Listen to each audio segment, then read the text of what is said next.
Good morning and a very warm welcome to Voorburg Cricket Club for this third and final ODI between the Netherlands and Ireland.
So as we mentioned, it's a very warm welcome this afternoon.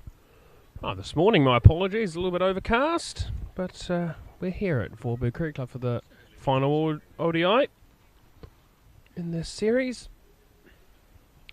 The Dutch winning the toss and electing to bat first, and go through the teams shortly, but we're going to see a change in the opening bowling for Ireland due to a team change. Arlene Kelly sitting out. So we're going to see all the Prendergast with a new ball. Babette Delaney out there in the middle alongside Annemijn van Belge. Here's the first ball. Straight away, nipping back off the seam and chopped away as far as third man. So, yes, a very good morning and welcome.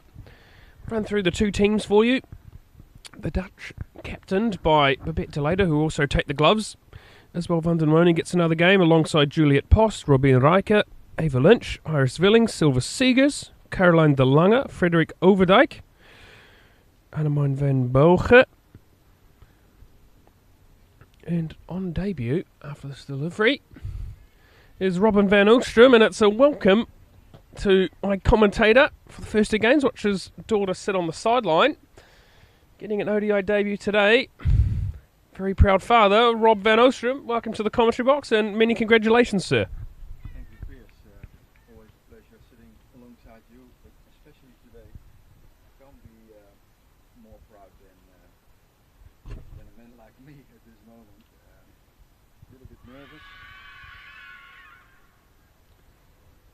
LBW shout, but sliding down the leg side, yeah. Awesome to see Robin get her first opportunity in the colours. My apologies, Rob, I didn't have your mic turned up, but many congratulations. You back on? Yeah. Proud father. Well, yeah, there can't be much more proud than a man like me at this moment. Little bit of nerves in the tummy, but I'm sure she will make the most of it with her ability and flair, and yeah, we'll see. Indeed we will.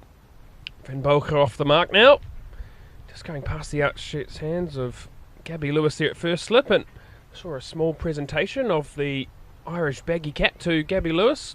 100th women's fixture for Gabby Lewis today for the Irish team. Many congratulations to her and her family.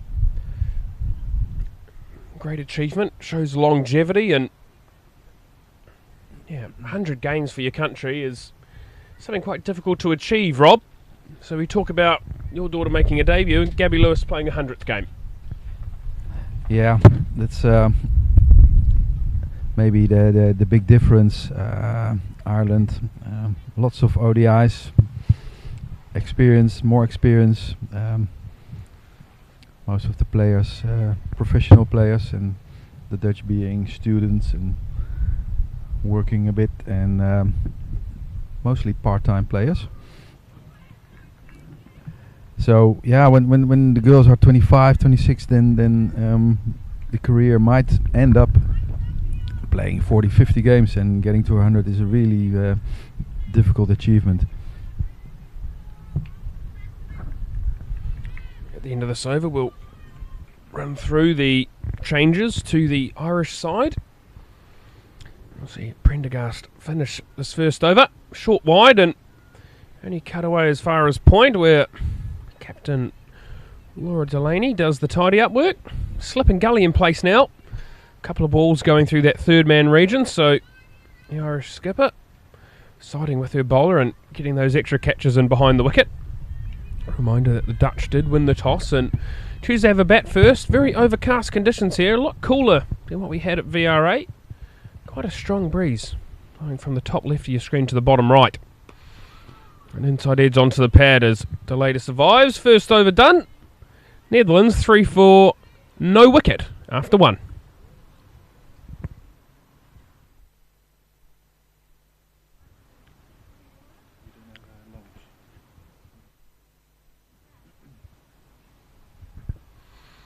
So for the Irish today, Laura Delaney, captain the side once more, scored 100 in game 2. Rachel Delaney, Georgina Dempsey, my apologies. Amy Hunter, Shauna Kavanagh gets another run. Gabby Lewis in her 100th game. Sophie Mcmahon comes in. Cara Murray, Leah Paul, Laura Prendergast, and Mary Waldron. So just the one change. McMahon in, Kelly out. And I think we're going to see Georgina Dempsey, who's been absolutely magnificent with the new ball throughout this series, take it from the far end here at Forburg Cricket Club.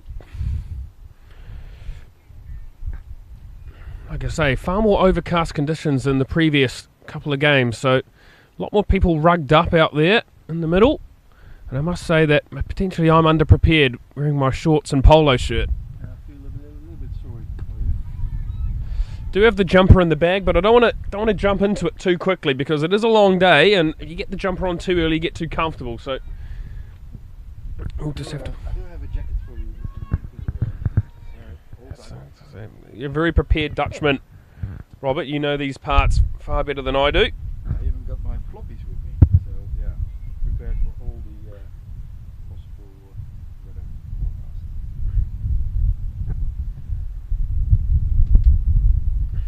forecast. Pitched up and a little bit straight this time from Dempsey, and that's knocked into that vacant forward square leg position, and be another run to the total. So just the one change each on each side today. Like I mentioned earlier, the Dutch bringing in debutant Robin van Oostrum for Jolien van Vliet, and Arlene Cowley sitting out today in place of Sophie McAvoy. Sophie McMahon, my apologies, not Kate McAvoy. So, small changes.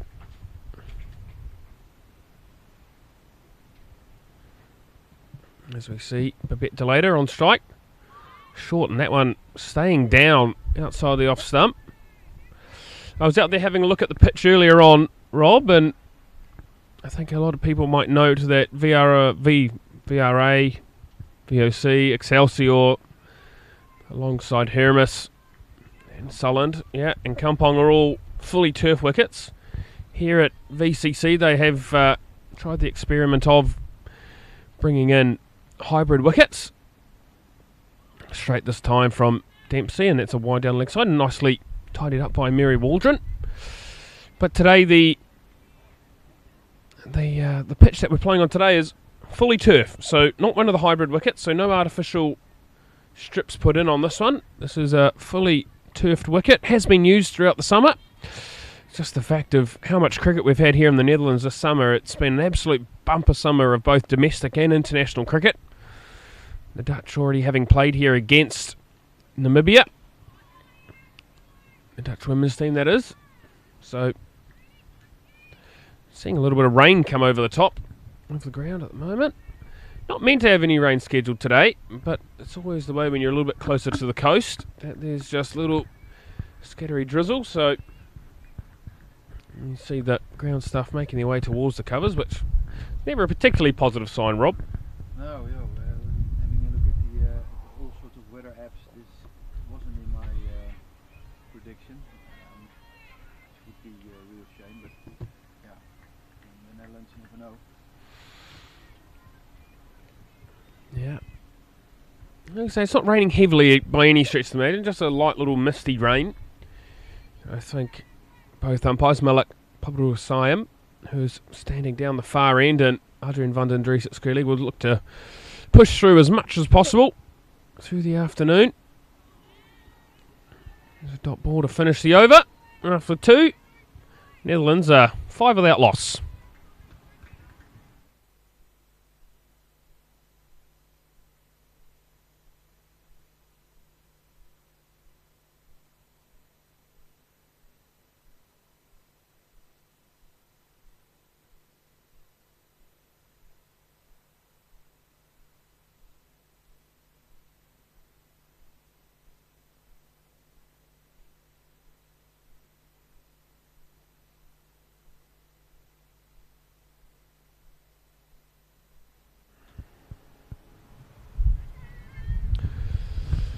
All of Prendergast to continue.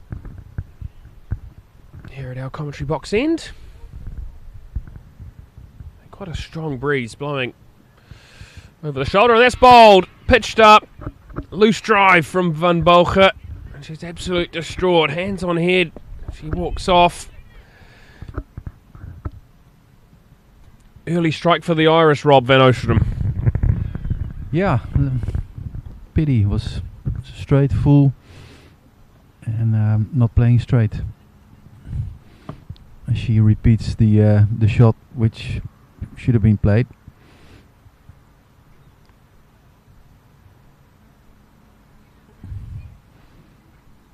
Maybe came back in a little bit in swing. Yeah, first wicket falls to the Dutch. 5 for 1.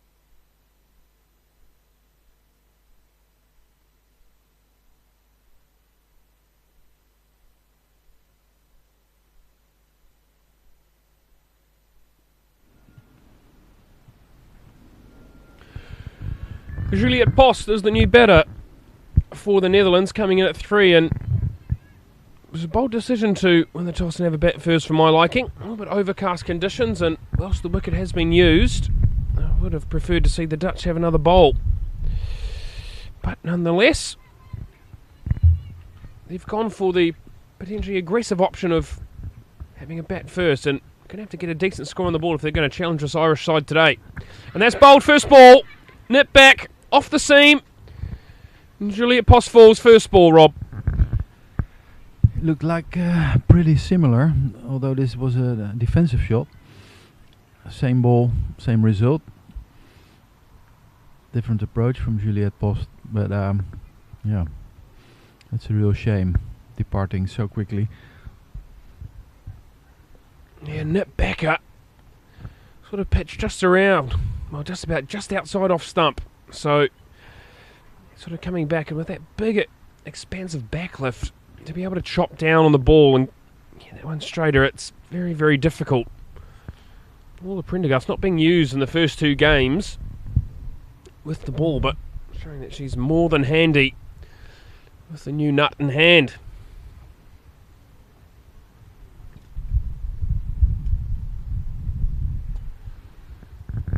It's 5 for 2 now on the 4th over.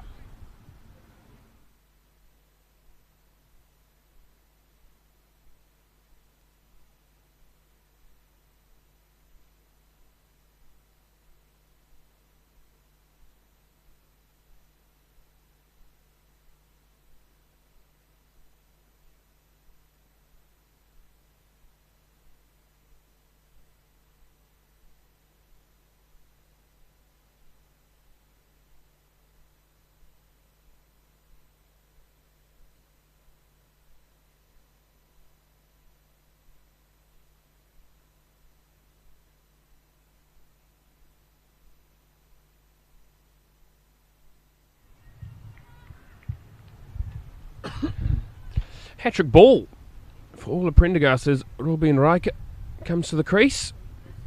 Bold decision to have a bat first as in the balance here at 5 for 2. Dutch are going to have to bat extremely well here to get anything competitive on the board. It feels very, very ominous. Slip gully and short catching mid-wicket in place as Riker looks to take strike. Prendergast on fire here early. Nice pace. Again, like as mentioned, Arlene Kelly sitting out, so Prendergast not being used in the first 2 games, getting the new ball today. Shows the versatility of this young Irish player. Hat-trick ball then. Prendergast in.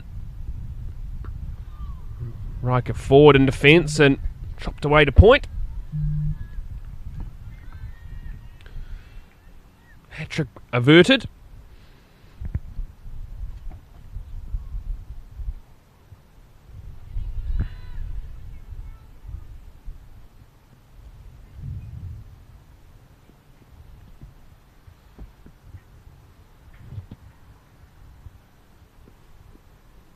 Wider this time and called wide by Adrian van den Dries. Like I mentioned, so from that top left of your screen to the bottom right, there's quite a strong breeze coming across the ground that flags to our right. The big windmill as well. Yeah, everything's blowing in the wind here. Even the Fair Tree Dome, the indoor centre. Bottom corner of the ground is Prendergast in once more. Riker getting right across her stumps. Wouldn't have wanted that to miss the bat. 2 balls left in this over. The Dutch, Rob, in game 2 showed some improvements with the bat. Being able to sort of get to 114 for 4. Obviously collapsed way quite quickly after that, but there was some improvements in the batting lineup, improvements in the way they went about it. Yeah, nearly all batters got a start, getting to 15-20, which is hopeful. But yeah, not taking that into 40s and 50s and getting to 200, which was possible to get, and to get at least a little bit more of pride out of that batting innings. But having said that, they showed some improvement, and hopefully they can bat a bit longer today in the first hour on a difficult pitch. Over pitch to finish, wicket, double wicket made it. In fact, for all of Prendergast, 6 for 2 after 3 overs.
Yeah, no, it was working.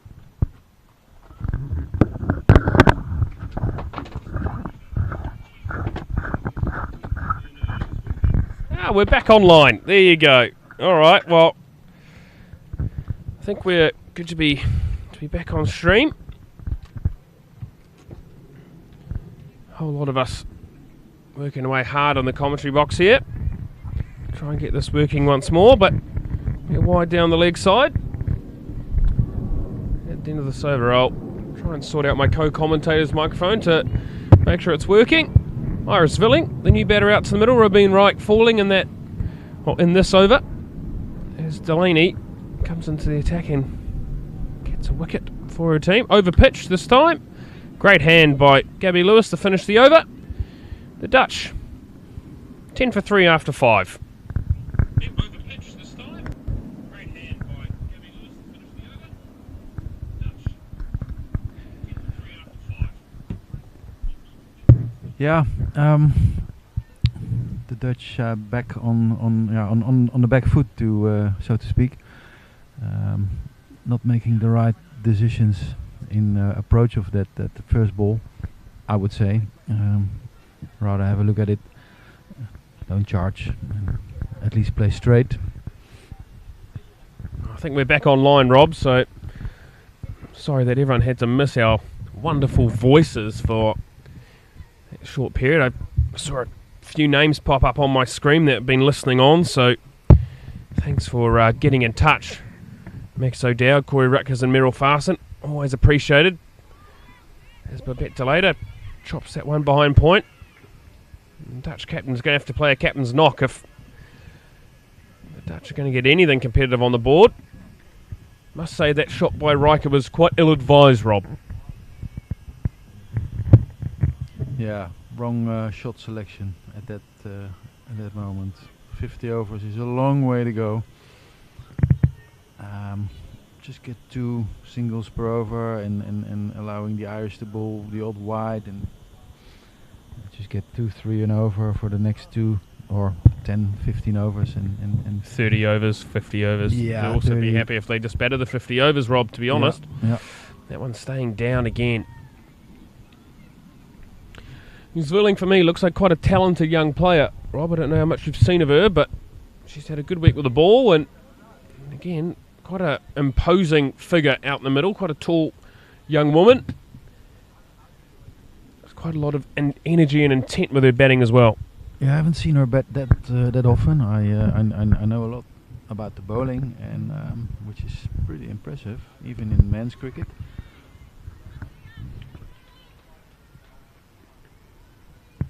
But the results earlier this week with the bat show some prospect as well. But this is a different story today, on the back foot, and trying to escape from the Irish claws. Well, like I say, the Dutch did win the toss and choose to bat, so they're the ones that are going to have to get themselves out of this problem. Zwilling forward once more, looking to drive way through the offside, but closes the face on that delivery. Must say, whilst it is windy, Rob, it's not overly cold at the moment. It's actually still quite mild, probably 18 degrees. I'll tell you what, from yesterday's extreme heat, around 32 degrees here yesterday in the Netherlands, it's not always the worst thing to just have a slightly cooling off day, from my perspective. Hit the pad, and like Pablo was saying, considers it, but looks to be sliding down the leg side. Rob, your thoughts on that one? Yeah, I was whispering, play straight please, play straight please. Can't really tell whether that went down leg, but yeah, play straight as long as possible. Umpire's gazebo flies off. Like I say, it's quite a strong breeze here at Voorburg. And I feel like our tent could go any minute as well, but that's all the fun of the fair when you're commentating in a tent.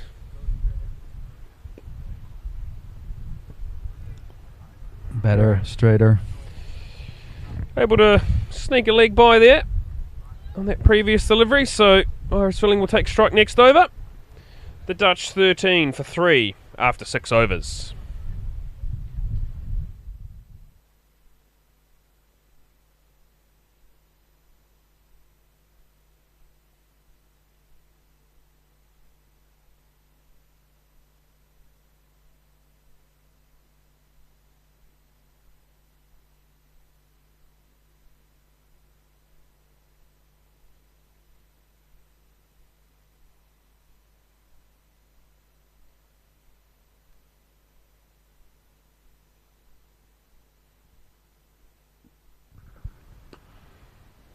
Rachel Delaney continues from our commentary box end.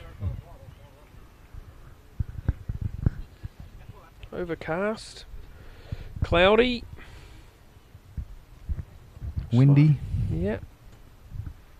Just a typical Dutch early summer's day, but we're at the end of summer. Another single, and Irisvilling get down the non-strikes end, moves on to 2. Nice to see the Irish girls having a slide and be very energetic and giving away nothing in the field. Yeah. Have every reason to be up and about at this stage of the game. 3 early wickets should definitely get you going. Nicely bowled by Delaney, attacking those stumps once more. Must be honest, I'm a bit surprised that they've got the deep cover in place. For me, that feels like a ball that, should probably go for 4. You'd rather have a leg-size sweeper. And the fact that she can attack the stumps a little bit more and feel like she can bowl a bit straighter. That one's jammed down on, and they'll look to get back for 2. Bit delayed, not running that one particularly hard, and Laura Delaney will come round at backward point and mop it up. Only the single taken. Definitely another focus point for the Dutch moving forward, and I'm sure Shane Dietz will have noted the fact of the Dutch is running between the wickets and the fact that they probably need to be a bit more energetic with that moving forward.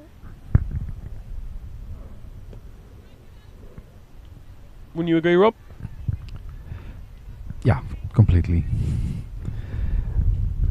The other thing is, I would take the cover sweeper into the ring, possibly, and maybe only have one out on the mid-on, and try to put even more pressure on the Dutch girls.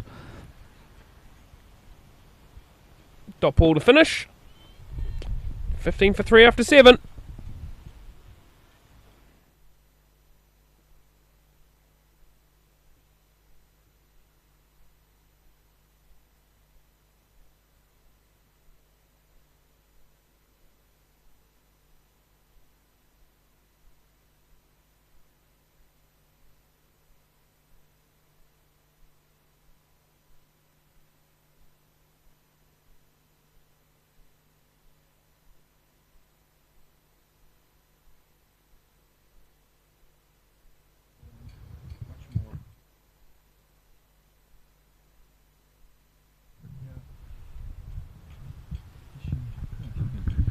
Georgina Dempsey to continue. That one stays down once more.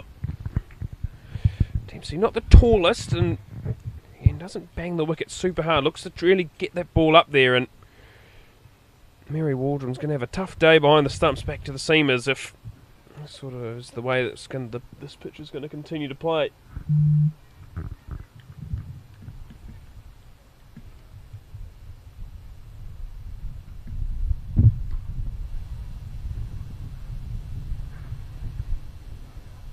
And that one does carry through, so definitely a little bit of variable bounce in this pitch early, Rob. Yeah, and some swing and some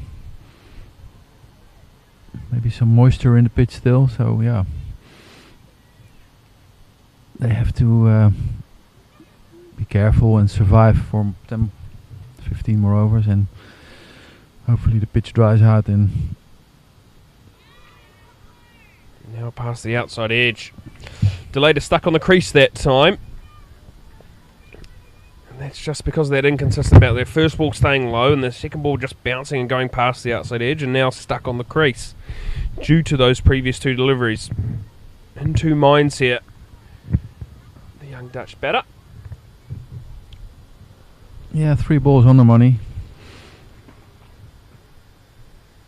A little bit wider this time and left alone. 4 dot balls to start this 8th over.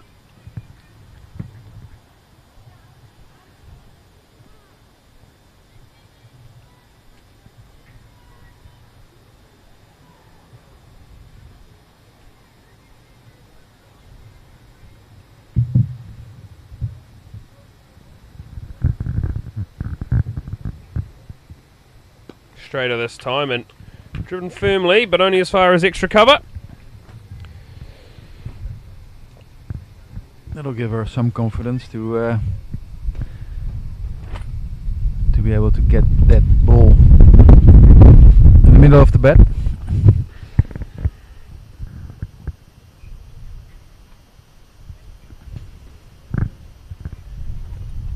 Final ball of the over then. Dempsey will be looking to complete this for a maiden. Cara Murray looking for another one-handed catch at first slip. Inside edge onto the pad, and that will complete the maiden. 15 for 3 after 8.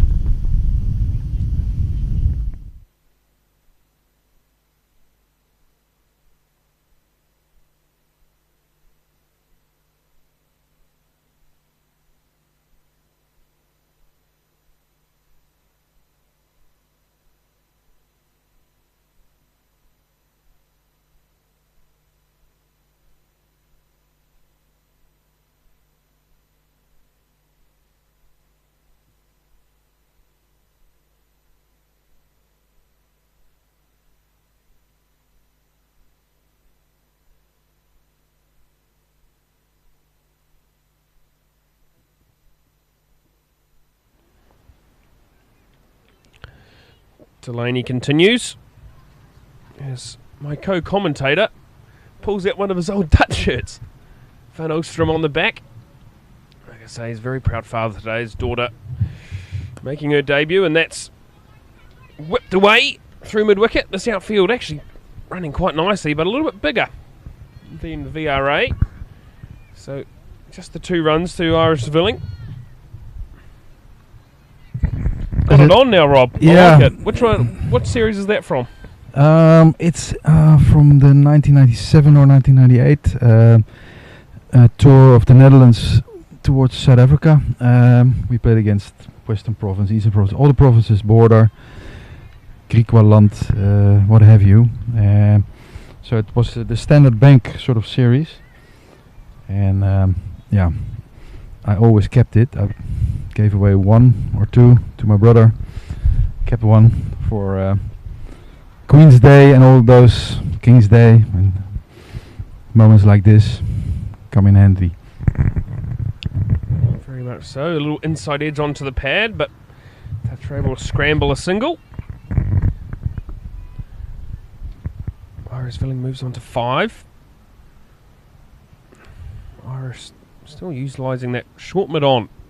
Used it all 3 games this series. Full toss this time. And Babette Nice Delay's shot. too high quality of a batter to make anything less than a beautiful shot out of it. Whipped away through mid-wicket and away for 4. First boundary for the Dutch, Rob. Yeah, that will give some confidence to Babette, as she might have broken a bat with this shot. A little bit of tape just coming off the bottom, so asking umpire Pablo Siam to just cut that off for it. Don't want that flickering in the air and potentially sounding like a nick. Nice shot. But the later been patient so far this morning.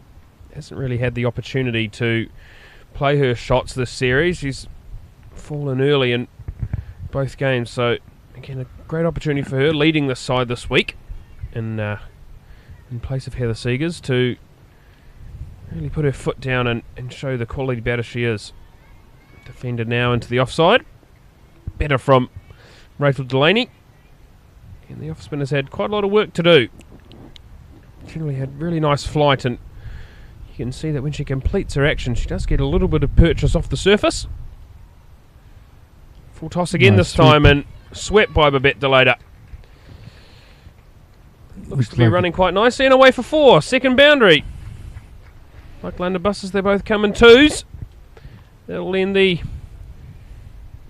over, the 9th of the innings. 23 for 3 after 9.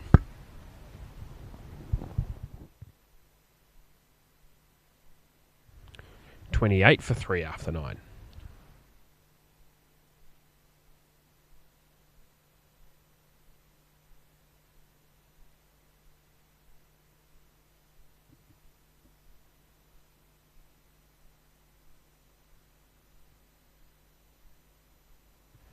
Now 27 after 9. Yeah, scoreboard in front of me is not helping. The team upstairs, Rod Lyle up there.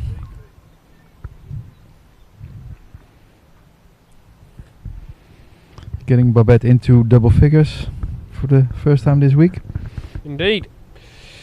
Dempsey on the money. A little bit straight though, and flicked away for 2 more.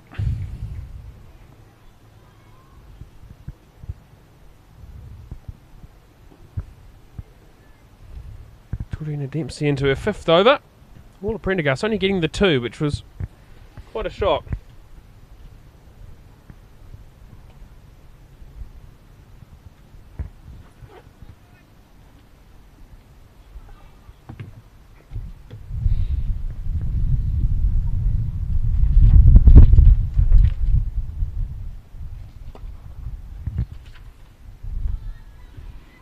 Firmly driven by Iris Willing.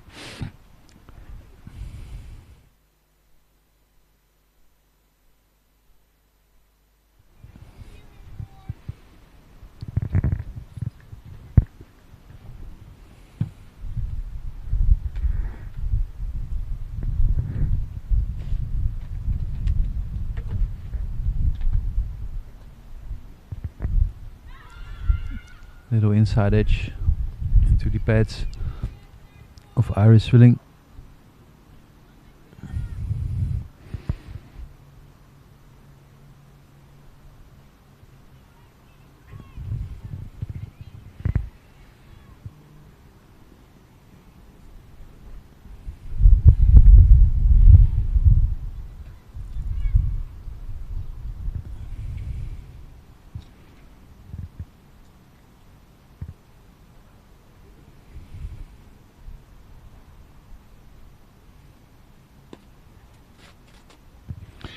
And straight into the hands of the extra cover. Not sure who it was, but it was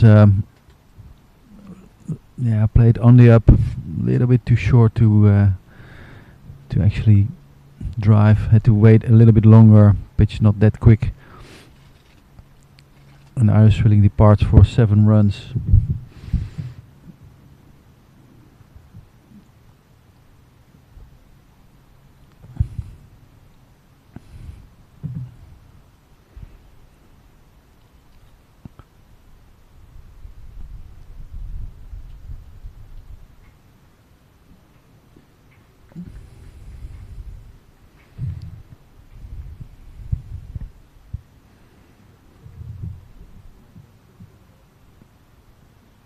Yeah, Georgina Dempsey doing what she's been doing all morning, bowling right on the money, inviting Iris Willing to have a go.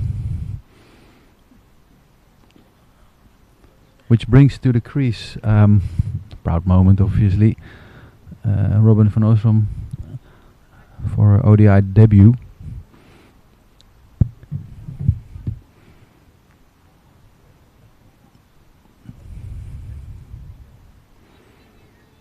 Strange moment for the commentator.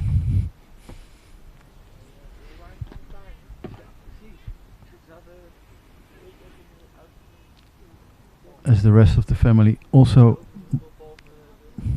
just runs in just in time.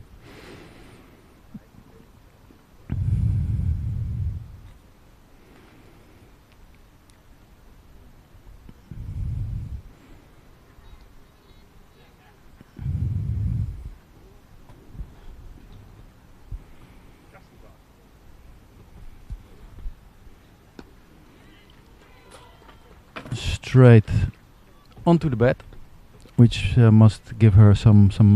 How are you, a Dad? lot of nervous.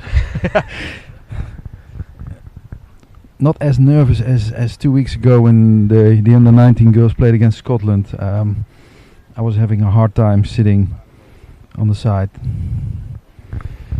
Yeah, Robin van Oostrum on ODI debut today. Exciting opportunity for the young right-hander. Pitched up and strongly in behind it. That'll end the over. Successful one for Dempsey. 29 for 4 after the first power play.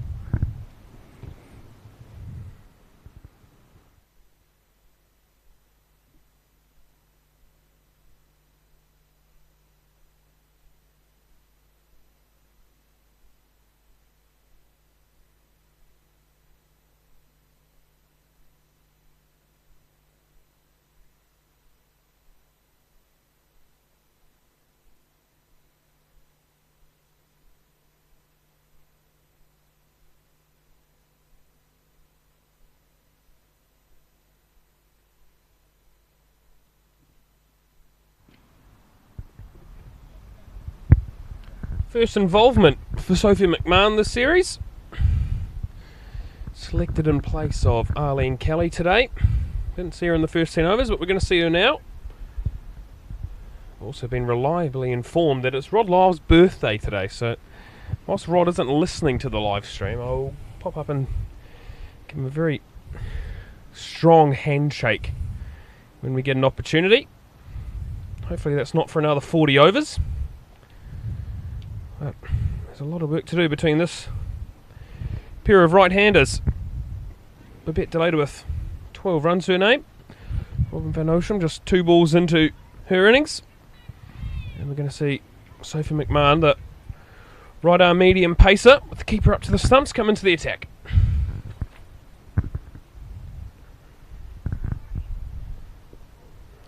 Guess that one wrong.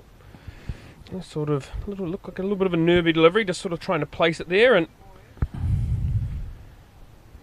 3 wides will be added to the score.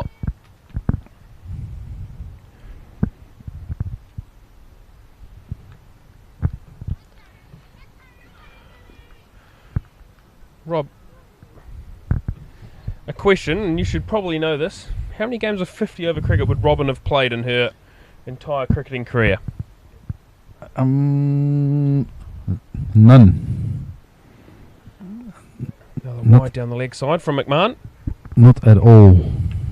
It's pretty amazing to think about the way Dutch cricket works. You know, the lack of 50 over cricket, but for probably the right reasons. 40 over cricket, I think, in my perspective, does a very similar job, and the fact that you do still see the best batters being able to put a decent innings together. But it's amazing the fact that a young player has never played a 50 over game. It's going to be another wide down the leg side. Been a little bit critical of that this week, that the Dutch batters have just left those sort of balls down the leg side. There's no one behind square on the leg side, and I feel that's just a free swing of the bat, and you hit it anywhere near the scoreboard, it's going to be 4. So for my liking, I would have preferred to see them swing at those instead of just take almost what they call free runs, but nonetheless, good from the captain there as well, Rob, just to come speak to the young seamer and just settle her again to get her back on the money. Obviously given an opportunity, so clearly a little bit nervous. Captain just coming over to try and ease those nerves. McMahon in again. Wider outside, it's not off stump this time. Just looks a little bit nervous, Rob. Yeah, well, that makes the 2 of them there, I would say. Robin must have been very, very nervous, but after getting the ball straight on the bat, 2 balls, hopefully that eased down a bit. And now it's up to the bowler to the inside edge there, saving Delaney. Better from McMahon, getting that one on the money. Must say it is a tough breeze to bowl into. It is sort of, like I say, coming across from that top right hander of your screen there to the bottom left, so it is having to bowl into it, and that sort of drift in alongside her in-swing will definitely get that ball a little bit straighter than potentially she would normally be used to. Better this time, but cut away by Delaney. Looking for two, and yep, they'll scamper back. Good running in the end. Robin van Oostrum just waiting for the call through from her captain. Definitely don't want to be running out the captain in your first game, Rob. Nee. I remember making my debut back in the early 90s, having to bet with Stephen Lubbers, and we shat ourselves. Quite an imposing figure is Stephen Lubbers. Pitched up and driven through the covers, just as far as the fielder out there on the boundary. Amy Hunter doing the work out there. McMahon just getting into her rhythm now. Like I say, didn't play the first two games, so she'll be eager to impress today. What this over has done is just sort of boosted the Dutch's run rate just a little. Van Oostrum now to face her first delivery from McMahon. Pitched up and defended kindly. As far as Leopold and at mid-wicket. Leopold batting magnificently in game 2 of this series. Batting 45 overs for 137 runs. Looked good in game 1 until she nicked off. But yeah, looked in imperious form, really. Batted very calmly up to 100 and then got to that figure and then really hit the go button. Shorter, wider, and first ODI runs for Robin van Oostrum. Family over to our right applaud with very proud smiles on their face. Know the family quite well myself, so nice to see them. Such an opportunity.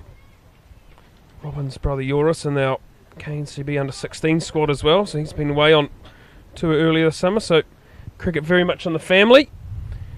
You see McMahon try and finish this over here. Shorter and cut only as far as Laura Delaney, who helps out her bowler. 11th over comes to an end. 39 for 4 after 11.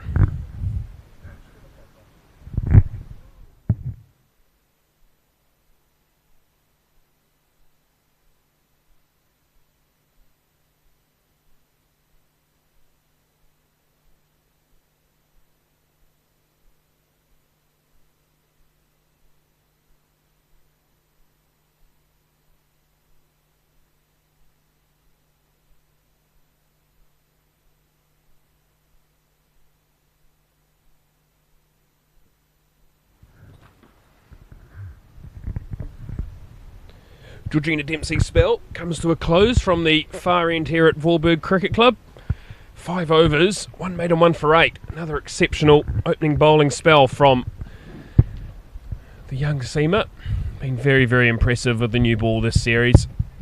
But normally you give way and you go, oh yes, a little bit of respite, but that's not the case today. Cara Murray comes into the attack. Took 5 wickets in game 2. 5 for 39 off 10. And again, just spun the ball and get that ball hitting the stumps quite regularly, Rob, in game 2. She was very, very impressive, wasn't she? Yeah, it was always amazing to see leggies, dangerous bowlers. I wonder what Robin is thinking now. She being more of a T20 aggressive attacking batsman. Nice delivery to start by the leg spinner. Just starting outside of stump and just gripping a little. First slip in place. And just the 3, all 4 fielders out on the boundary. Deep mid-wicket, deep backward square, long on and deep cover point. So slip mid-wicket, mid-off extra cover and backward point. The fielders in the ring. Pitched up a bit more and swept hard by Van Oostrum. Good positive shot. This as far as all of Prendergast out there at deep mid-wicket. Another run to the total.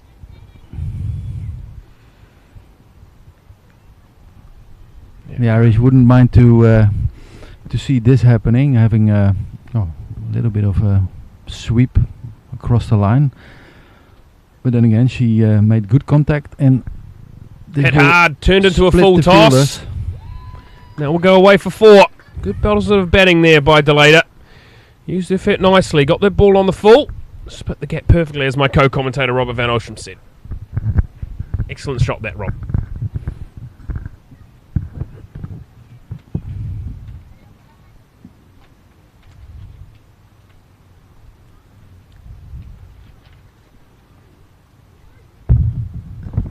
My co-commentator lost for words. Pitched up a little bit further now, and nice hand. Great fielding again by the Irish. Shauna Kavanagh in there. Took the catch off Georgina Dempsey in her last over of Iris Villing from that end. Been excellent in the covers all week. A little bit wider this time, and Vanusham just a little bit guilty of being stuck on the crease and not really getting across to the ball. Yeah, that would be a little bit her weak spot. The good line outside off. Shorter and hit hard. Splits the gap through mid-off and extra cover. It could go all the way. It will go all the way. Now we'll go away for 4. First boundary in ODI cricket for Robin Van Ocean. Very nicely timed, Rob. Yeah, speechless. Great shot. Very proud father, holding in his words. Into the 12th over. 49 for 4.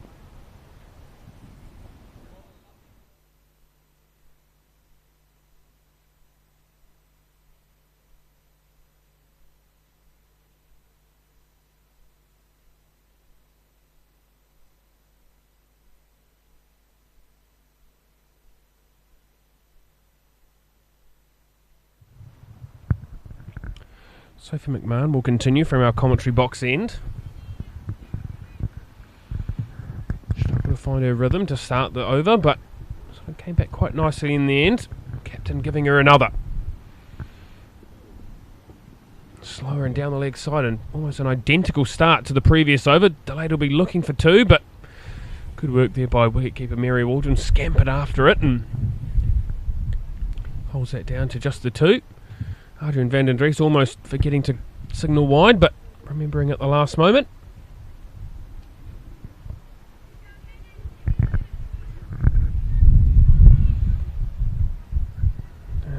That wind quite strong and can be quite off-putting for the seamers. I know, having played here myself, that can sometimes feel like it is quite a strong crosswind, and it does just put you off with your stride as you get to the crease. That one's going to be a bit shorter and wider and sort of off the outside edge, but safe and good intent shown by the young right-hander of Van Oostrom. Don't ever want you to speak too objectively about your daughter, Rob, but really like the positive intent that she's brought coming to the crease here, batting at number 6. Yeah, like I said earlier, she's got some flair around her, about her, which I don't know where she got it from. Well, I've watched you bat. It's definitely not from you. No, definitely not. In the early stages, being very sedate, and but yeah, this is really promising to see, and not afraid to have a go at the ball.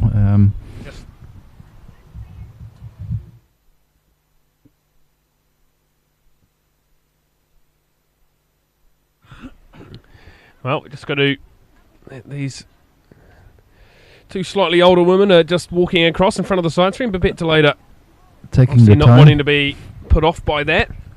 Everyone can see the funny side of it. A lot of smiles and laughs around the ground.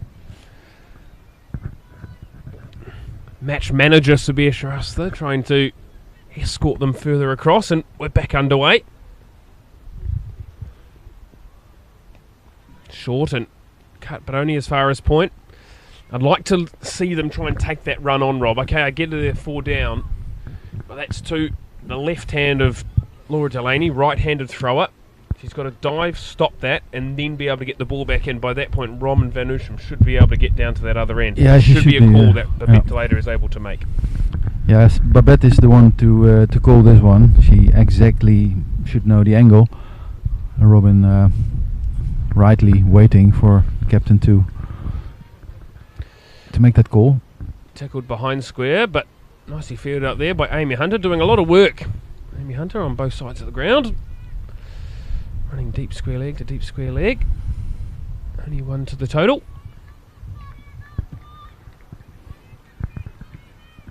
Babette Delaney looking quite positive now. Sort of had to soak up a lot of pressure early on with Van Boger, Post and Wright going early, and then Zvilling also falling. Defended into the offside by Van Ostrom and showing some patience, which is, from my perspective, good to see, as the Dutch only are a quarter of the overs away from 50 overs. That indeed. Short wide and hit hard, and partial stop by Kavanagh. To be fair, did well to get round and just get a hand on it. Van Ostrom, very natural timing, and see the first drinks breaking plate. 14 overs gone, 54 for 4, as the players and the umpires take a drink.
54 for 4 after 13 overs apparently, according to the scoreboard. The scoreboard operator's having an absolute nightmare upstairs. I'm getting absolutely shafted from those people. Nonetheless, we will get back underway. 4 wickets falling in that first hour, so understandably the Irish a little bit behind the over 8. Quicker and straighter. Knocked down to long on for 1. Robin van Oostrum coming in at number 6 today on debut. Moves to 9. Babette Delaney on 21 not out. Nice fight back from the Dutch. Yeah, wicket fell at 29, so it's been just a little bit of a sedate period where the Dutch have tried to be able to rebuild. Pitched up once more by the leg spin of Cara Murray. Into the 14th over here.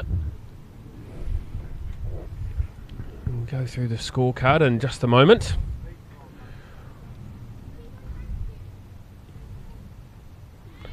They've flown outside of a stump, and just so those that are joining us now, the Dutch winning the toss and electing to have a bat first here at Voorburg Cricket Club. Used wicket. Brought back up for this ODI game between the Netherlands and Ireland. Delaney comes down the wicket. Hopefully this one Rachel Delaney tracking back, but just over the top. Sort of probably just that little bit of wind assistance helping it. 2 more added to the total. So the Dutch winning the toss and electing to bat first, and they were in absolute all sorts early on at 8 for 3. Van Boecher bowled by Orla Prendergast, and then Juliet Post also being bowled first ball by Post as well, by Orla Prendergast, my apologies. And then Robin Riker stumped off the bowling of Rachel Delaney early on as well. The Irish only using the right arm seamer for 2 overs. 2 overs, 2 for 4, but then pulled out of the attack, and they brought the off spinner in and got a wicket first ball. Riker started with probably an ill-advised shot, and then Iris Villing fell for 7 off 20 deliveries, caught in the covers off Georgina Dempsey, which brought Robin van Oostrum to the crease, the joint captain and wicket-keeper, Babette Delaney. And from there, it's been relatively plain sailing. At the end of 14 overs, 58 for 4. Babette Delaney moving on to 24, and Robin van Oostrum on to 9. Joined in co-commentary by Robert van Oostrum, former teammate, former Netherlands international, and now proud father of another ODI player and daughter Robin van Oostrum. And we're going to see Sophie Mcmahon continue. But Robert, welcome back to the commentary box. Always a pleasure. Yeah, you're back. Getting a little bit easy now in the chair, sitting back, enjoying instead of being very nervous. Mcmahon struggling in her first 2 overs. 8 wides by the young right arm in swing bowler. She will continue though. Slower and outside off stump, and defended into the offside by Delaney. Running through those bowling figures for you. Orla Prendergast, like mentioned, 2 overs, 2 for 4. Quite shocked to see her come out of the attack, but I'm sure we'll see a bit more of her later on.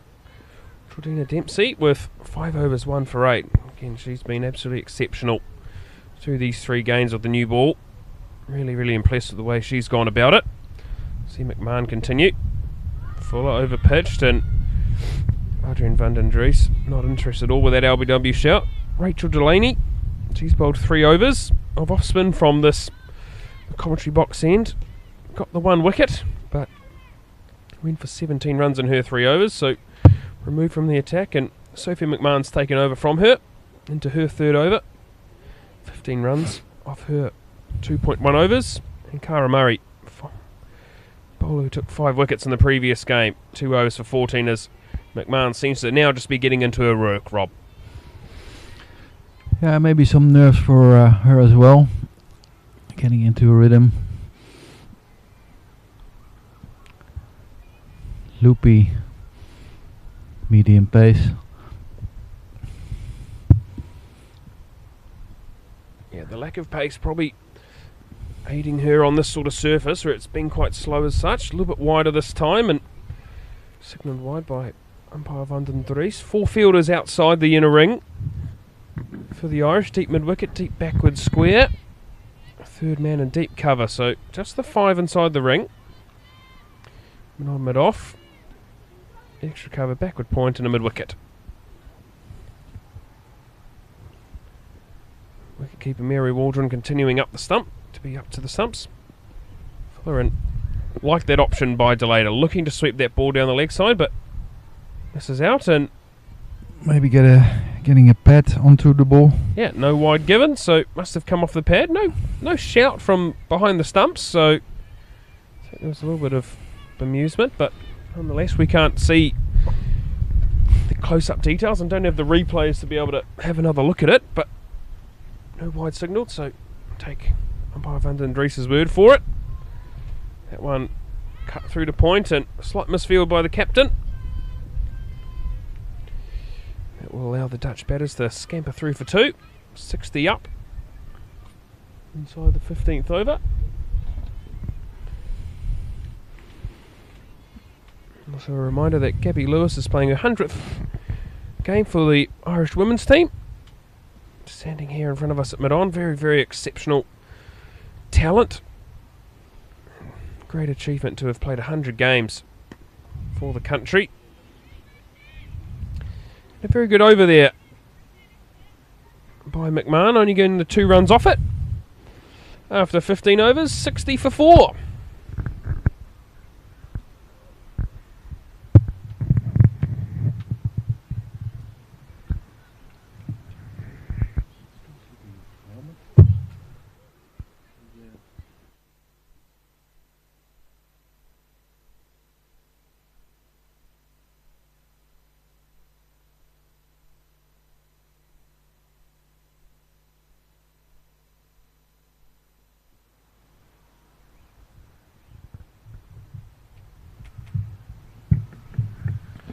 Cara Murray will continue. Short mid-on in place now. The slip coming out, going into that short mid-on position. Irish have utilised that position quite a lot this week. Pitched up outside of stump and slight misfield by Shauna Kavanagh, just coming off the end of that artificial pitch in front of her. The weather not really conducive to supporters today, but there is a couple around the ground. I must say, they look very rugged up. We are very lucky here in our commentary tent to have a little side put on it, so it is a little bit warmer than it would be for a lot of those out there on the side, but I see a number of the Dutch cricketing supporters completely rugged up, hoodies, jumpers, over-pitched, and loud call of yes. And Van Oostrom having to get on her bike after Delaney called yes, yes, yes, and just gets home, Rob. Yeah, hard racing, skipping a beat, but she moves into double figures. Yeah. Tossed up by Murray. And Van Oostrom looking to go over mid-off. Positive intent, but outside edging it and falling well short of Delaney at backward point, but they did call her through. Staying low this time, and Delaney getting the broom out, but only as far as deep square where Sophie Mcmahon does the fielding. Great to see the Dutch looking to employ the sweep. It's a shot that I think every player in the Netherlands should be able to learn and want to play.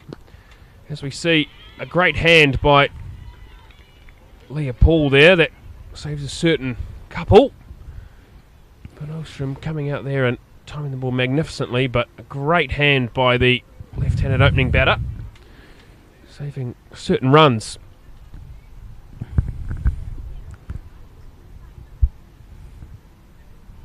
Murray again, a little bit wider, too wide.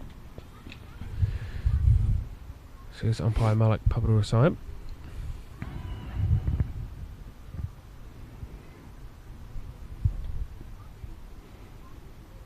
Umpire Van den Dries thought it was over. Back into place, young man, says umpire Malik.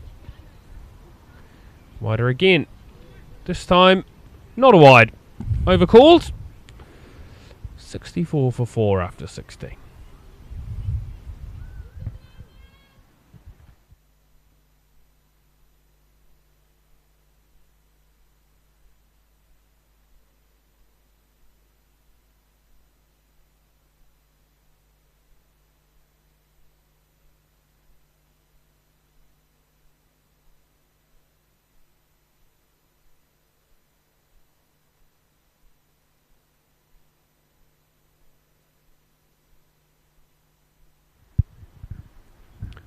Leopold's hand probably still ringing from that shot from Robin van Oostrum in the previous over. And we'll see a change in the bowling as the captain, Laura Delaney, comes into the attack for the 17th over at the commentary box end. Third man into the ring, long on, set out. Now we're going to see that short third man go into a short fine leg. Delaney now operating with 5 on the leg side, so she's going to have to be nice and straight with her line. McMahon probably not quite finding her rhythm. I'm sure she'll get another opportunity later on. 3 overs for 17. Delaney, again, not quick by any stretch of the means, Rob, but been accurate over the first 2 ODIs. Yeah, just dibbly-dobblies. Straight.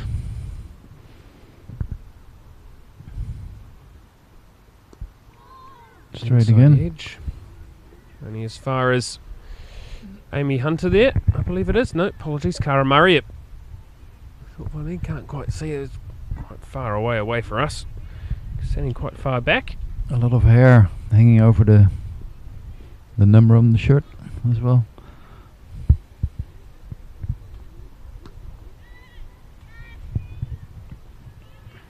Delaney, very skillful player, made 100 in game 2 as we mentioned earlier, and has kept this team for a wee while now.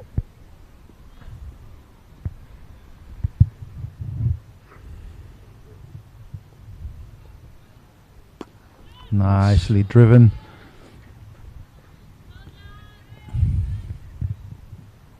Half volley from Delaney, but with the field set the way it is, it was nicely watched by Delaney and timed very, very nicely.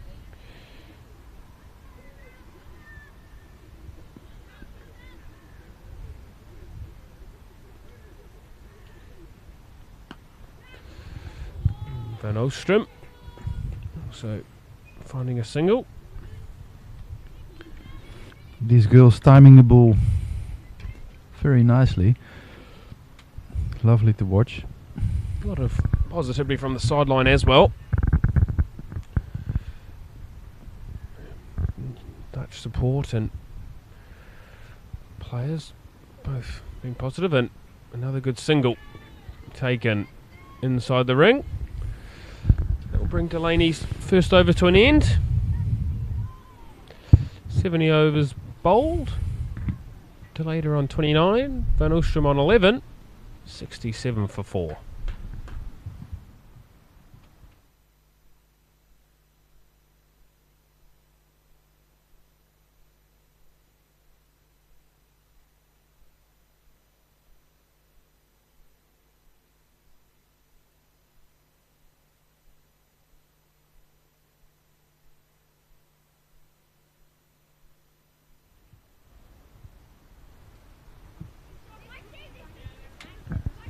Cara Murray will continue to Babette Delata.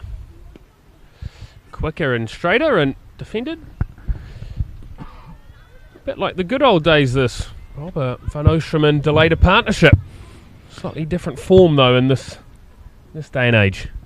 Yeah, Tim and myself playing a lot of games together, but not a lot of ODIs. That's a really nice shot. Uncle Tim couldn't have done it better than that. Yeah, Tim Delata away with the Netherlands under-14s and Barnard Castle on their final day of their tournament today. Got a win under their belts yesterday. Double that up again today. Foot definitely lifted by Van Ostrom, but back down in time. Umpire Van den Dries saying not out. Aggressive option taken by Van Ostrom. And a little bit of turn there for the leg spinner. Yeah, patience, my girl.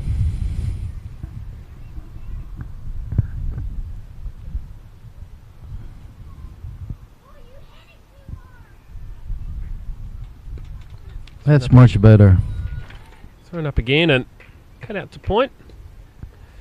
Prendergast doing the fielding out there.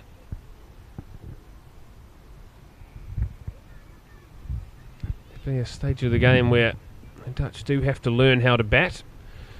Very much used to playing T20 cricket and 40 over cricket, so this little middle overs period is the option. Big appeal for LBW. Looked like that pad was down the line of leg stump, and umpire Paparusayam sort of signalling that it was sliding down the leg side.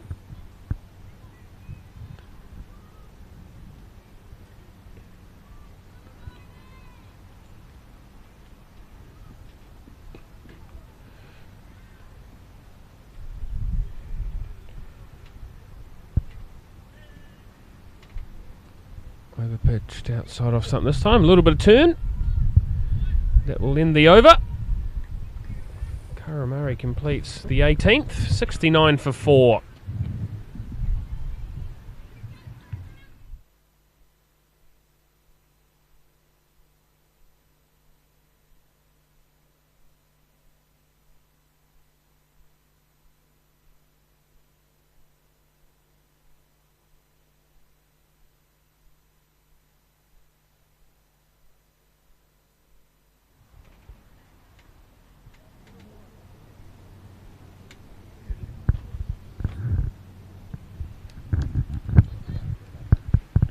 Delaney will continue. Pitched up and driven, but only as far as mid-off. Loud call of yes by Van Ostrom, but turned down by Delaney at the non-strikers end. It was a good thing that my co-commentator wasn't watching, because his heart might have skipped another beat. But hit the ball hard and went straight to Rachel Delaney at mid-off. Van Ostrom ran with the shot. Delaney not wanting anything to do with it. Straighter this time and inside edge. Always nice. Van Ostrom stuck on the crease a little and gets inside edge and gets 2 for her troubles. Shouts of "Oh my Lord" from Gabby Lewis.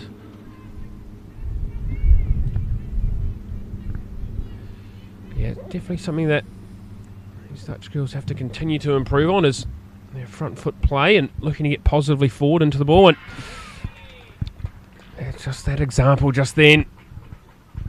Van Ostrom just a little bit stuck on the crease, just that front foot just staying outside the line of the ball, and that one clatters into the stumps by the Irish captain. Van Ostrom falls for 14.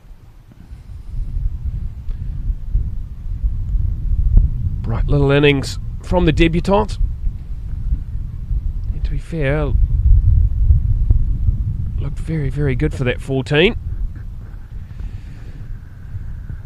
But falling, unfortunately, at a stage where Dutch were just clawing their way back into this fixture. Robin Van Ostrom falls for 14 off 23 balls. To a warm round of applause. Yeah, could have done much worse. Indeed. But then again, yeah, getting to 14, having done all the hard work. Yeah. Things to improve. Work to be done by the head coach and the assistant coaches. But she can be proud. Indeed, and it's going to bring top run scorer for the Dutch in game 1. Frederik Overdijk to the crease, joining captain Babette de Leijder, who's just meandered her way to 30 off 54 deliveries.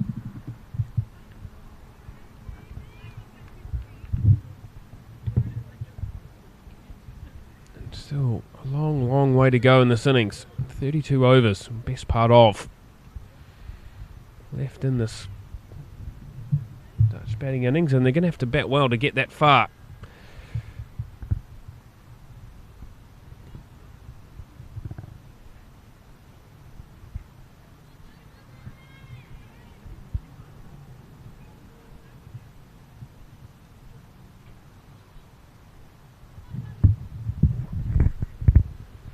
Over Dyke on strike then to Laura Delaney. Solidly forward and defended. Mentioning that just before, Rob, about the fact of the ability to get forward and look to play off the front foot. Over Dyke showing the perfect way to play that delivery. Something that I think a lot of the Dutch batters could take from this series is the ability to let that ball come closer to them and then play with a nice full face. Over Dyke off the mark.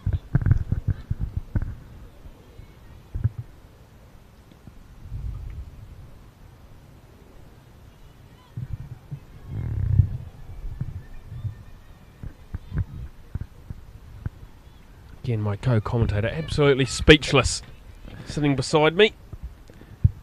Yeah, looking for words. A little bit disappointing.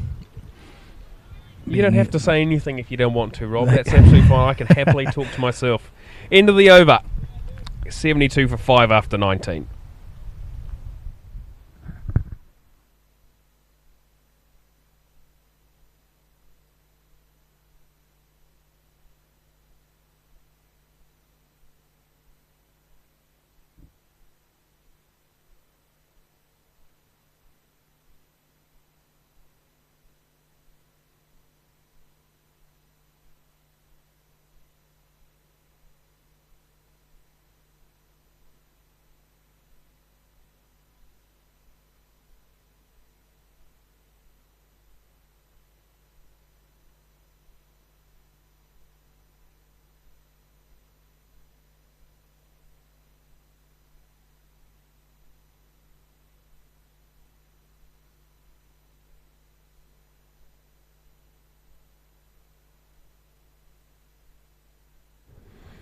Cara Murray will continue.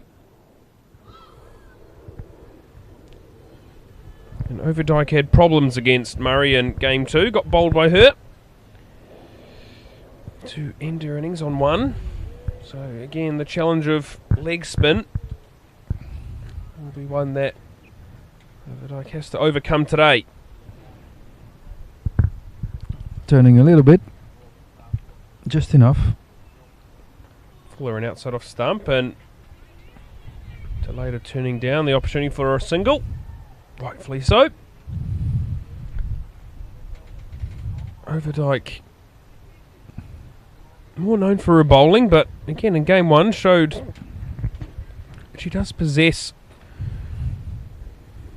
batting qualities.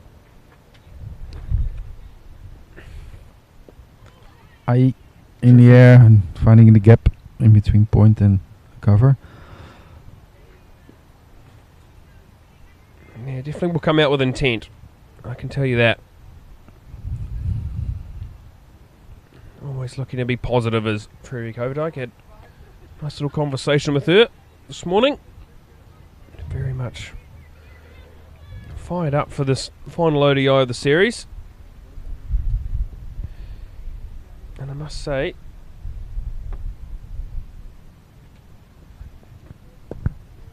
the mother of Robert van Oostrum coming to drop us off the coffee, and I've got to be honest, I think Robert van Oostrum is to blame for sending his beautiful wife away to go get coffee whilst the daughter was still batting, and then falls. So, I don't know, we can blame it on you, Rob. That's probably what your daughter will say at the end of the day. Nonetheless, a beautiful shot by Babette Delaney down the ground off the leg spin of Cara Murray.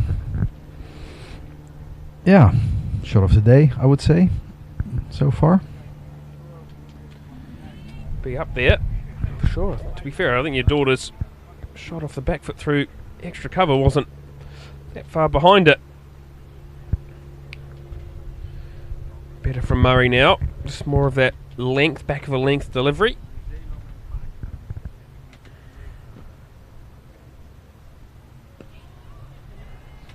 Nicely cut away for one.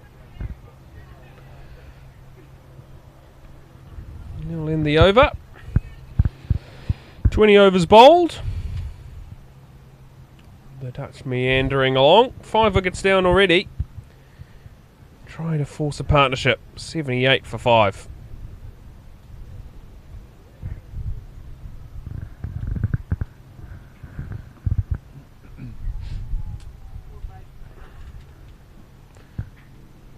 Just a reminder for those that were not here, maybe listening or watching at the start. Irish making one change. Arlene Kelly sitting out and Sophie Mcmahon brought in for her first game of the series. For the Dutch, Robin van Oostrum given her first ODI cap in place of Jolien van Vliet. Dutch choosing to bat first today.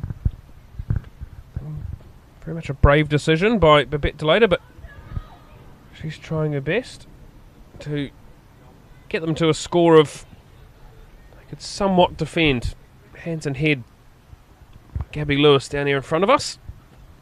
That one sneaks past the outside edge of Delaney. Laura Delaney coming into the attack and just sort of stringing that ball up nice and straight and not really giving the Dutch a lot to play with. That's just experience, isn't it? That's experience at the highest level. Being able to come to the attack and, whilst not quick, just being able to put that ball on the stumps and force the batter to take it off, and take those risks to hit the ball. Yeah, she doesn't look like swinging the ball. Just putting it on the spot, which is difficult enough for the Dutch ladies. Into her third over. Going for just the 6 runs and picking up the wicket of Robin van Oostrum.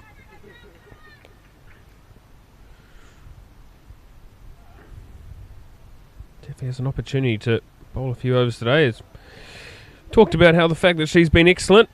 Slides one down the leg side for a wide.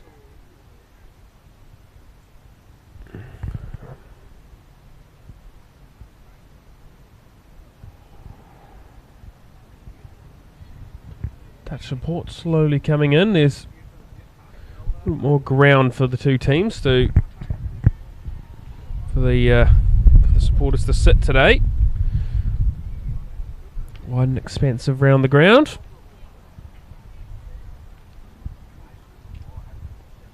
Positive shot again by Babette Delaney, just finding the backward point.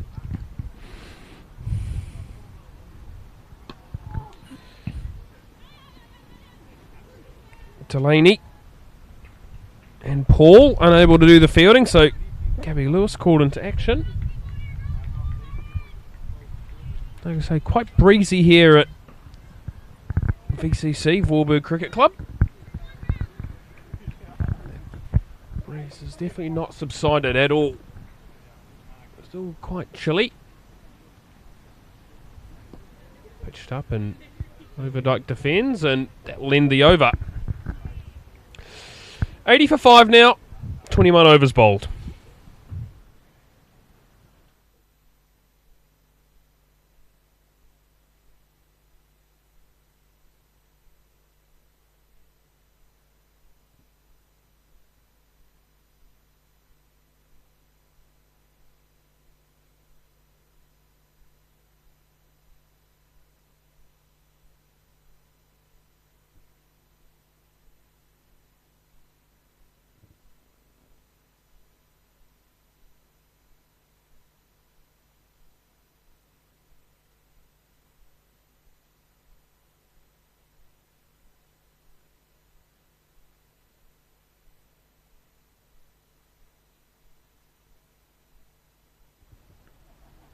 Cara Murray will continue.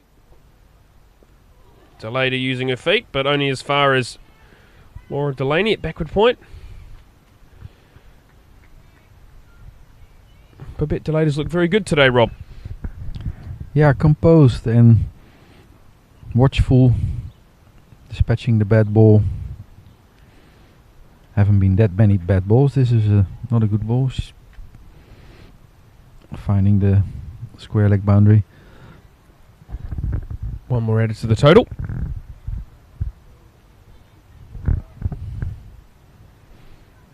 Yeah, really playing captain's innings, trying to keep the Dutch batting innings together.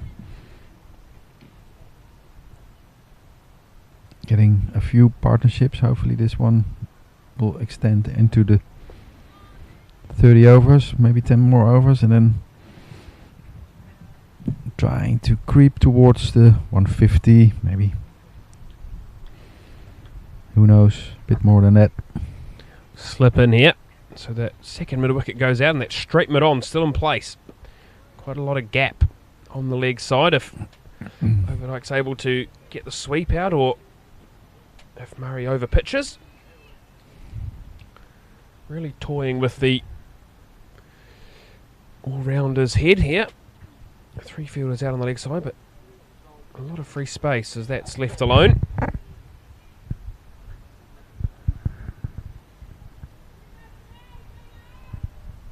Bit of travelling Irish support here today. Up on the balcony. I think they were a bit disappointed that there's no sun and 30 degrees. We're enjoying it at VR8 earlier in the week. Straighter this time. Look to be going down leg. Waldron also showing that she was going down leg as well. So probably a fair decision by the umpire. That brings the over to an end. 81 for 5 after 22.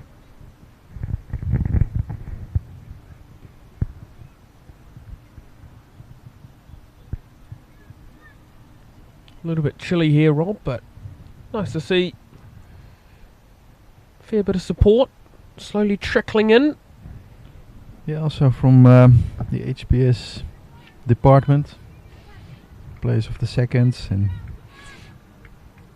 first team. You've got a big game tomorrow, I believe, or is it Sunday that you've got a big game, Rob, for the RBS2s? Yes, the twos play against Key Vive third team to stay in the overgangsklasse, fourth level of National League, fighting for our last chance.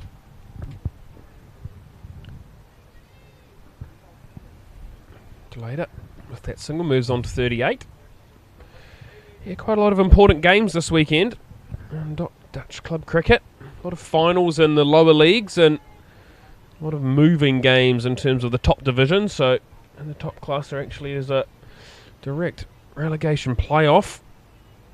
That's what it's ended up becoming. It's just a group game, but Doster United travel to Sparta Rotterdam, and we'll see the loser be directly relegated to the to the Hoofdklasse for next year. That one also going down the leg side. Overdyke here just looking a little bit too square, Rob. Yeah, just like Robin playing across the line.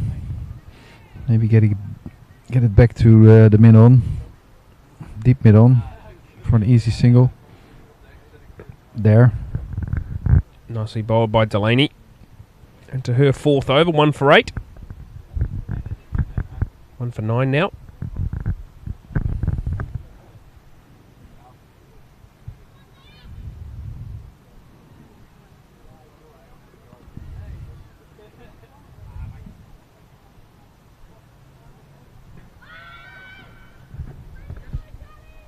Big appeal by Gabby Lewis down here at long on. Not much support from the inner ring fielders. Showing again that playing a little bit more straight would be the better option here. Overdyke again looking too square. It'll end the over. 82 for 5.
Change of the bowling. From the top end, Leopold's hands recovered from that sweep from Rob van Oostrum a few overs ago and comes into the attack. Left arm off spinner on the wicket, and Delaney chopping that first ball away for another single. Moving herself onto 39. Against Centurion in game 2. Has bowled a little bit through this series, but not had a long bowl as such. But these left arm spinners that don't turn the ball much challenge both edges of the bat, Rob. Yeah, Frederick has to play straight and has to squeeze it into the offside. Set that short and outside leg, because they can sweep that ball. No single towards where they go.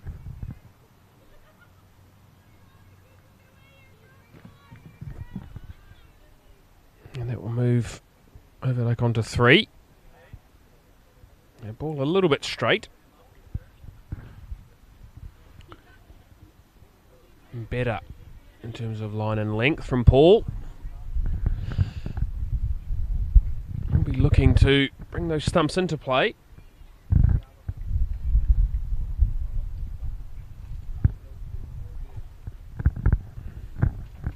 Two mid-wickets in place. Nicely bowled again, challenging that off stump.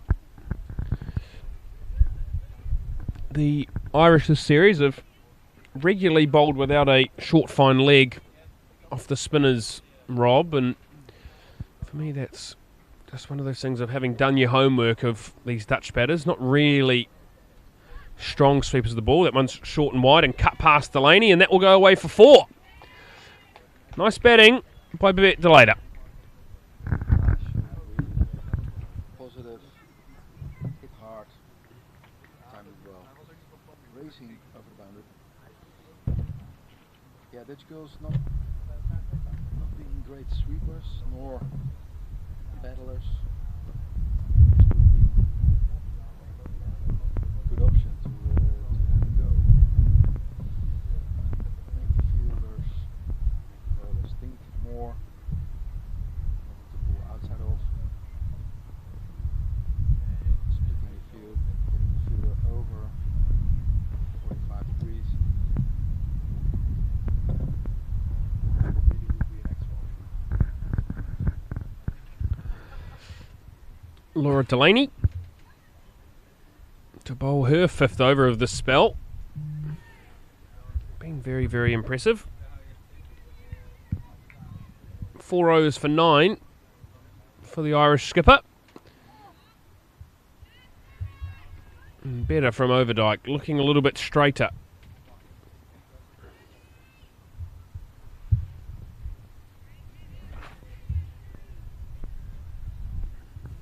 Just starting to brighten up a little here at VCC. Not got any warmer, I can tell you that. Still sitting here in my t-shirt and shorts. But nonetheless, we'll plough on. Full toss from Delaney, but not able to be punished to the full extent, and only a single taken. More and more support coming into the ground, Rob van Oostrum.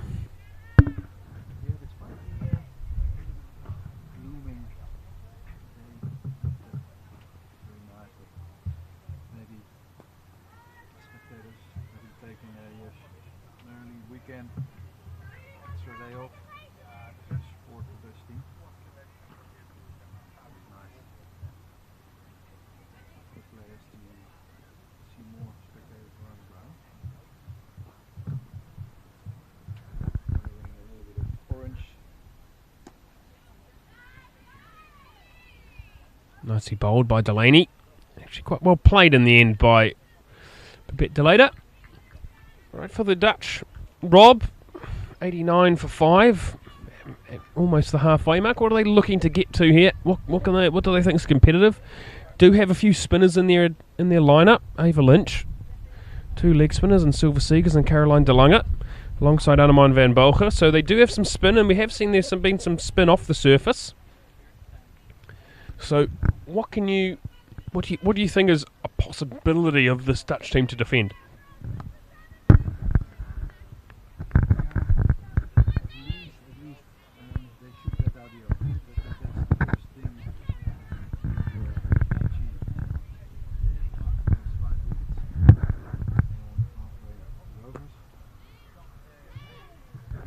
Better.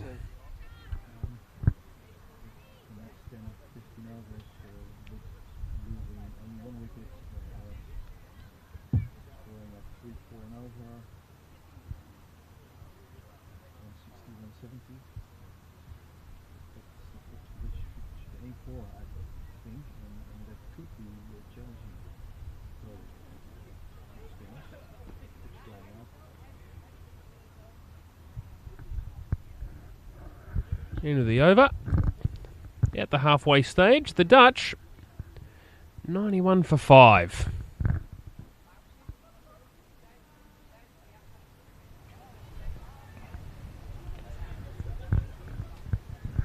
So 170, Rob, you mentioned just before.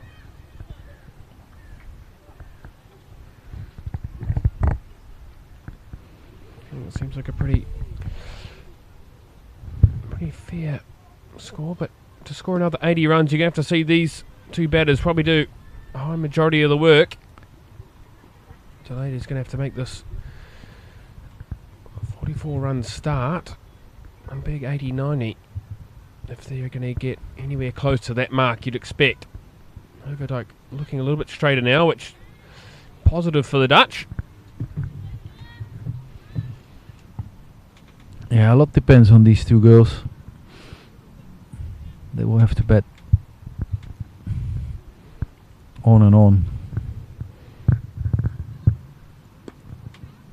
Short, wide, and ended up being tapped back to the bowler.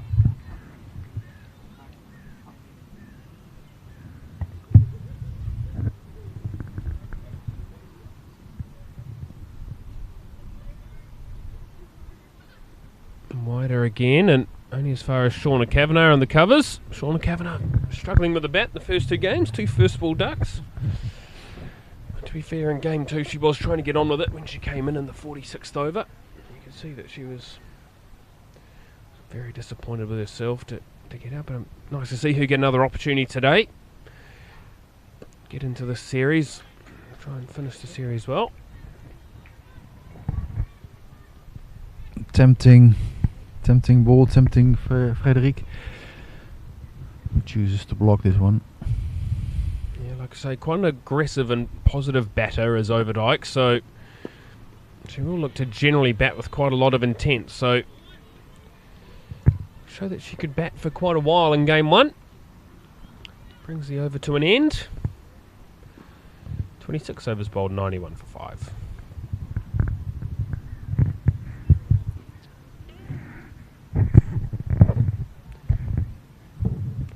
Just a reminder as to what's happened in this 3-match series. We're in game 3 here, obviously, at Voorburg Cricket Club, but game 1 was in Hempstall Vane at VRA.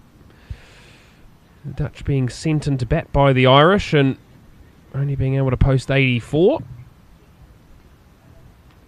Frederik Overdyke making 38 of those, and Wide's making 8, so quite a majority of the runs coming from one batter and the extras. Only batted to get into double figures in that game. As Delaney moves on to 45 of that punch down the ground. Some great bowling performances, especially Arlene Kelly with 3 for 9. And Rachel Delaney with 3 for 20. And reply, Gabby Lewis made 25 and Orla Prendergast 24 not out, and they sailed home quite comfortably in the end. Did the Irish chasing the 84 runs down within 20 overs. Silver Seegers picking up 2 wickets and Irish bowling a mammoth 7 over spell to start. That was game 1, and then in game 2, having spoken to Laura Delaney after game 1, wanted an improvement from her batters, and herself and Paul answered that call with both making twin tons. A nice shot by Overdyke down the ground for 1. Slight misfield by Lewis, but doesn't cost them any runs. Yeah, Leah Paul making 137 of 138. Laura Delaney making 109. No other batter getting above 22, but they didn't really have the chance to. The two batters there facing a mammoth 240 balls, 40 overs worth of the 50 overs they batted.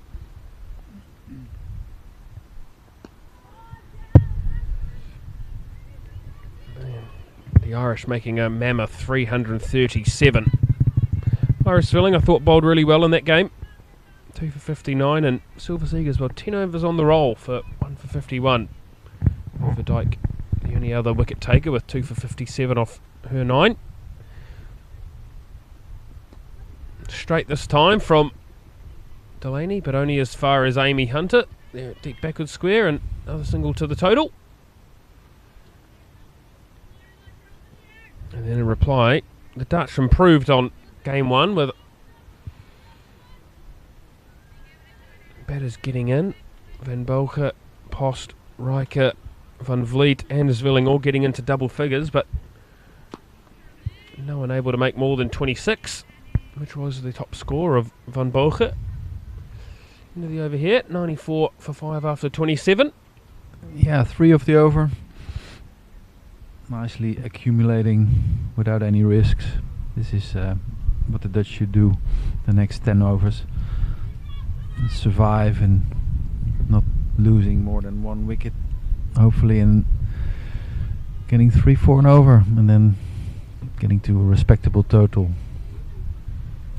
And to finish off in game 2, Cara Murray was the standout bowler, 5 for 39 from her 10 overs, picking up a high majority of the wickets. And now we get to game 3 here at Voorburg Cricket Club. And the Dutch 94 for 5 in 27 overs, and Delayder's going to cut that away. Look for 2, but won't be able to get back.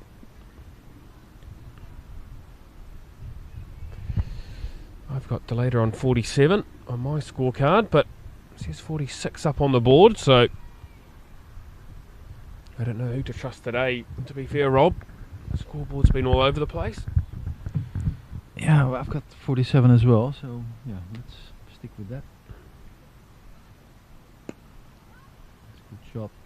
Overdyke on the back foot, so unable to get down the other end for a single. You see there, you'll be able to watch it back a bit later on. She had to play that shot off the back foot. Had to take another step back, so she's 2 steps behind where she would be if she was able to play that ball off the front foot to be able to get a single down to there. Same situation again. Annoyed with herself a bit, maybe thinking she missed out on 2 singles there.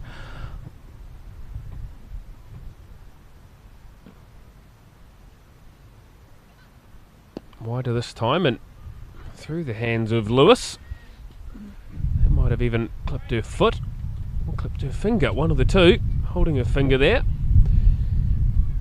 Either way, Overdyke gets a single. Again, it's been low risk cricket the last couple of overs from the Dutch. Generally looking to hit straight and find singles and just bat a whole lot of balls. Through the offside once more.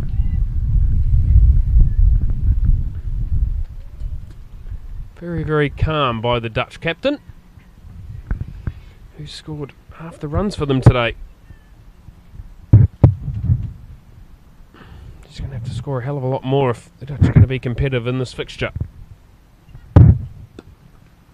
Off the front foot this time, and that allows Overdyke to get down the other end.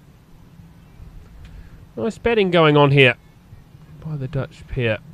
Very, very well contained though by the Irish at the end of 28 overs. 29 overs? 28 overs. I don't know anymore. 28 overs bowled. Scoreboard's wrong again in front of me.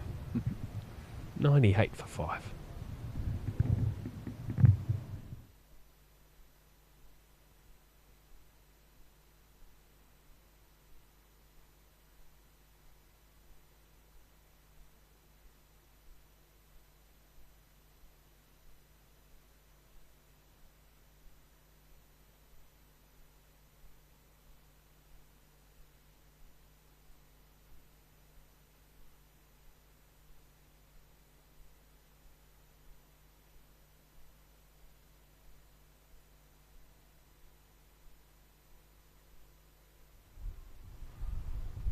Change in the bowling. Rachel Delaney replaces Laura Delaney. No relation. Two last names spelt differently, I was reliably informed by Paul Delaney on day one. Shows my attention to detail from time to time, asking if they were family. I got a strong firm no. We have our last name spelt slightly differently. So thank you for that nugget of information. I'll get Paul on a bit later on. Only got about 3 minutes with him at the end of game 2 because the Dutch sort of capitulated quite quickly in game 2 in the end. So having a look and over nicely driven. Yeah, slightly misfielded by the captain, but sort of sliced away and bobbled off the edge of the block. As the 100 comes up for the Dutch in the 29th over.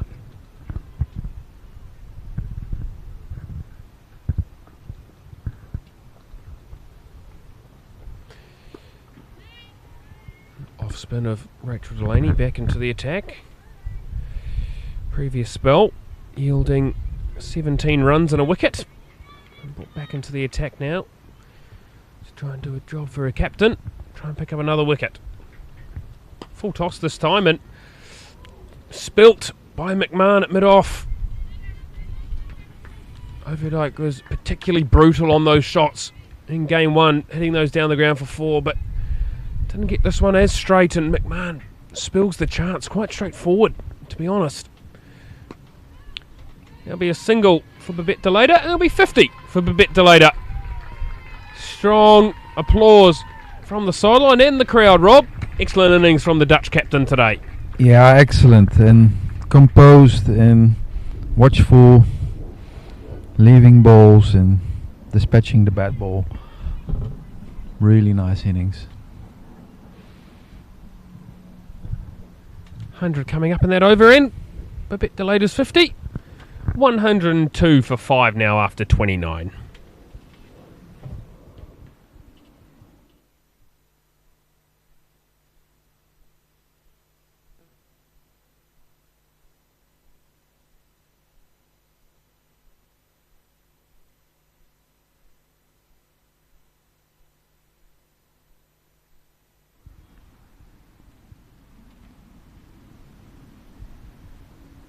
Wide down the leg side.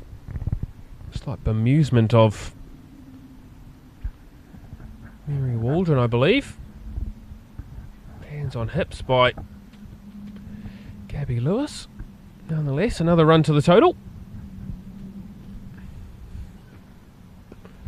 Wide up. Outside off stump and punched away, only as far as all the Prendergast. Would like to see Prendergast come back into the attack from a neutral's perspective. Well, just the 2 overs and got 2 wickets, but Laura Delaney seeing it differently and going very spin heavy so far. Pulled hard by Overdyke, down to long on for another single.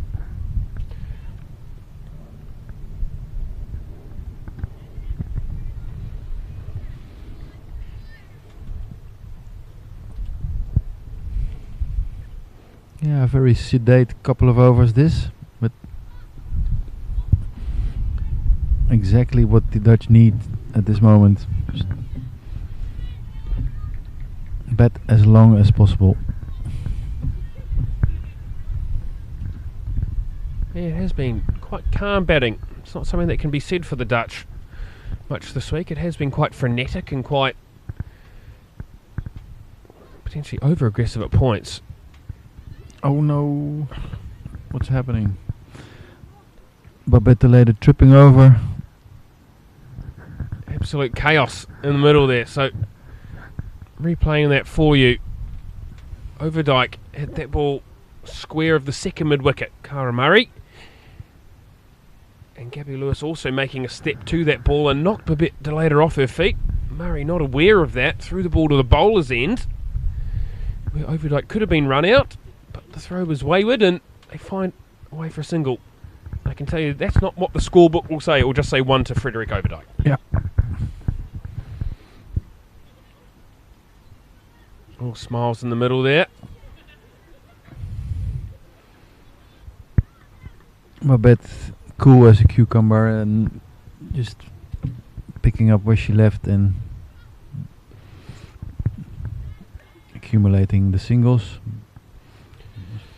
Another single. Out to McMahon at deep backward square. That will win the 30th over. 109 for 5. And I think we're going to have a drink.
Welcome back after the break.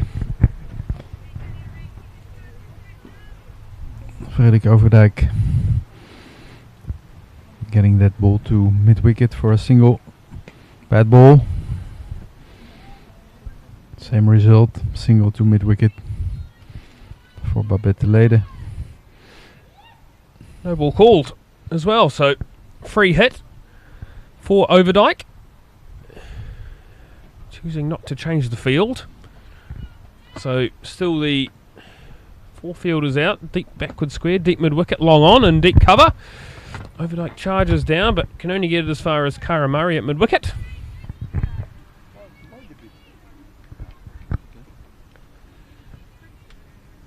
Smiles around the ground. Irish staff in front of us here. Physio and that's a nice shot. Punched off the front foot, but only as far as Georgina Dempsey. Good use of the feet. Physio and manager standing in our way, but we'll do our best to look around them. Yeah, we can hang a little bit to the left, to the right. Full toss, and toss again. Lewis comes round and does the fielding in front of us.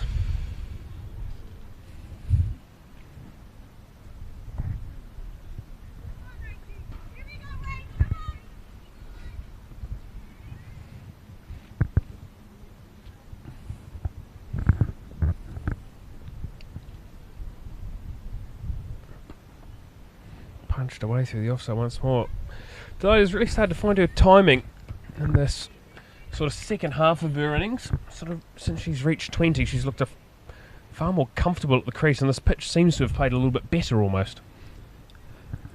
Yeah, it is on the low and slow side, and attacking aggressive Dutch sort of approach difficult on a track like this, and Babette seems to get the hang of it now. Misfield there by Cara Murray to finish the over. 31 overs bowled. 117 the score.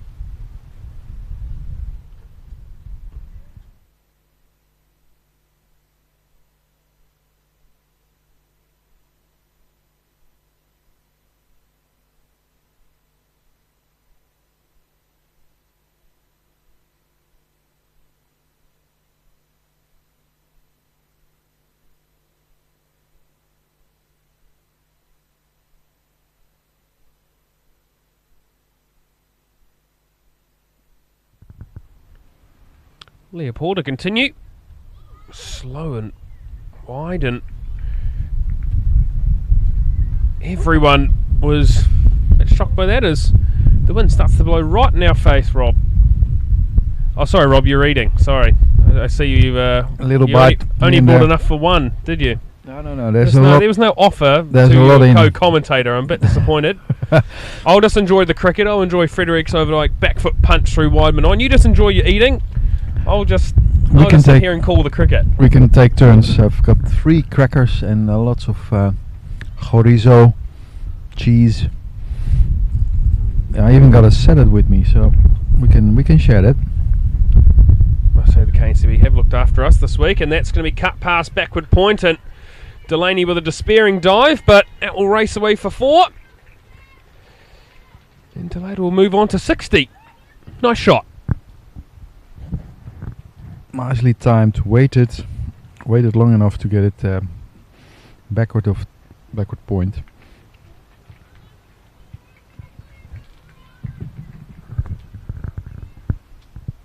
Look, I'll turn your mic down for you so you can have something to eat, Rob, and I'll just call the cricket. And you have an over off, and I'll bring you back at the next over. I'll turn it down.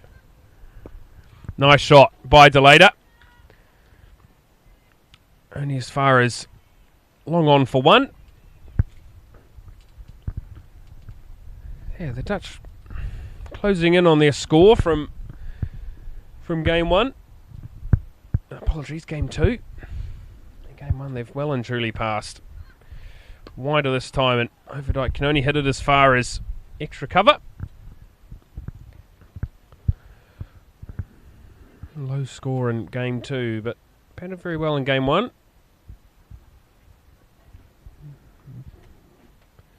Seems to be on that similar vein. Just over comes to an end. 123 for 5 here at Voorburg.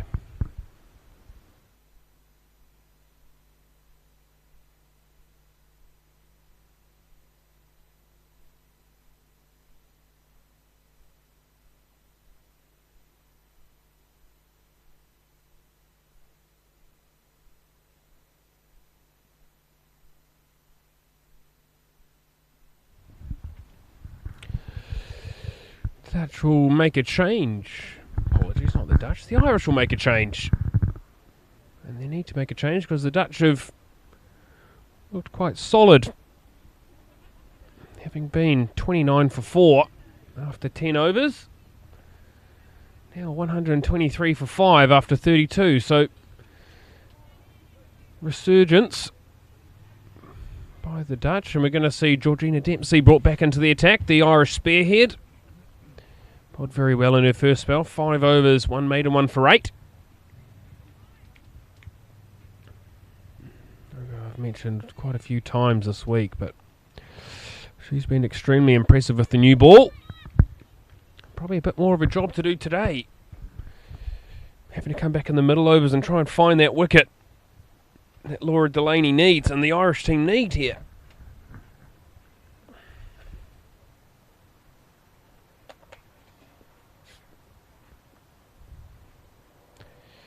Dempsey to Delaney. Pitched up and nicely dabbed down to third man. This is good for the Dutch. Irish haven't really had to bring back their 2 seamers through the series, so Arlene Kelly in the first 2 games. They've not really had to bring them back for much of a second spell, so I think also the Irish won't be too disappointed with being able to see their seam bowlers have to come back and do a slightly different job than what they've had to do in the first game as well. Over Dyke on strike now and times that ball quite nicely, but only far as extra cover. I'm going to welcome back in Robert Van Oostrum after that cracker break. Rob, how was the cracker and that nice little bit of topping you had on top of it? Yeah, I must say it was a welcome one. A spelt cracker. I don't know what spelt is in English. Nor do I, but it sounds delicious nonetheless. Yeah, really nice. Nice shot by Overdyke. Rogue throw, and throws. Overdyke will look for a second, but good backing up by young Amy Hunter. Down there at fine leg, making her way into the ring. Very alert, so quite a wild throw to be fair from Sean Kavanagh, but no damage done. Still just a single taken. Yeah, looked very enjoyable. You were just munching away on your phone, having a great old time. But nice to have you back alongside as Delaney times that one beautifully up to deep cover. Yeah, enjoying the cracker, but also enjoying quietly enjoying the batting of Babette and Frederic. Very mature, professional sort of spell this. Exactly what the Dutch needed. No risks. No, they have been very, very calm. That can be said. Came together at the fall of Robin Van Oostrum earlier on 71, so going along quite nicely in fact, and they've put on more than 50 for this partnership. And it's fielded by the cover fielder and actually, yeah, not taking the single, which was there.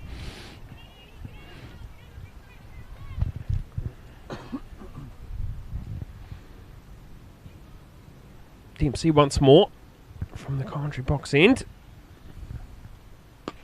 Full toss and driven past mid-off. And like I mentioned in game 1, Overdyke took full advantage of those full tosses and banged them hard down the ground. Got away with a little chance earlier, and Sophie Mcmahon dropped it, but nowhere near the field at that time. Crunched away for 4. That will end the over. 130 for 5 after 33. Great shot, Rob. Really, really nice. Positive approach. I like that.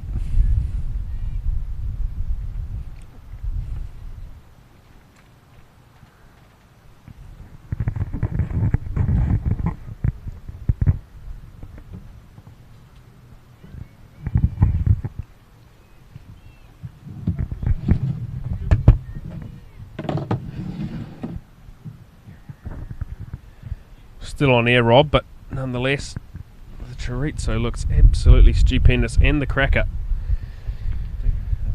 I have a look, and I must say I finally succumbed. The jumper has been put on. Rob Van Oostram's going to call in this delivery from Cara Murray. No, he won't. He's too busy with his chorizo. Oh, That's for you. it's been put in front of me. Absolutely brilliant from my co-commentator. He's come prepared today. Must be said, it is a very thankful co-commentator who is looking for his partner in crime, Sabir, to get him a tosty, but he's nowhere to be seen at this stage. Delaney being able to punch that first ball out to deep cover for another single.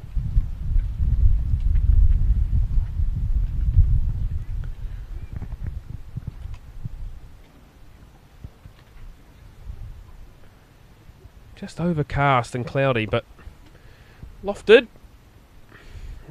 chipped more so, and just over the head of Shauna Kavanagh and past the hands of Rachel Delaney at mid-off, and another single taken. A little bit of luck for Overdyke. As we see Murray in once more. Turned into a full toss, but only as far as, I believe that's Georgina Dempsey out there at deep mid-wicket. I'd say that breeze has been unrelenting through the day. Overcast and not been particularly friendly. We were expecting some of this cloud to burn off. It's quite wide there by Murray, and Overdyke's done well to get that towards mid-on, and nicely fielded by Paul. That short mid-on now moving into a short extra cover. So the Irish keeping a tab on what they're trying to do.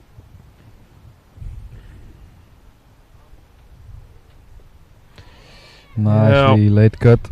Might go all the way. It will. We'll go all the way for 4. Delaney now moves on to 70. A little bit edgy, but it's where she intended the ball to go, Rob. Yeah, she did. And meanwhile, the Dutch getting to the mark of 34 overs, and that's sort of where the innings ended in the first two matches. So really, really good job growing into the week, maturing match by match, you would say.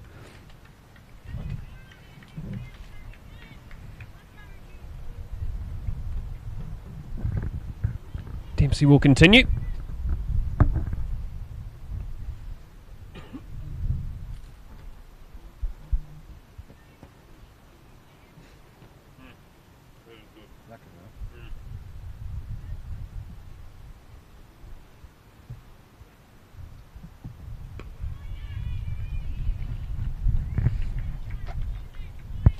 Straight ball, nicely blocked by Overdyke. Still patience,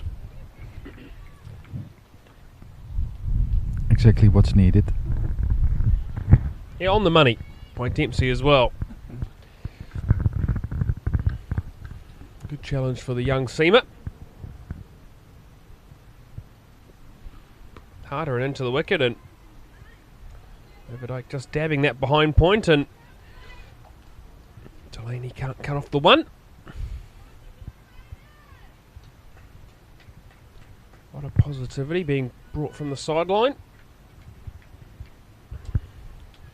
I must apologise, I said that Delaney had moved on to 70, not quite, under 69. Now we're going to see a change in the field, so third man into the ring, and long on drops out and driven away, and Delaney will get to 70. And another wild throw by Kavanagh, but again, danger averted in terms of an extra run being taken. Gabby Lewis calling a few of the shots as she suggests that third man should come into the ring again for Overdyke as well.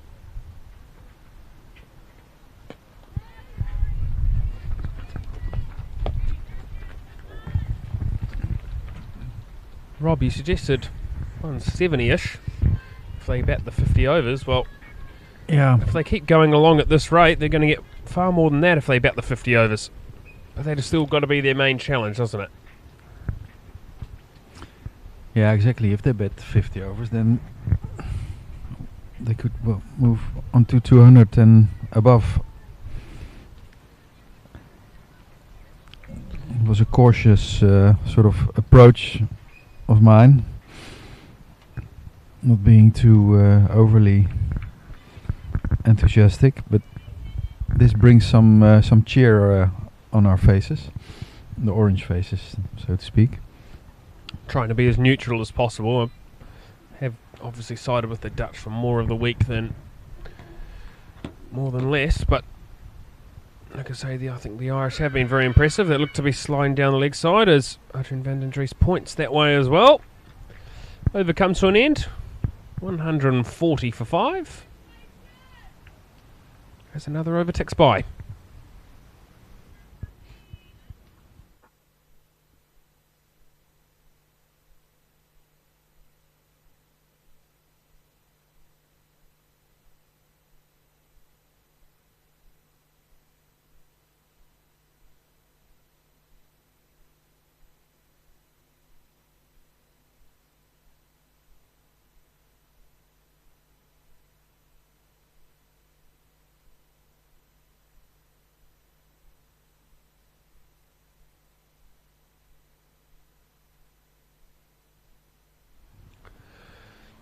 Cara Murray will continue. That's an excellent shot by Babette Delaney. That is proper quality batting. Doesn't get the 4 because it's a brilliant piece of fielding by all of Prendergast on the rope. And in fact, it's that good a piece of fielding. They'll only get 2. Excellent from the young Irish fielder, but a beautiful shot there by Delaney. Yeah, using speed, full toss, and didn't go all the way. Deserved 4.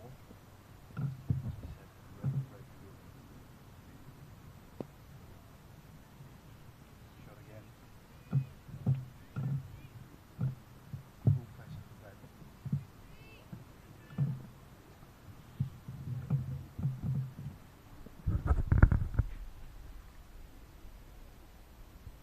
Murray into her 8th over now. Now the sweep comes out by Delaney. Well behind square, and McMahon's going to have to do well to get there, and she won't. Brilliant shot by Babette Delaney. Nice to see him on the sweep, Rob.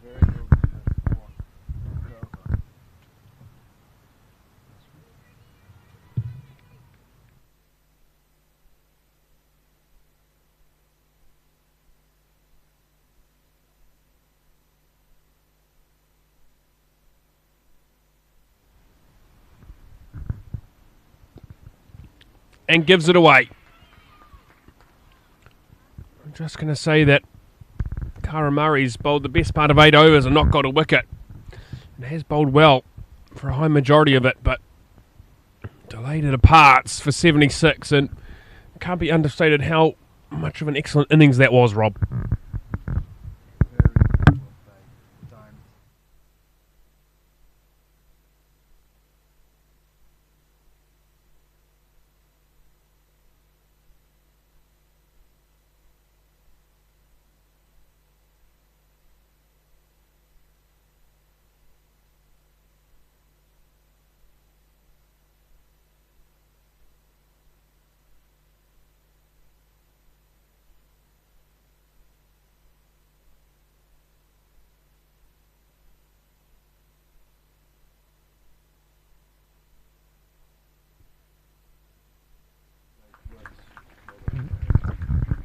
Yeah, brilliant innings by the stand-in skipper.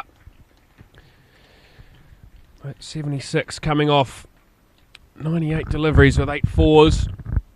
Like I say, I was in very ominous form today.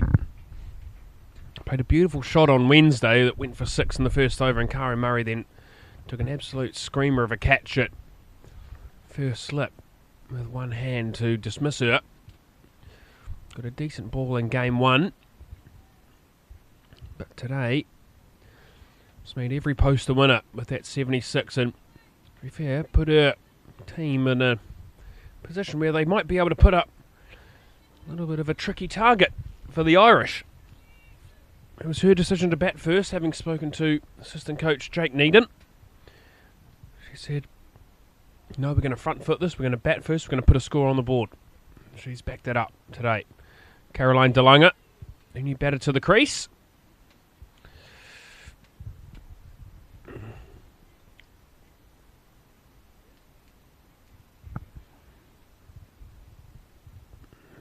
See that slip come back in for the new batter. Delaney only making 2 off 7 balls in game 1 before she was bowled by the off-spin of Rachel Delaney. Going to need more from her today. It ends a successful over for Cara Murray. Finishes her 8th over. 1 for 41 off 8. The Dutch 146 for 6 after 36.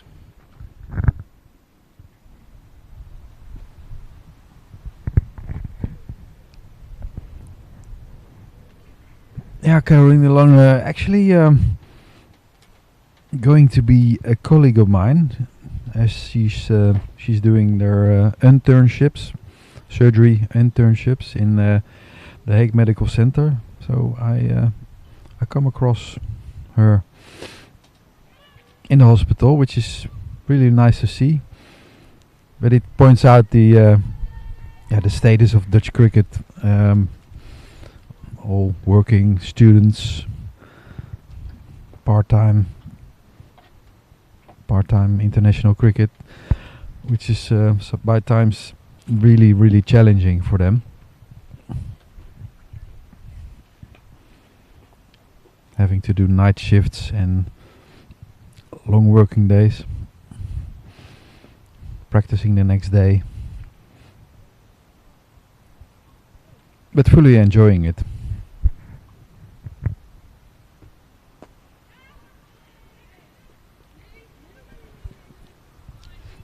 Good early call from Overdijk, getting just a single. Laura Delaney back into the attack from our commentary end.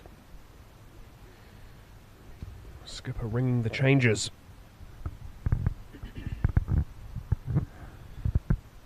Six fielders in the ring now. And bowled. Delaney goes across a straight one, and to be fair, just needed to get forward and defend that from my liking. Just went a little bit across it, Rob. Saw that earlier on this afternoon with Robin van Oostrom, and Delaney's basically played the same shot and got out the same way. Yeah, it's a pity. It's all just about basics, I would say. But yeah, the Irish just doing the basics right and just getting the ball wicket to wicket. The Dutch not being able to get the basics right. So Caroline Delaney departs for no runs.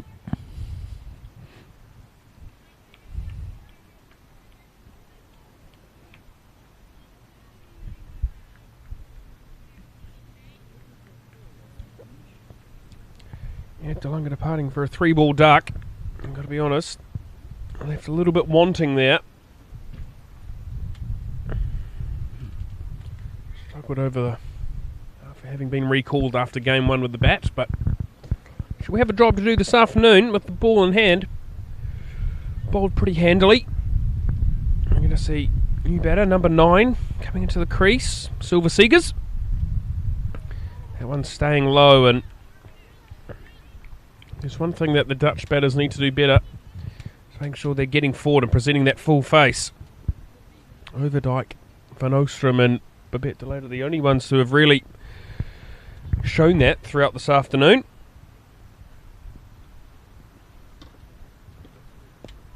Going back again is... Apologies, that's not Silver Seegers, it's Ava Lynch. My apologies. Silver Seegers was scheduled next on our list. front of us. Just seeing that it's Ava Lynch, so we have a job to do to get forward and try and hang in here with Overdyke, who's 29 not out and going pretty well. Straight this time, and no bat on that, sliding a long way down the leg side, no appeal from the Irish. End of 37. 149 for 7. Dutch needing to rebuild here, Rob, aren't they? Yeah, otherwise the 170 total, which I mentioned earlier, might even be a bit too far. So Eva Lynch just needs to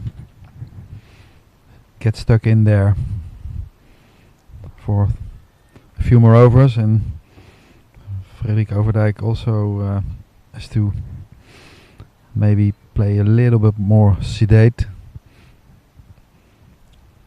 trying to get some singles.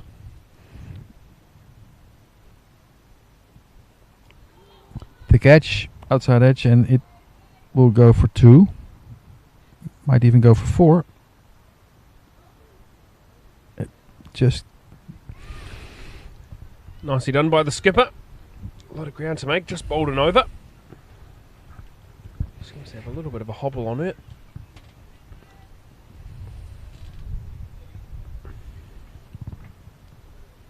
A lot rests on Frederik Overdyke here. If they're to get anything above that 170 that my co-commentator Robert Van Ocean has mentioned a few times. Punch down the ground. That'll be another single. Bringing Ava Lynch. I keep saying Ava Lynch, but it's actually Eva Lynch. Sorry to her parents that are probably, family that are probably listening out there. Eva did tell me off, actually after game 2. I keep getting her name wrong. As did Herman van Boge. I'm trying my best to get the Dutch pronunciation right, as look like the top spinner or the slightly quicker delivery there by Cara Murray, who's bowled unchanged from that far end today into her 9th over.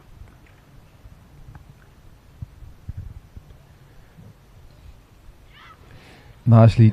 And Lynch will get off the mark, and she'll be very, very pleased with that. 2 runs.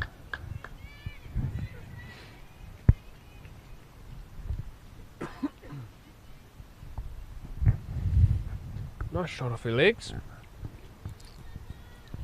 Eva Lynch telling me that she wants to be quite a positive batter, quite aggressive with the way she plays. It's great to have that mindset, but you've got to be able to back it up and get yourself in good positions. No need to play at that one. A little bit too wide that time from Murray. Sometimes looking like she might bowl the googly. I think it was. Overcompensating maybe the line. This one being a leggy, but wide as well. Quite a number of supporters just gathering on that far corner of the ground down the other end. I was saying it's just starting.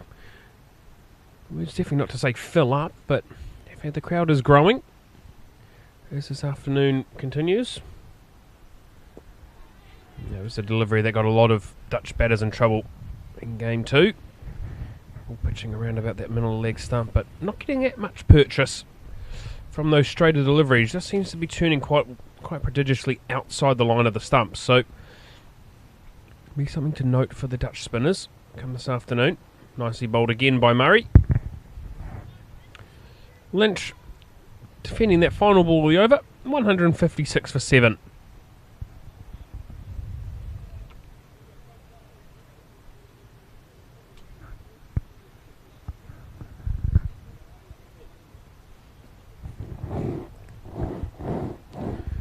.38 overs gone here. 12 overs left to bat. I tell you what, the Dutch would just be happy to bat those 12 overs. See if the Irish skipper will continue from our commentary box end.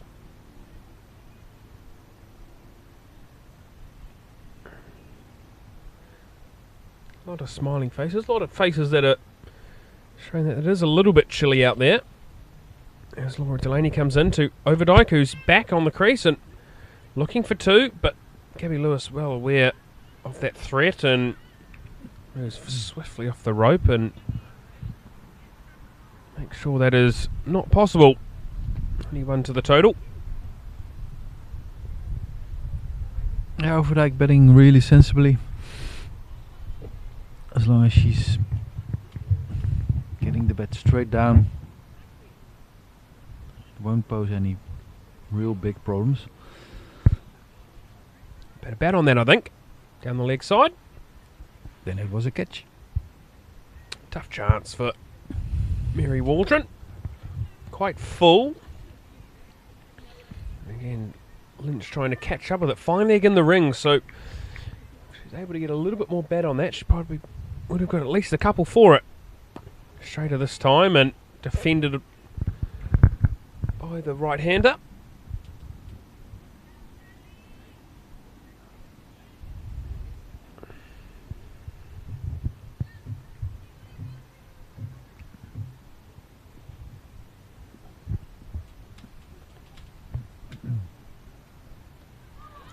Chopped through the legs of Mary Waldron.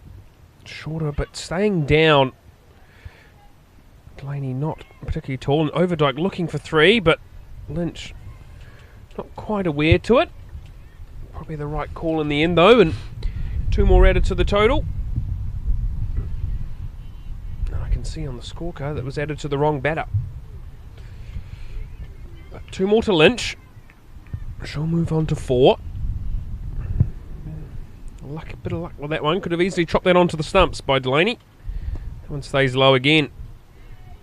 And I'll tell you what, potentially good signs here for the Dutch that this pitch is starting to get a little bit low, a little bit slow, and if they can get the ball straight in the second innings, I tell you what, they'll bring the stumps into play, won't they, Rob? Yeah, when they improve their bowling as much as they are showing to improve the batting, this might be an interesting afternoon. Full and clamped down on by Lynch. 39 overs bowled, 159 for 7 the score.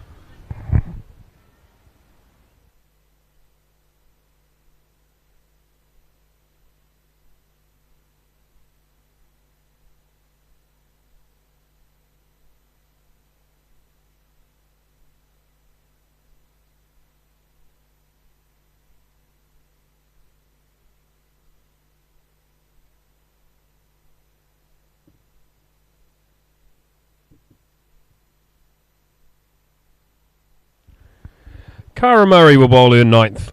Apologies, her 10th and final over. Oh no, spilt by the Irish skipper. Just bowled her over and was hanging on the ring.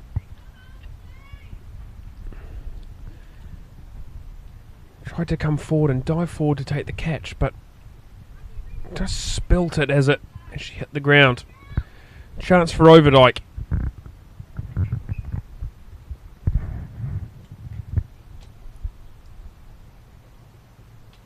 Tempting, well played into the offside, into the gap. This is sensible batting from Eva Lynch. Getting Overdyke back on strike again, and Overdyke having had one ball to think about that last sort of loose shot. Hopefully she can get her composure again. Nicely delivered by Murray. That's that straighter line again, and it's had the Dutch batters in trouble through all this week. Just squaring them up on that straight delivery, and that one did just pop and turn just a little more than the previous have.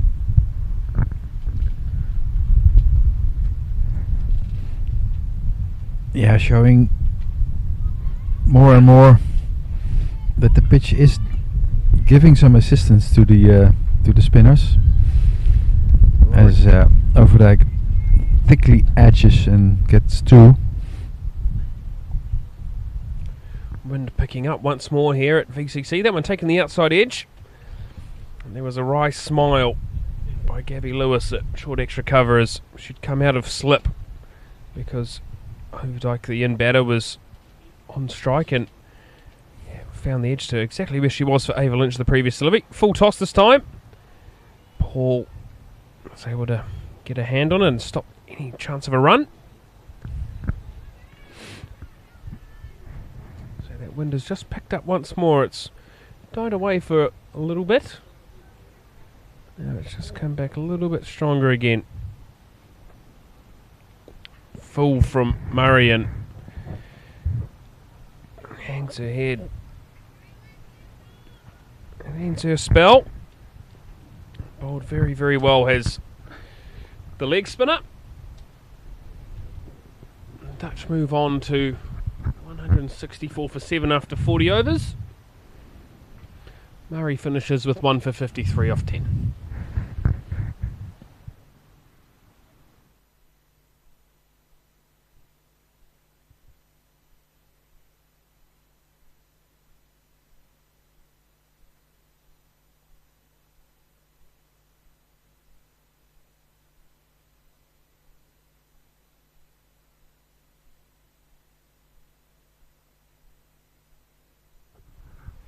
Mickey's Villing there, doing the 12th man duties. Maybe a little bit of a note out there from the coach or captain or one of the assistant coaches about what they're looking at from these last 10 overs. I see another change in the bowling. Laura Delaney coming out of the attack and Georgina Dempsey back in. Slower ball and only as far as mid-wicket. Just a little recap for you about the fall of wickets. Anna van Belcher was the first one to depart and the score was on 5 and she was bowled by Orla Prendergast. And very next ball, Juliet Post batting at 3 for the third game, and Succession was also bowled by Prendergast through the gate. Again, a good delivery by Prendergast, but you'd expect a number 3 batter to probably be able to get some bat on that. Robina Reichert was the third person to go, third batter. Stumped off the bowling of Rachel Delaney. And the Dutch were in all sorts at 8 for 3.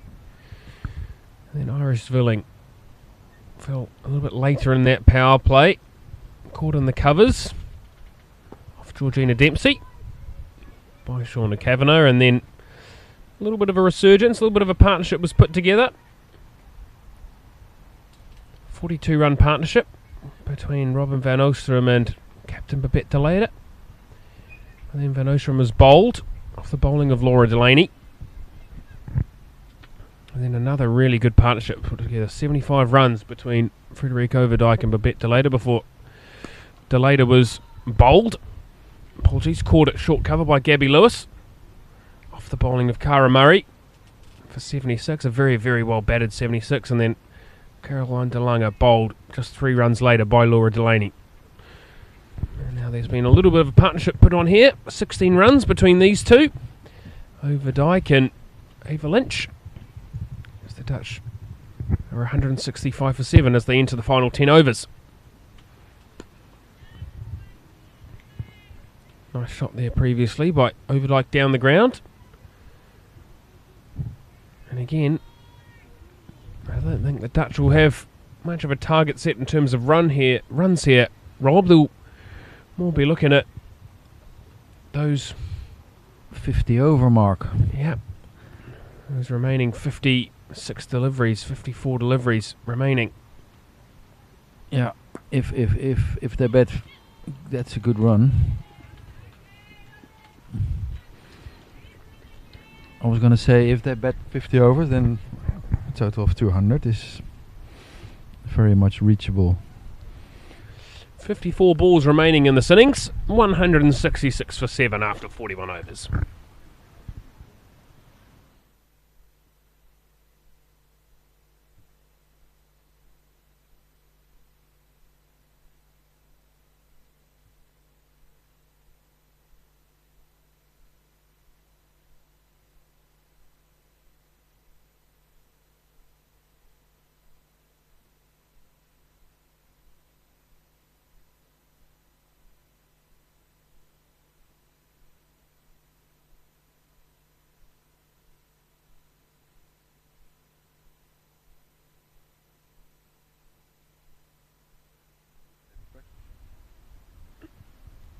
Leopold back into the attack now from that far end of this beautiful setting at Forburg Cricket Club.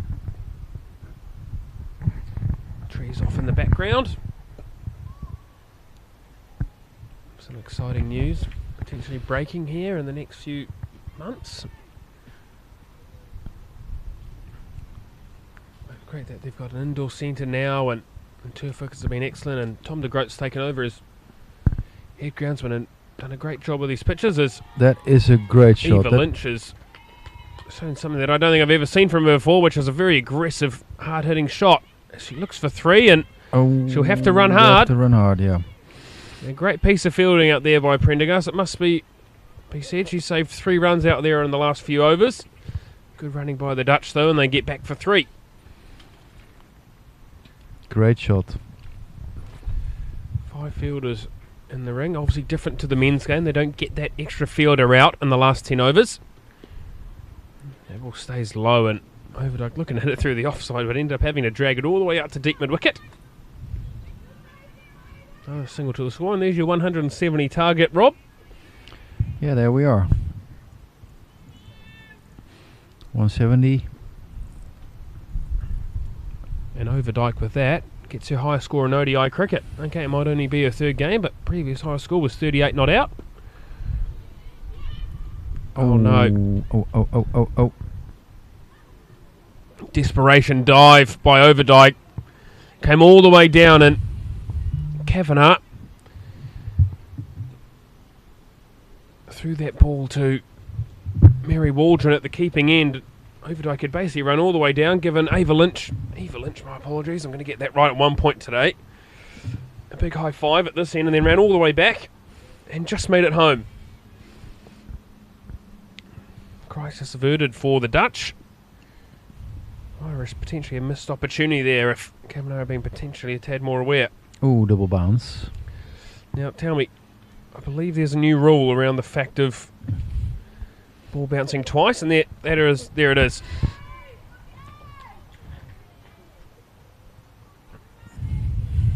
Malik Padarusai signalling that it is a free hit. Ball now no longer able to bounce more than once before the crease line.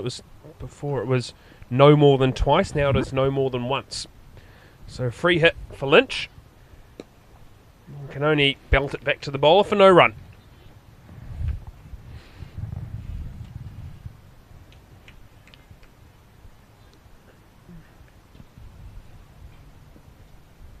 Mid off inside the ring, extra cover, backward point and a short third man, quite square.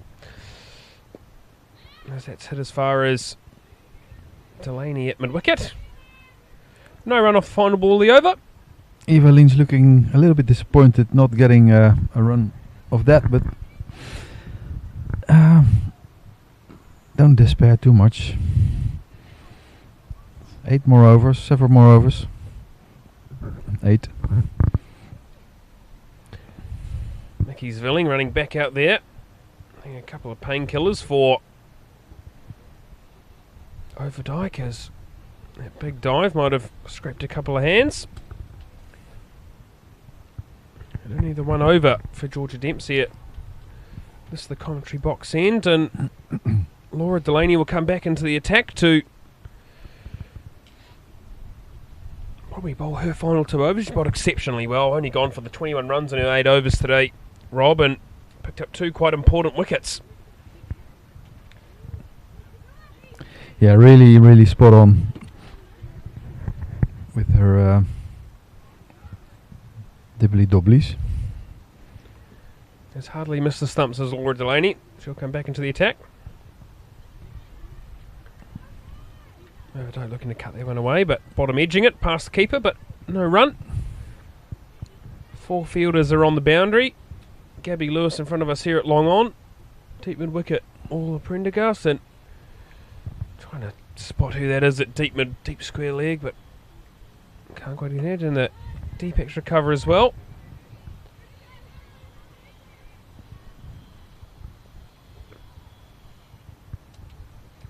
Overdyke still timing the ball nicely and showing the full face.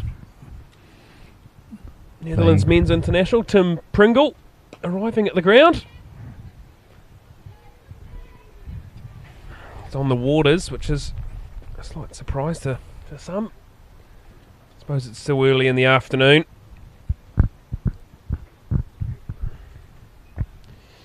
Slight change on the field for the new batter in Eva Lynch, with that sort of extra third man fielder coming across, and mid-on coming up into the ring in a 45. Up in the circle, and that's chipped. And chipped only as far as Shauna Kavanagh, who takes a very simple catch. And Eva Lynch departs, Rob. Yeah, a little bit disappointing. Eva Lynch having been there for 4 or 5 overs now, and actually should have known the lack of pace of this bowler and this pitch. Should have waited a bit longer to with her shot. Yep. Lynch departs for 9.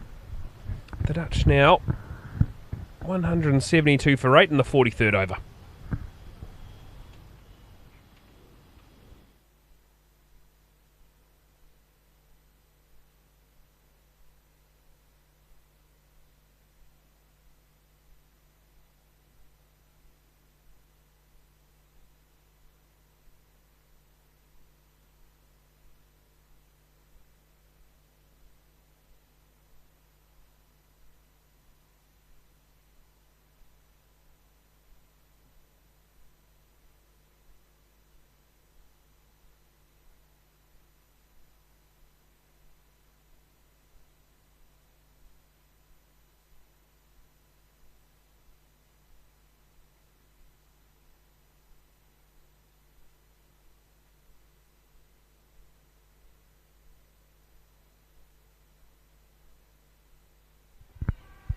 Silver Seegers, the new batter.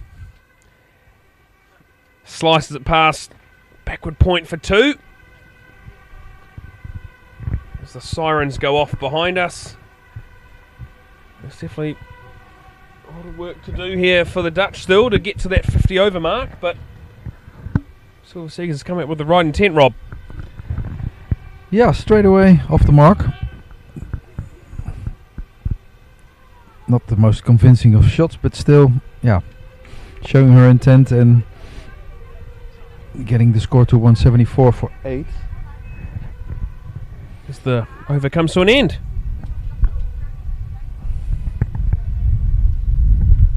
Like I say, I don't think anything will have changed for the Dutch in terms of just trying to bat out their overs. That will be a big target of them.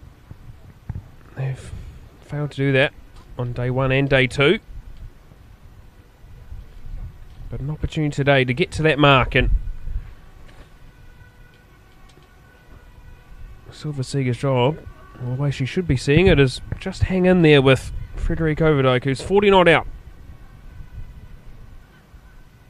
Slower and dragged along on. It must be said that the just coming into 3 hours out in the field, so it's been quite a while, but to be fair, not a horrible temperature to be fielding in. And if we're not going to be too sweaty out there, I wouldn't suggest these sort of conditions. And the breeze still blowing quite comfortably across the ground.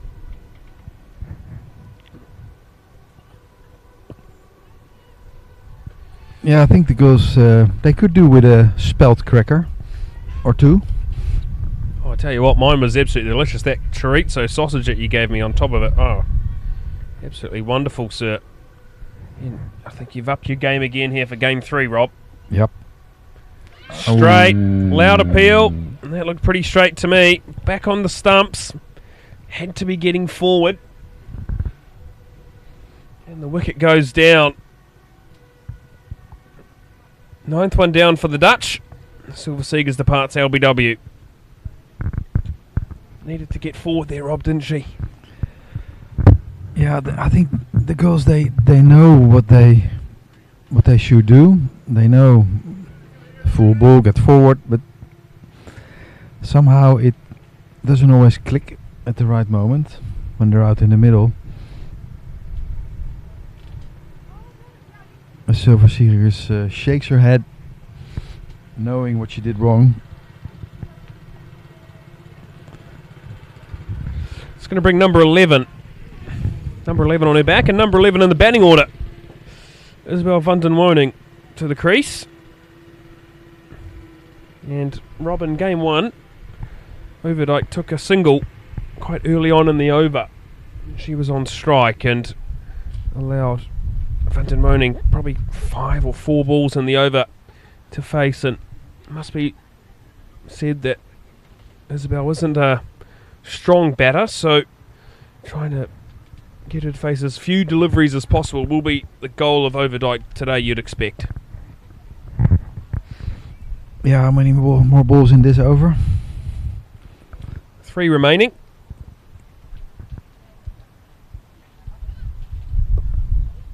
Well blocked. Nicely defended there by Van den Woning. Again, very limited batter. Hasn't played much cricket before this at a high level, so will be quite a challenge for her.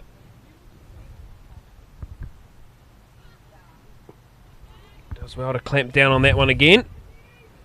One more ball to face in this over.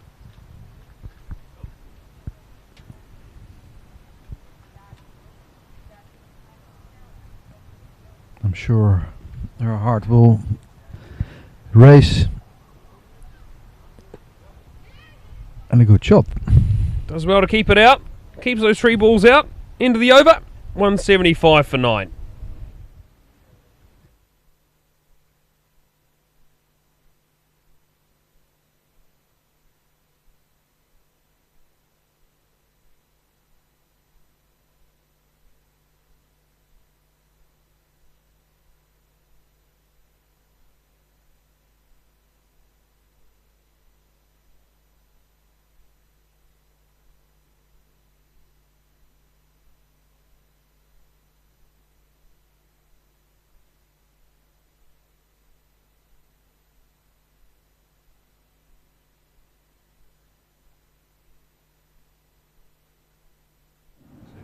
Frederick Overdyke on 41 has batted extremely well. Laura Delaney to bowl her final over.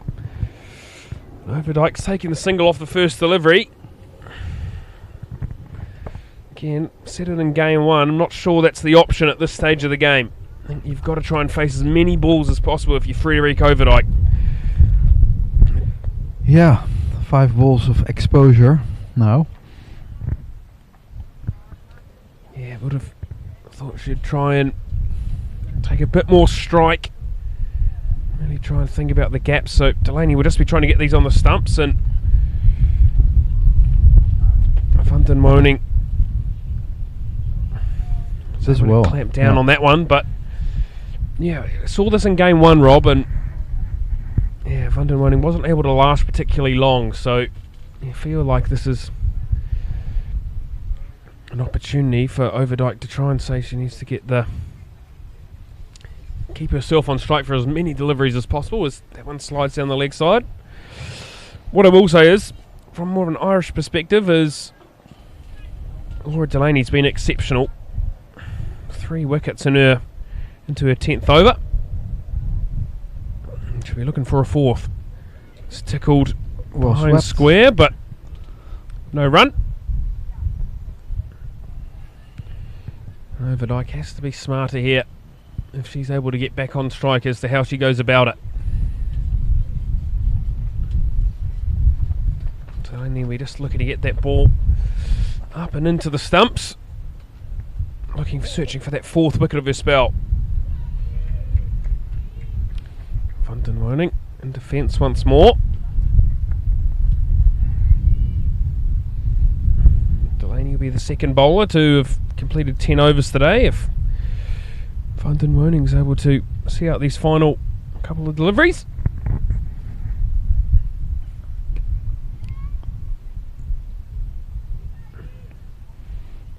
Deep cover and deep backward square. The 2 fielders out on the boundary. Yeah, Isabel van den Woning freeing her arms even. Full of confidence of surviving this over. Now the captain dropping the fielders out. So deep mid wicket, and long on, dropping out onto the rope for the final couple of deliveries, and Van den Woning is able to keep that one out, and they'll complete another over. 45 overs bowled, 177 for 9.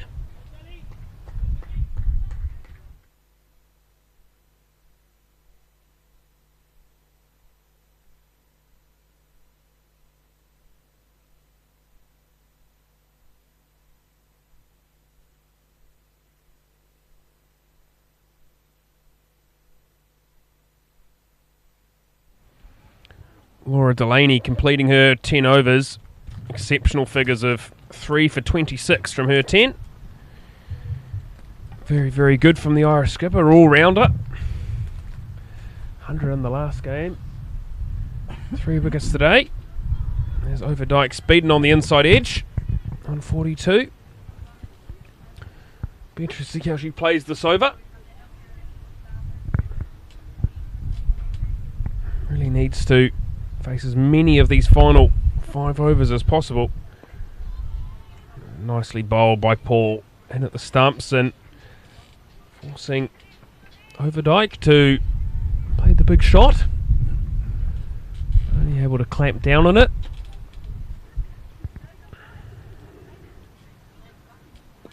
On the stumps of more, got to push for 2.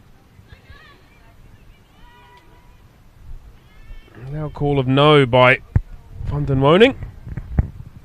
Probably the right call. Yeah, that would have been suicide.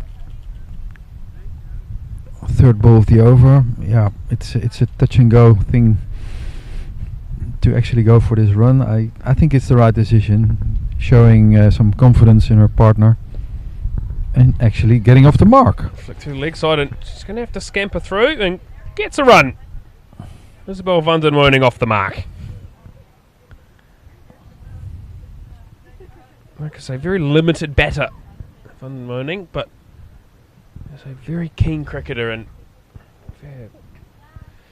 looking to see how she goes with the ball this afternoon. I'm sure she'll take the new ball.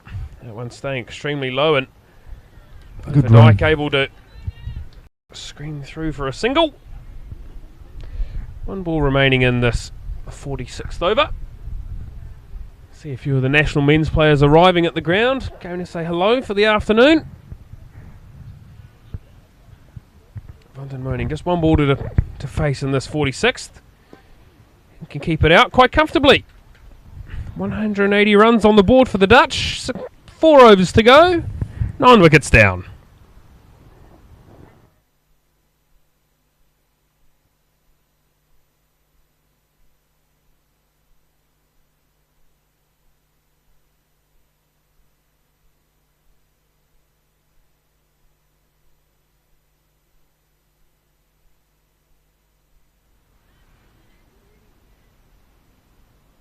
Irish captain, having completed her 10 overs, has to make a change from the commentary box in, and it's going to be that of opening bowler Georgina Dempsey. Bowled very, very well in her 2 spells today. Flicked away, but only as far as deep square leg for a single. And all the field will come straight back in again, as Van den Woning will take strike.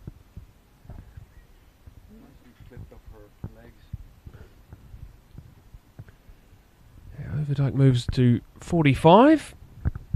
Dempsey's figures of 8.1 overs for 20 with 1 wicket have been very, very impressive. Down the leg side, and be given as wide by umpire Van den Dries.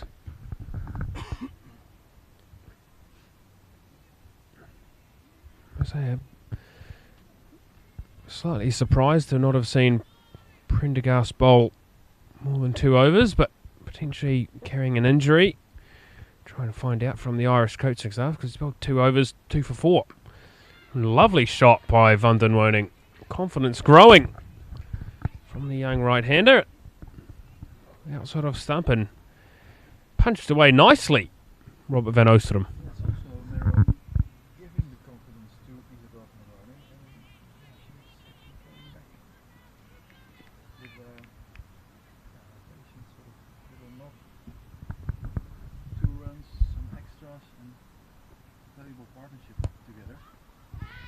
Great hand by the bowler, Georgina Dempsey. ODI hitting that hard down the ground, but the bowler alert to the fact that Gabby Lewis is a little bit wider at long on and able to get that hand on and stop the single.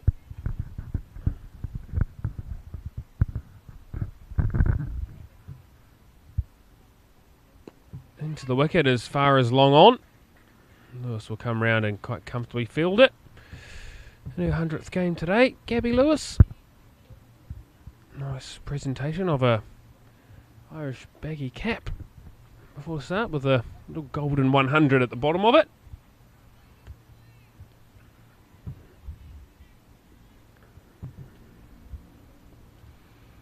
Overdyke on 46. And Van den Woning does well to keep that full straight delivery out. One ball remaining in this 47th over. And that's just creeping their way further up as this partnership's now grown to 9.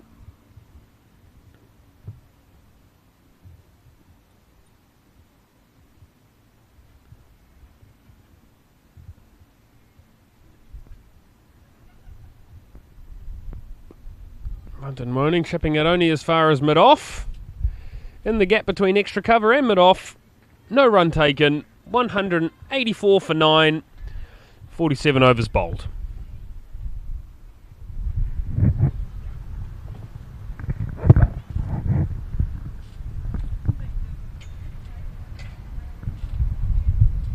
Paul will continue.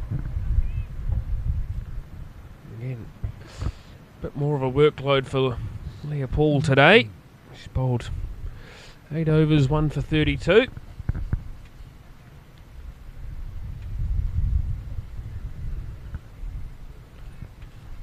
We're looking to keep that ball nice and straight once more.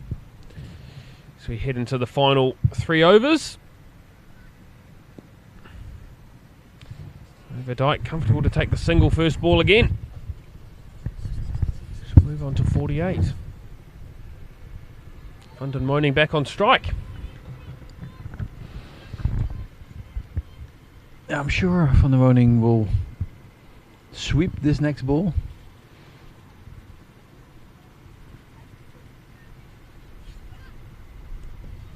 And chopped on. And she doesn't. Outside off stump, and Van den Woning trying to hit it through the offside, but can only do as much as chop it onto her stumps, and that will end the Dutch innings in the 48th over. 185 all out. And Rob, a word for Frederik Overdyke. Yeah, really excellent innings. She's mature, batted extremely well, hasn't she? Mature innings together with Babette Lede, saving the Dutch innings with a great partnership, and yeah, doing herself pride with 47 not out. Even the last partnership of 10 may be very valuable, getting the total to 185 for 9 all out. Sorry, nearly batting out the overs, which is a big step up for the Dutch team. Big hand to the Irish team. Some good bowling performances. Energetic fielding. A couple of dropped catches, must be said.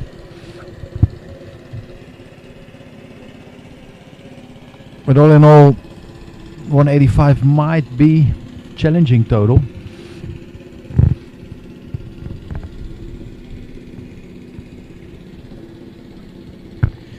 Yeah, that will conclude the first innings. I say it, very much an improved batting performance by the Dutch, but not quite able to bat out their 50 overs. We'll talk you through the scorecard just very quickly and how it all went down. Van Boge was the first to depart, bowled. Very next ball, Juliet Post was also bowled off the bowling of Orla Prendergast. And Bina Wright came to join Babette Lede, and she was stumped off the bowling of Rachel Delaney, and then Irish Villing came out and she was caught at cover off the bowling of Georgina Dempsey. And the Dutch at that stage, Rob, were in all sorts at 29 for 4, but debutant Robin van Oostrum came to the crease and actually looked very confident in the way she went about it alongside captain Babette Delaney. Yeah, that was a proud moment and a real positive approach, which paid out to herself and to the first of two good partnerships to actually show that betting was possible on this pitch, and respectable total was in sight. Then Van Oostrum departed, bowled by Laura Delaney. That brought Frederico Verdijk and Babette Delaney to the crease, and they put on 75 for the 7th wicket. Apologies. Yes, for the 6th wicket, my apologies. Great partnership by the two right-handers, and then the captain departed for a well-made 76, chipping that ball off Cara Murray as far as short extra cover, where Gabby Lewis took quite a simple catch. Caroline DeLunga followed swiftly after, bowled by Laura Delaney. And a small little partnership again of 23 between Eva Lynch and Frederico Verdijk. Got them to 172. Silver Seegers fell quite quickly after. LBW to Leah Paul. And then Van den Woning and Overdijk were able to put on 10 before Van den Woning was bowled off the inside edge to complete the innings on 185. Babette Delaney top scoring with 76. Overdijk with 47, and the only other player to get into double figures was Robin van Oostrum on debut with 14. Bowling wise, Prendergast only bowled the 2 overs and got 2 wickets. Bowled nicely for 2 for 4. Dempsey, again impressive. Had a bit more of a job to do today. 9 overs, 1 for 23. Rachel Delaney, the off spinner, only used for 5 overs today. Was being used quite heavily through the first 2 games, but only got 5 overs. Took 1 wicket though. Sophie Mcmahon was brought in place of Arlene Kelly, but didn't quite hit her strips today. 9 wides in her 3 overs, going for 17. Cara Murray bowling 10 unbroken overs from the far end of the ground. 1 for 53, and pick of the bowlers today had to be the captain, Laura Delaney, with 3 for 26 off 10. And finally Leah Paul getting a bit more of a run in today with 8.2 overs, 2 for 33. As the Dutch finished 185 all out. Thank you for your company on this first half of the innings. We'll be back in the second half. Robert van Oostrum will be joining me, and maybe a couple of other guests if we're lucky. We'll see you in around about 30 odd minutes or no. See you soon.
warm welcome back or a windy welcome back, whichever way you like to see it, from Voorburg Cricket Club here on the outskirts of The Hague in the region of Voorburg. We're here for the third and final ODI between the Netherlands and Ireland. The Dutch winning the toss and choosing the bat first in this third game, and I think a brave decision by Babette Delaney, and didn't look good at 29 for 4 after 10 overs, but firstly a partnership between debutant Robert van Oostrum and the captain herself, Babette Delaney, getting the score to 71, and then a 75-run partnership between Frederik Overdijk and Babette Delaney, getting that score up to 146, has meant the Dutch have finished their innings all out in the 48th over for 185, which should be quite a challenging task for the Irish batters. Irish Villing will take the new ball from the far end of the ground as we get underway for the second innings. It's a delight to be joined, not for the first time, but hopefully for a more elongated period than Game 2.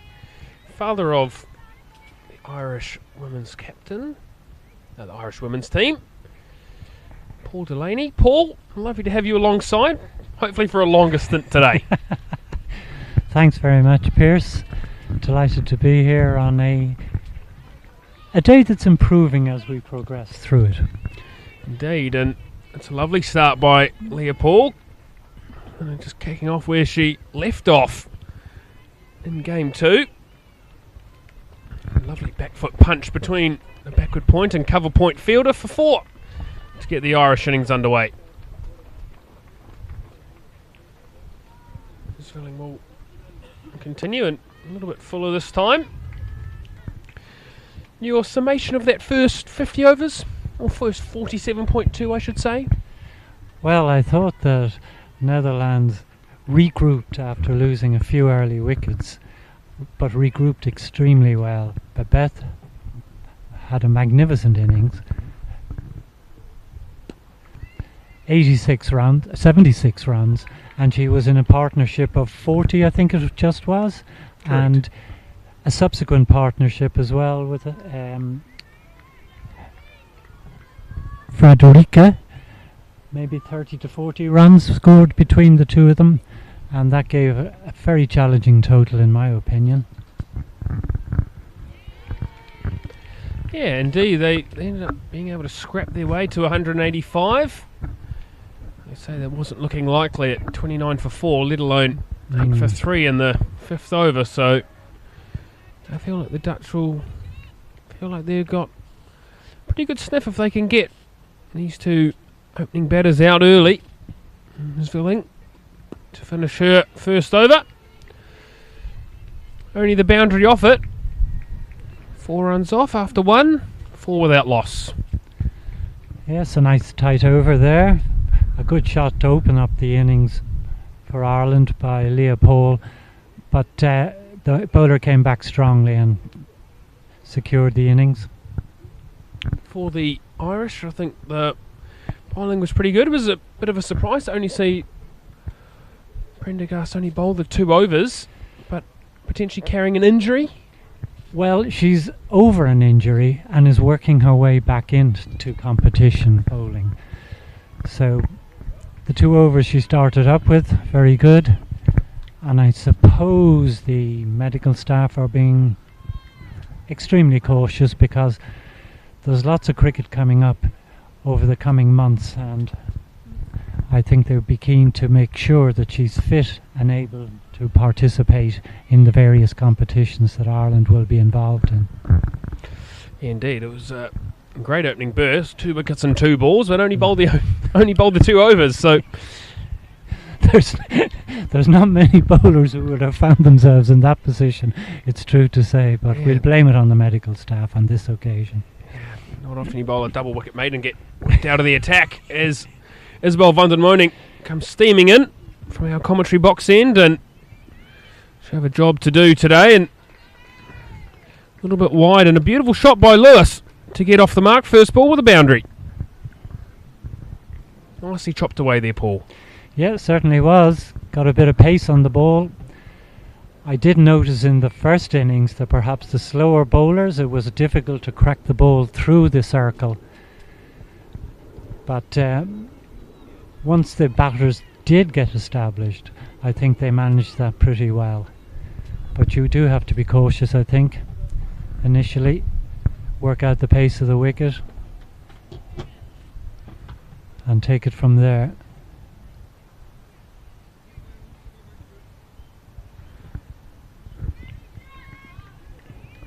Van Woning.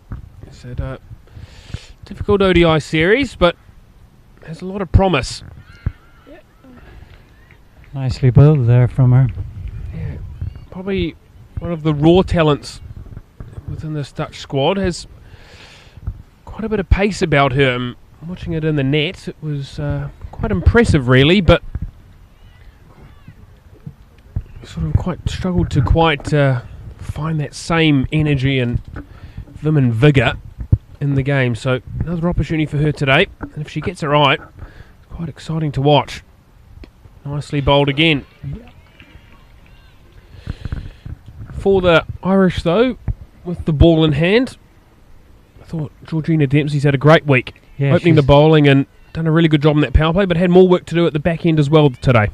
Yeah, she certainly is a damn good bowler. She's got quite a bit of pace and quite new into the Irish setup. So certainly has impressed. Well, the umpire's having a little bit of an issue by the sight screen, but we won't let that deter us, Paul. Yeah, it won't indeed. So we saw Georgina Dempsey bowl particularly well. 1 for 23 from her 9. Rachel Delaney only getting the 5 overs. And as you say, the other opening bowler getting 2 overs, 2 wickets. And then allowed to take a rest.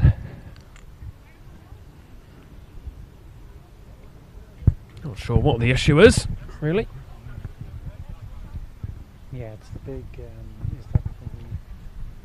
Clearly just having a look ourselves, quite luckily we have some rolling some cordless mics, so it allows us to have a look. Was an issue for the Dutch, but Gabby Lewis obviously has played quite a bit of high level cricket.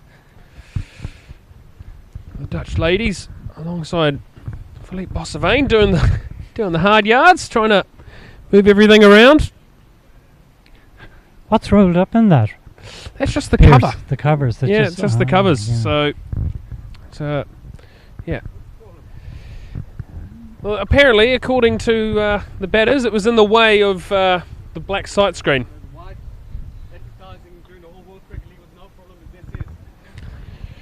Head groundsman Tom de Groot signalling his displeasure with having to get things moving, but we'll just focus back on the cricket at hand. Yes, Sophie Mcmahon brought into the side today for Arlene Kelly. Arlene, I believe, getting a rest today. Yes. Sophie didn't quite have her best day, though. She has just come... She's been in the Irish squad for some years now, but she was absent for a little while due to her studies and then work placement. That put her out of contention for some best part of our season. Yeah, struggled to sort of find that rhythm today, but I'm sure she'll get further opportunities down the line. Yeah, she comes from the Leinster Cricket Club in Dublin, the same club as Laura Delaney, and is a good batter as well. Kind of middle order, middle order, can hit the ball very hard. But she is a good bowler, but has been out of action. Van den Moning in again and cut past Overdyke at backward point and only as far as Iris Villing. And then so the 2 bowlers that bowled 10 overs today, I thought Cara Murray obviously had a great day on Wednesday with that 5-wicket bag, but today less effective, but nonetheless still bowled very, very well with a lot of control, going for just 50 in her 10 overs for the important wicket as well. That's right. There were periods, I think, while she bowled that she'd lost the length a little bit and then would come back, but it did give the batters an opportunity to score. But she came back, as you say, Pierce, and tied the batters down and got a very important wicket. Yeah, picked up a bit delayed it, caught it short extra cover by Gabby Lewis, and broke quite an important partnership. The Dutch were maybe not quite on top in terms of the amount of time, but nonetheless a big appeal out there in the middle. Looked a bit too high and sliding down the leg side, but good to see Van den Moning with a little smile on her face, and yeah, positive outlook. Can get a little bit down on herself from time to time with her bowling, so nice to see her steaming in and trying to find that early breakthrough for the Dutch.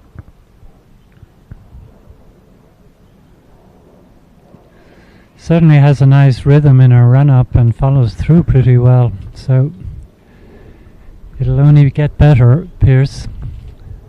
Indeed. Ends the over. 2 overs gone. 10 without loss. Finally, looking back on that first innings, I know you're a humble man, but nonetheless, your daughter Laura Delaney bowled extremely well. Definitely not a quick bowler, but nonetheless kept the ball at the stumps and forced the Dutch batters to force her off the stumps, and she was pretty well unrelenting in her 3 for 26 from 10 overs.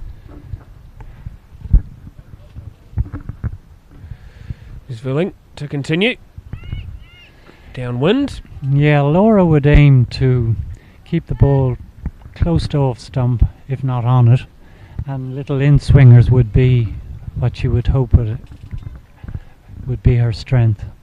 And she does bowl wicket to wicket reasonably successfully.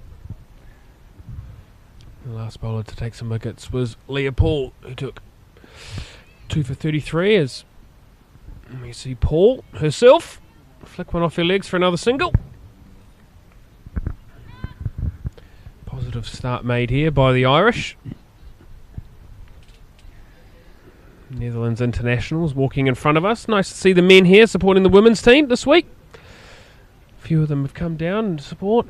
Max O'Dowd, Tajan Indamanuru and Captain Scott Edwards in front of us. When is the men's next outing for the Netherlands? I think a number of them will head off to Australia for the T20 World Cup. That will be their next. That will be their next assignment. They will, they will make their way out there for what will be quite an important World Cup for them. Nicely bowled by Zwilling. I think the Dutch men are in a group different to the Irish group. Yes, correct. So the Dutch based in the group in Melbourne, and the Irish having to go to, I'm going to suggest, slightly colder Tasmania. That's correct, yeah.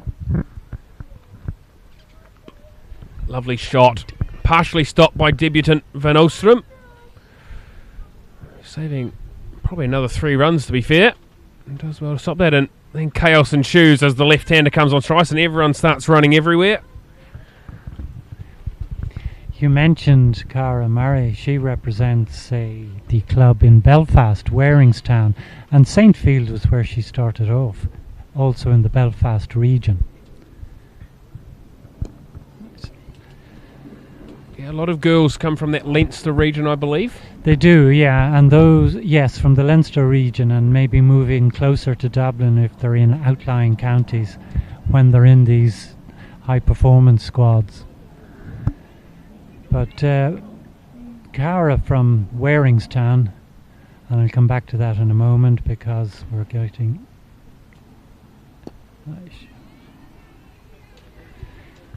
With Waringstown are a very strong men's side and have been for a long, long time.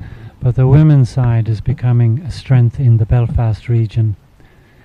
So we're all delighted in Ireland with that. Along with the growth of the game over in the northwest of Ireland, which is Londonderry area, Tyrone, those western counties in the northern section of Ireland.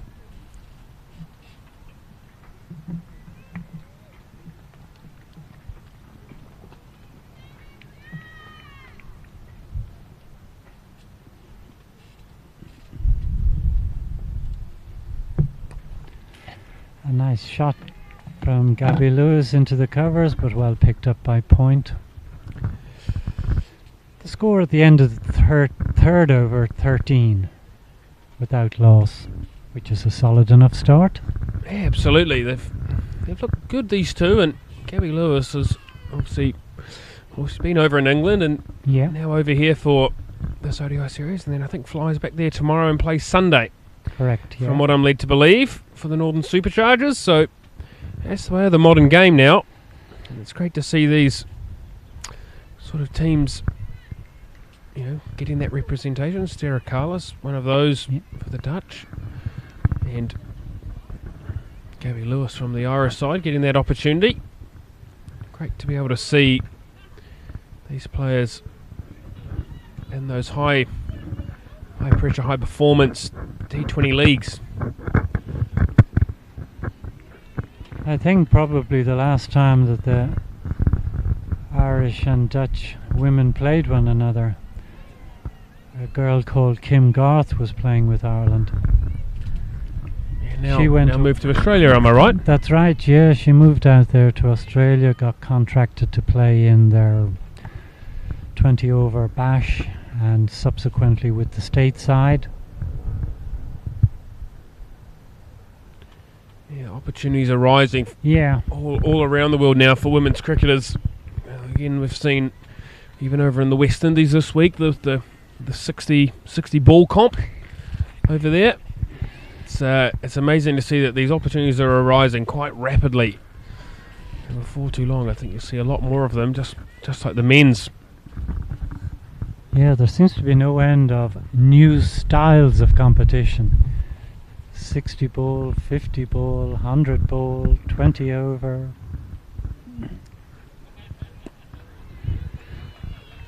Looking back on Game 2, Paul, obviously the big thing that was a real positive for the Irish was an improvement in their batting performance. Leah Paul set the tone for the Irish, batted absolutely magnificently in that, with 137.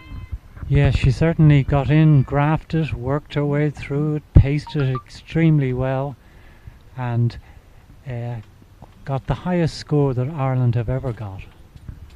By it's a hell of a shot that's gone all the way, flat batted hard, and can't bowl there to any player of any level.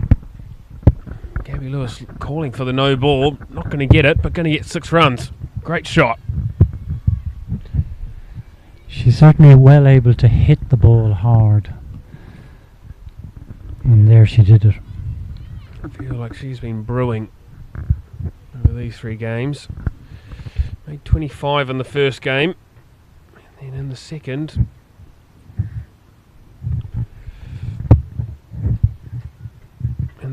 made 15 off 19, but you do feel like she wants to make a statement in the series. Very natural timer of the ball, gets in really good strong positions. They'll win the over after 4, 20 without loss.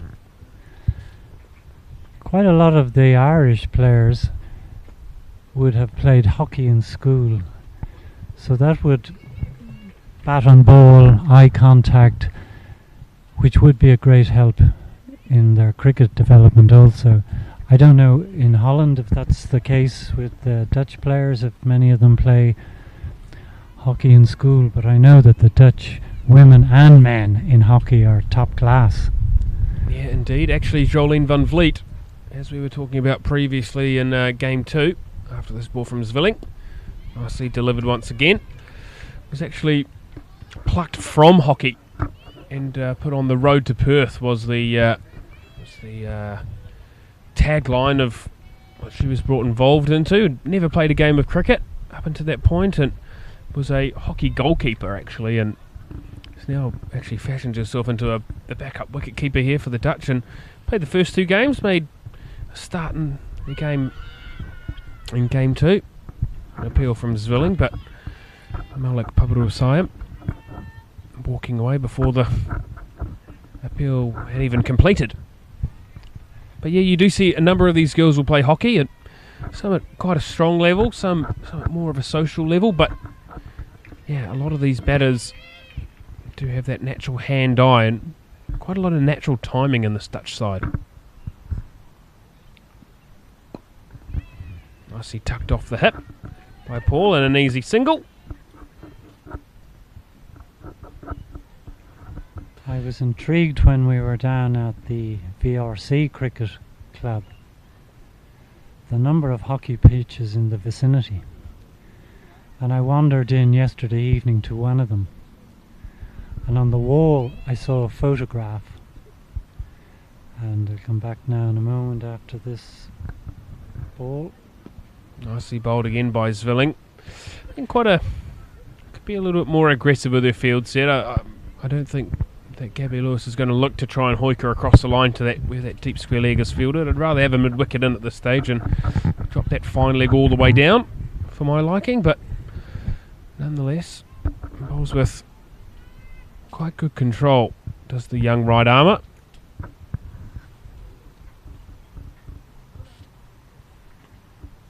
Yeah, continue, Paul, about that. Yeah, photograph. the club I wandered into is called the Hurley Hockey Club, which intrigued me because the word hurley, well, it's associated with a game that's played in Ireland with a stick and a ball, not totally unlike hockey stick, but a bigger head and a ball similar size. Played on a pitch similar to a rugby pitch with goalposts somewhat the same. So I was fascinated to know what the origin of it was in Amstelveen, which is where this hockey club is, because on the wall there was a photograph of a hurling match taking place in the Hurley Hockey Club, and this was between two Irish county sides, Clare and, I'm going to say, Offaly, in perhaps the, well, I better not say the year because I can't really remember it. And on the wall they had pinned a whole lot of hurley sticks. Hurley, yeah. So nobody in the club knew anything about it, but I put a note up on Twitter and I was told that, yep, in 1980s a game was played between two Irish county sides in the Hurley Hockey Club, commemorating, I think, the foundation of the club, which doesn't explain why the name became Hurley, but anyway, there you are. 23 without loss after 5 as Van den Woning will get the 6th over underway.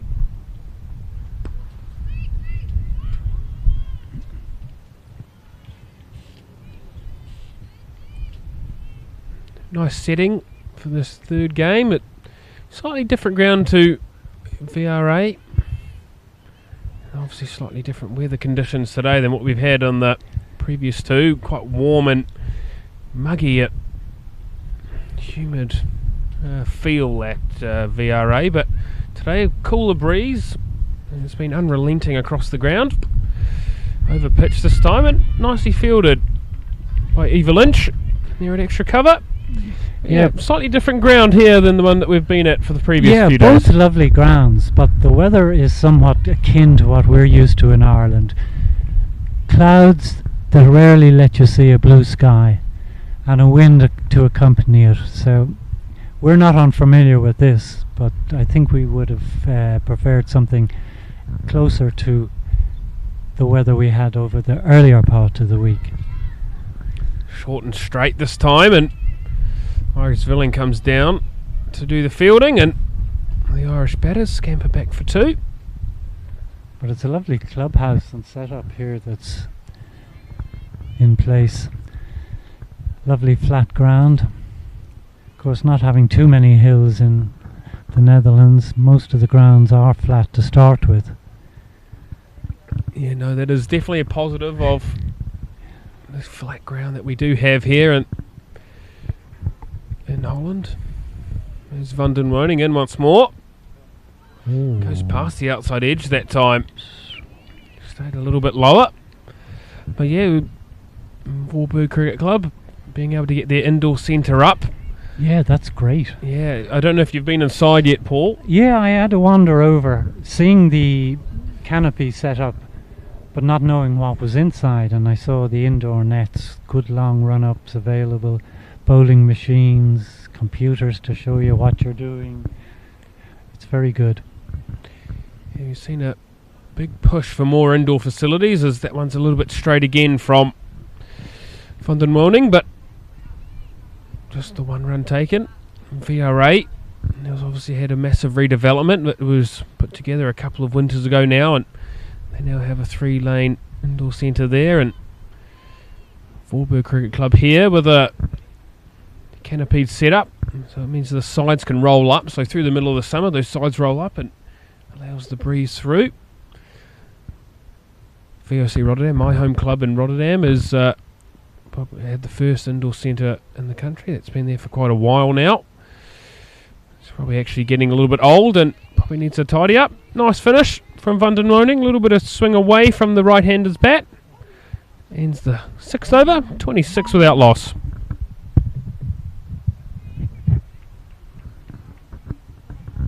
Yeah, and now Kampong Cricket Club have got a sort of, again, similar, not similar canopy setup, but a canopy over there. 3-lane artificial lane nets. And Sparta Rotterdam also have a small indoor facility too. So I know there's a number of clubs that are trying to push for that and try and get cricket all year round. It's a big thing in the Netherlands that they are trying to push. Trying to get more cricket going year round. Trying to get people to play cricket 12 months a year.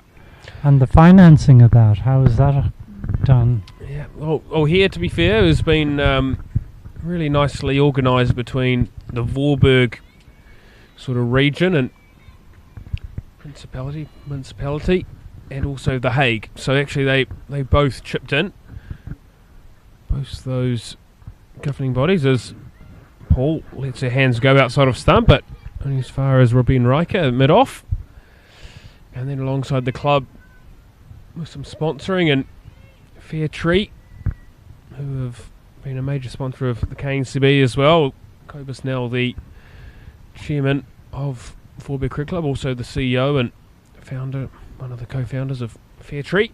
So all able to put some money in and get it put together, and it's been absolute blessing for all the players in The Hague, because they've had to do a lot of travel previously just to Rotterdam and now to VRA, but now the opportunity to have one in their own backyard is very handy, and allows for the men's, women's, boys and girls squads to travel in regions, train in their own regions. As that once again is a little bit straight from Zwilling and just not back to Van Bocher at mid-on. A solid start here by both sides, you might say. Ireland at 26 in the 7th, for no wicket in the 7th over. And the bowlers bowling a pretty good line here and making it. Ooh. I don't think that was an edge from my liking. No. I feel like that came out of the foot mark at the crease line. A few hands on heads, but I think it's just a little bit of excitement more than anything from the Dutch. Yeah, no, it has been actually a relatively sedate start by the Irish. I feel like they've had to have a look early. They don't want to give wickets away and bring the Dutch into the game too quickly. And they know if they bat their 50 overs that they have the power to be able to chase this. 7th over comes to an end. Maiden, 26 without loss. And with so much T20 cricket being played, the emphasis on the first 6 overs and having something like 40 on the board if you can, 30 to 40 on the board for maybe no more than 1 wicket. And then for both of these teams who have played little in the way of 50 over cricket as national teams, the change then, well, it just takes a little time. And I think both sides have worked their way into how to play the 50 over game over the course of these 3 outings. Yeah, the Dutch definitely improved their batting over the 3 days. You've seen an increase in all that. Van den Woning will continue. Slip coming into that mid-wicket position. So 4 fielders now on the leg side. Short fine leg, deep square. Silver Seegers out there. Juliet Posset at mid-wicket and Robin Riker here at mid-on. Ringed up offside field with mid-off extra cover point and a backward point along with the third man. Third man and deep square, those two fielders outside. Van den Woning looking for that first breakthrough for the Dutch.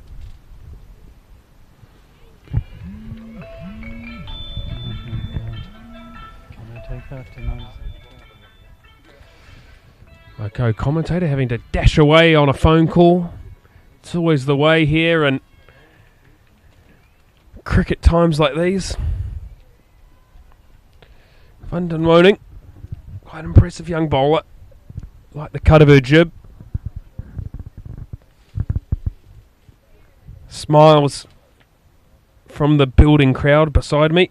Cut away, but only as far as Overdyke. Threatens to throw once more. I'd love to see her throw it, to be fair. Robin Reich behind the stumps. And the backup is a plane go over the head.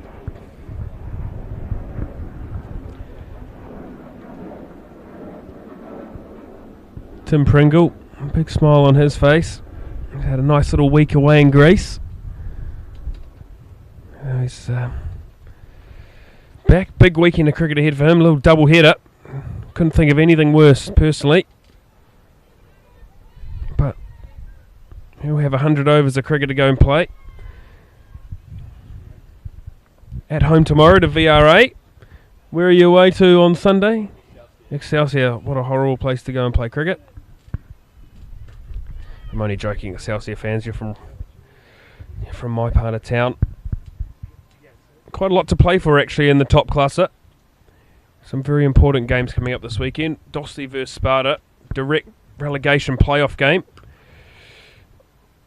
The loser of that game will get relegated to the Hoofdklasse alongside Kampong, who have already gone down. The winner of that game will play in the fourth place. We'll finish fourth in that second pool and play the winner of the Hoofdklasse on September 10th.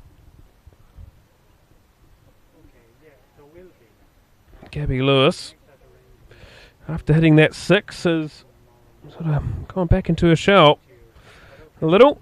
And I'm sure she'll be looking to get that big score. And Van den Woning bowls a maiden. Back-to-back maidens for the Dutch. 26 without loss after 8 overs.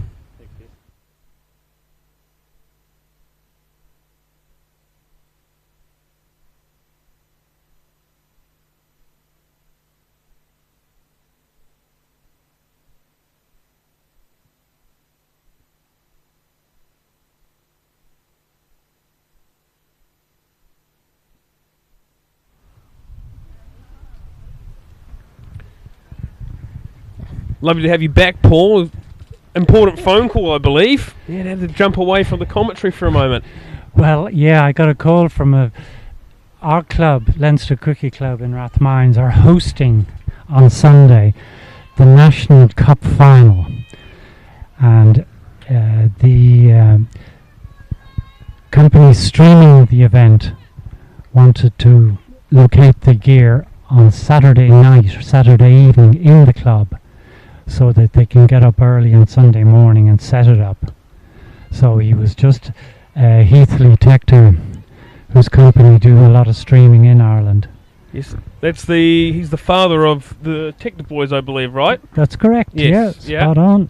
Yeah, no, head coach of the under-19s at the last qualifier, and I believe that was Tim. Tim is the captain. Yes, that's Tim correct. Tector, yeah.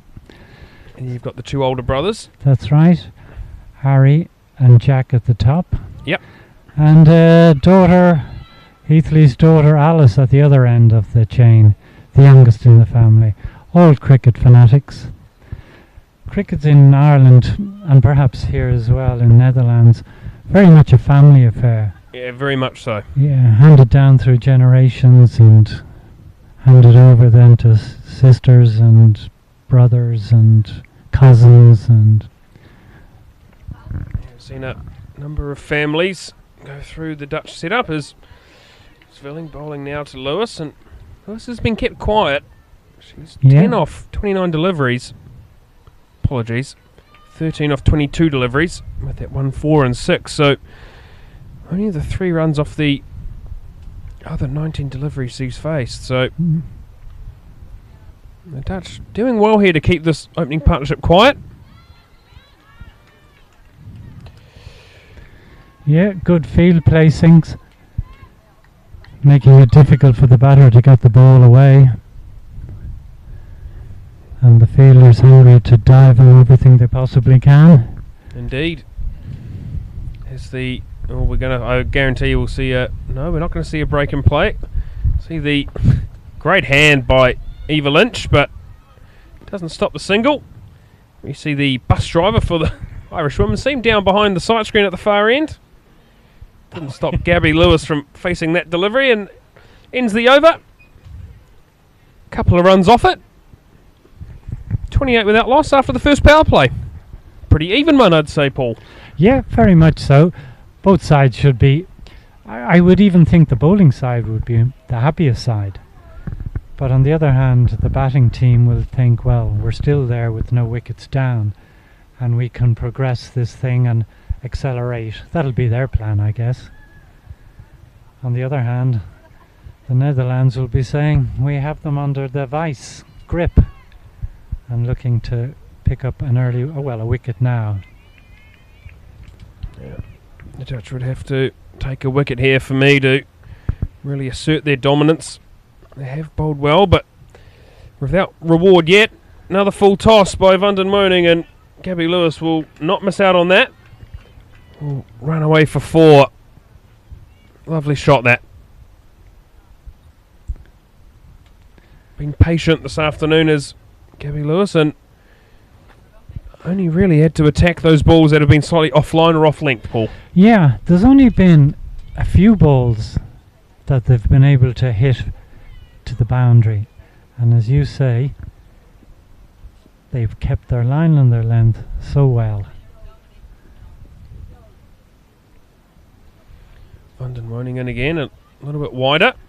Hit only as far as Overdyke at point, and a sort of half underarm throw allows them to get through for a single. So 5 off the first 2 balls of the 11th over.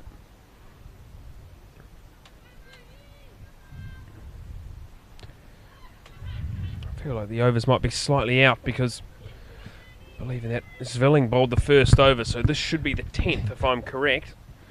The overs are just 1 over ahead, so this should be the last over of the power play, I believe. Yes, this will be the last over of the power play. I thought we were 1 over too far ahead. Scoreboard out in front of me, absolutely doing me once more, Paul. Well, I was just looking around the field to see had fielders gone out, seeing as the power play was over. But they haven't. This is just the 2 fielders still in the... But that explains perhaps why they aren't out, because we're still in the power play. Indeed. Lewis on 19.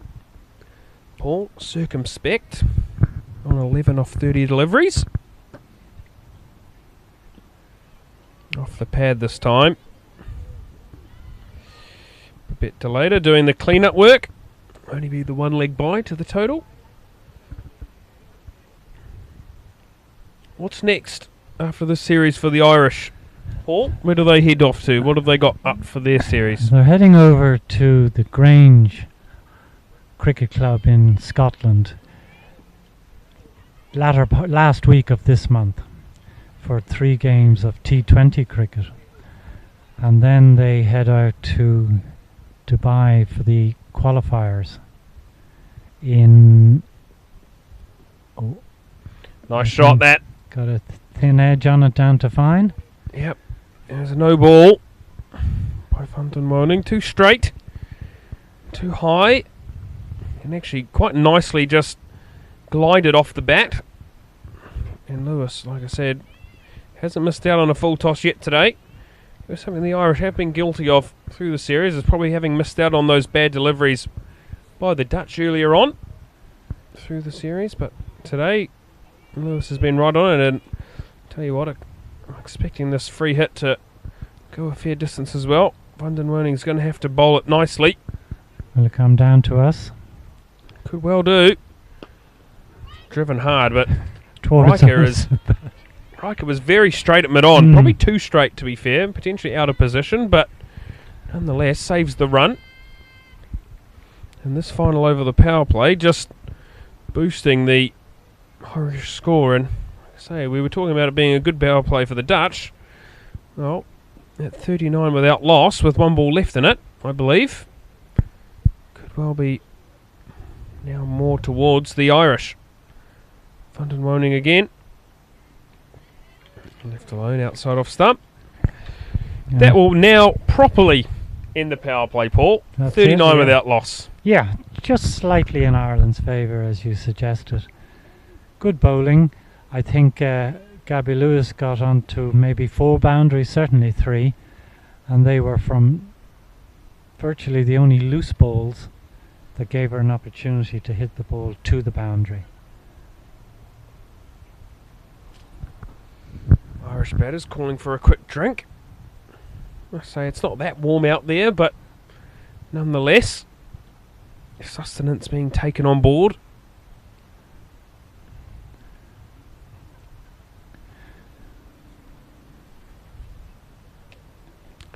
Lewis on 23 off 28 deliveries, including 3 fours and a very powerful 6, to be honest. Batted very, very nicely in that power play. Like I mentioned, Leah Paul, quite circumspect, but she batted quite similarly in game 1. Yeah, that's the way she plays it, all right.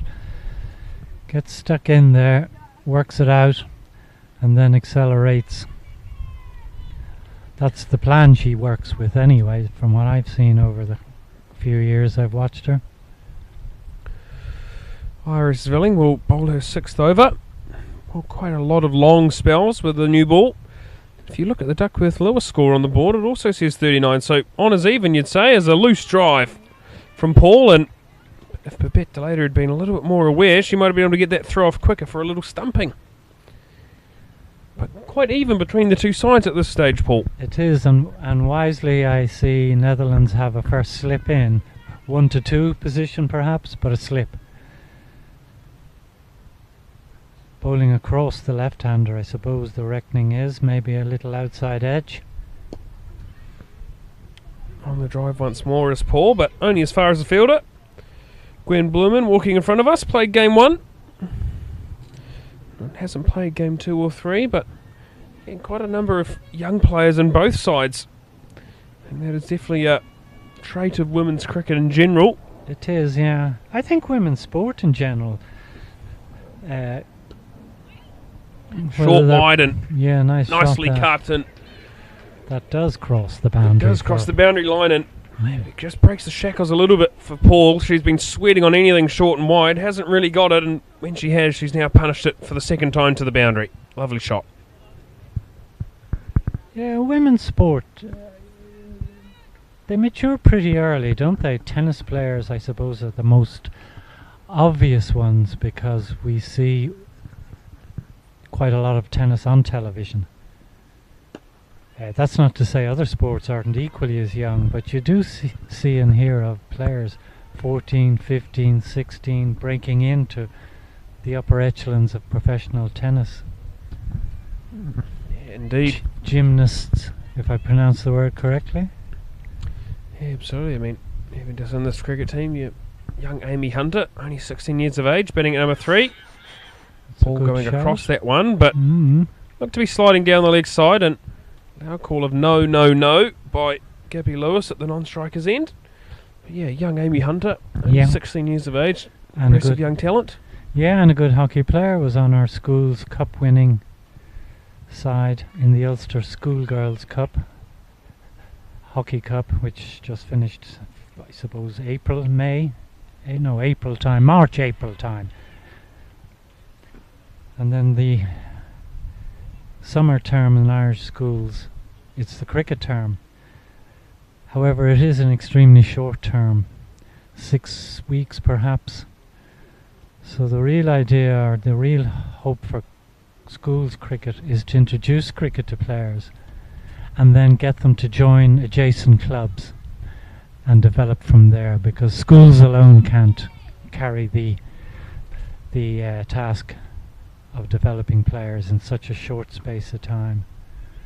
So there's been a big drive in Ireland generally to introduce cricket to players, both young girls and boys, and then encourage them to come to the local cricket clubs. In fact, the schools might even have some training on a local club site, so that would bring them home to exactly where the cricket club is. Going to see a change in the bowling. Yep. From our commentary box in, you're going to see Eva Lynch come into the attack in place of Isabel van den Woning, off spinner. Nice ball. Well, Nice hand by fielded, Overdyke, but they'll get one and they'll consider two, but van den Woning aware to the task and has quite a powerful arm. Gets that in over the top, and just the one run add to the score, 44 without loss into the 12th over. I believe Eva's father is the Lynch connection in their surname, and that he's Irish. At least I heard that some years ago when Netherlands were over in Dublin playing some games. Oh, that was a sharp piece of work by Eva. Nice use of the feet and well fielded by Eva Lynch. Attempting a run out at the non-striker's end. However, Gabby Lewis was wise and had been in ground, so still there.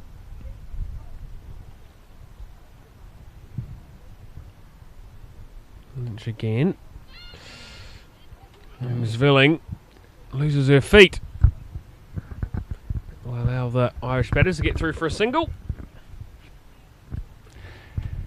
It's not uncommon to see a run out where the striker drills the ball back to the bowler, who is now geared to attempt to deflect it onto the stumps rather than stop it solidly. Yeah, we saw that in game two, didn't we? With the way every other game you see, you're likely to come across a run out of that nature. Yeah, it was actually your daughter that was made it off the same sort of run out last game. She made 100, and that's Messi from the Dutch. Not a bad throw by Silver Seegers by any mean, but a bit lazy with the backing up. Yeah, I think it hit the footmarks and a few wickets adjacent and took a turn that deceived the fielder. Irish just cruising along. 118, 119 more runs required. Plenty of time to do it as well. So they know if they just bat properly and take this innings deep, that they will be well and truly in the box seat to win it and win the series 3-0. What they don't want to do is give away this strong position that they're in with a silly run out. That will end the 12th over. 47 without loss after 12. It'll be interesting to see if the Dutch continue with Iris Villing or whether they look to employ more spin.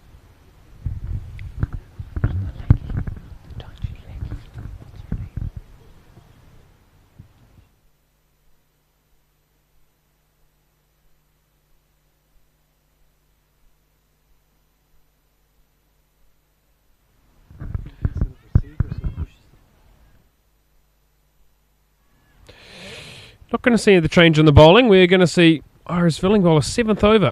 Apologies. Yes, no, it will be a 7th over. She did bowl the first over of the innings. Robin Riker coming round from mid-off to do the fielding in a mid-on position. The Dutch going all in with their tall opening bowler. Been really, really impressed with her through the week. 7 overs, 2 for 20 in the first game. 2 for 59 from her 10 in the second, and well, she said she didn't bowl very well to me after the game. I had to slightly disagree. I think tough positions and your team goes for 340 and you go for less than a run a ball, you've probably done pretty well. So, yes, plenty of room for improvement, of course, but has bowled well through these first 2.5 games. I'll be interested to see when the spinners come on from the far end. It'll be the leggy, I guess. Silver Seegers and the other leggy. Caroline Delaney, yeah. They'll definitely look to use both of them. Over pitch this time, and Riker just fumbles it in her hand just a touch, and if she'd been able to get that throw off straight away, might have had a chance of a run out, but nevertheless, the Irish get through for another single, and I think that's one thing that the Dutch will have noted from this series, Paul, is how good running between the wickets the Irish have been. They've picked up a lot of cheeky singles, a lot of quick ones to left and rights of fielders. Yeah, it's such a key part, Pierce, isn't it? Turning the strike over, you can't beat the field, drop the ball a little short. I threw for a single. Fielders may come in, and you have an opportunity then to pierce the field for a 2 or a boundary perhaps. So yes, it is such a key element of the game. Not just playing the ball, but actually running. Fine leg up on the ring. Yeah. Again, I don't quite understand that.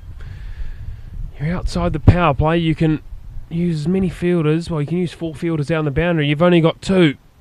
Just leave your fine leg on the boundary, that's only 1. That's one thing that the Dutch will also have learned, I hope, by the end of this week, is the ability to utilise their fielders on the boundary. Just their cricket sense and their cricket nous is something that definitely needs improving. It's all well and good to be aggressive, but at the same time, DeLunga's not going to stop a single in there at short fine leg. She can stop a boundary on the rope. And while the bowler perhaps is not tired, she's still bowled a long spell, and there is a chance that a couple of balls can be dropped a little bit short, dragged down, and that certainly will give the batter a chance to hit square or fine towards the boundary. And as you say, if it's not protected, it's going to be 4 probably. If there's a fielder in that area, they can sweep round and probably reduce it to 1 run. End of the over then. 13 overs bowled. 55 without loss. That's a good start by Ireland now. Yep, that 50 partnership coming up, and yeah, like I say, they've looked particularly untroubled. Nothing's, one ball I can remember going past the outside edge from Fundin Moaning early on to the left-handed Paul, but otherwise they've looked very calm and assured at the crease, and I think that's always an impressive trait to have. Really just to soak pressure and then be able to change it. Paul coming down the wicket, just slicing it away as far as deep cover for another single. Bring the right-handed Lewis onto strike. Her highest score of the series so far, 31 not out.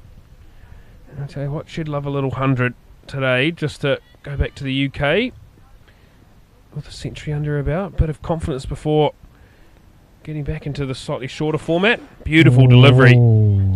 Did that go between bat and pad, or did it just go past the outside edge? No, went in between bat and pad. It turned quite a significant amount from outside off stump, and I think it's time to see some more spin for my liking. Get the leggies into the game if you're the Dutch. Bit fuller and kept out by Lewis. Silver Seegers has had a good start in each of the matches to her bowling. I think she got 2 wickets in her first 2 bowls in the first game, and I think she had 2 wickets in her first over in the last game.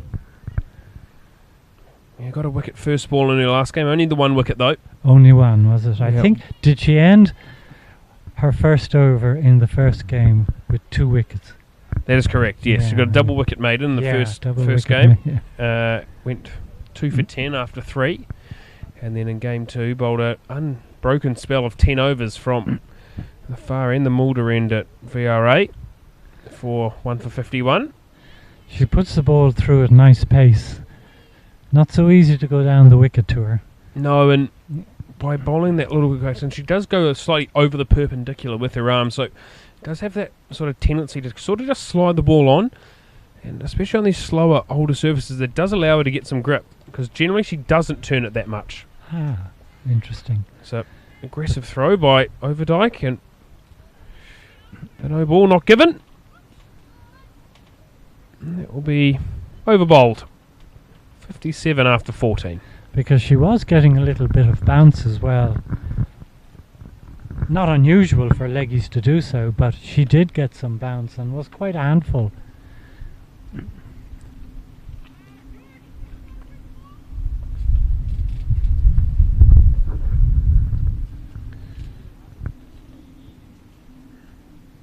We are going to see leg spin come into the attack, but won't be Silver Seegers. Paul, it will be Caroline DeLunga.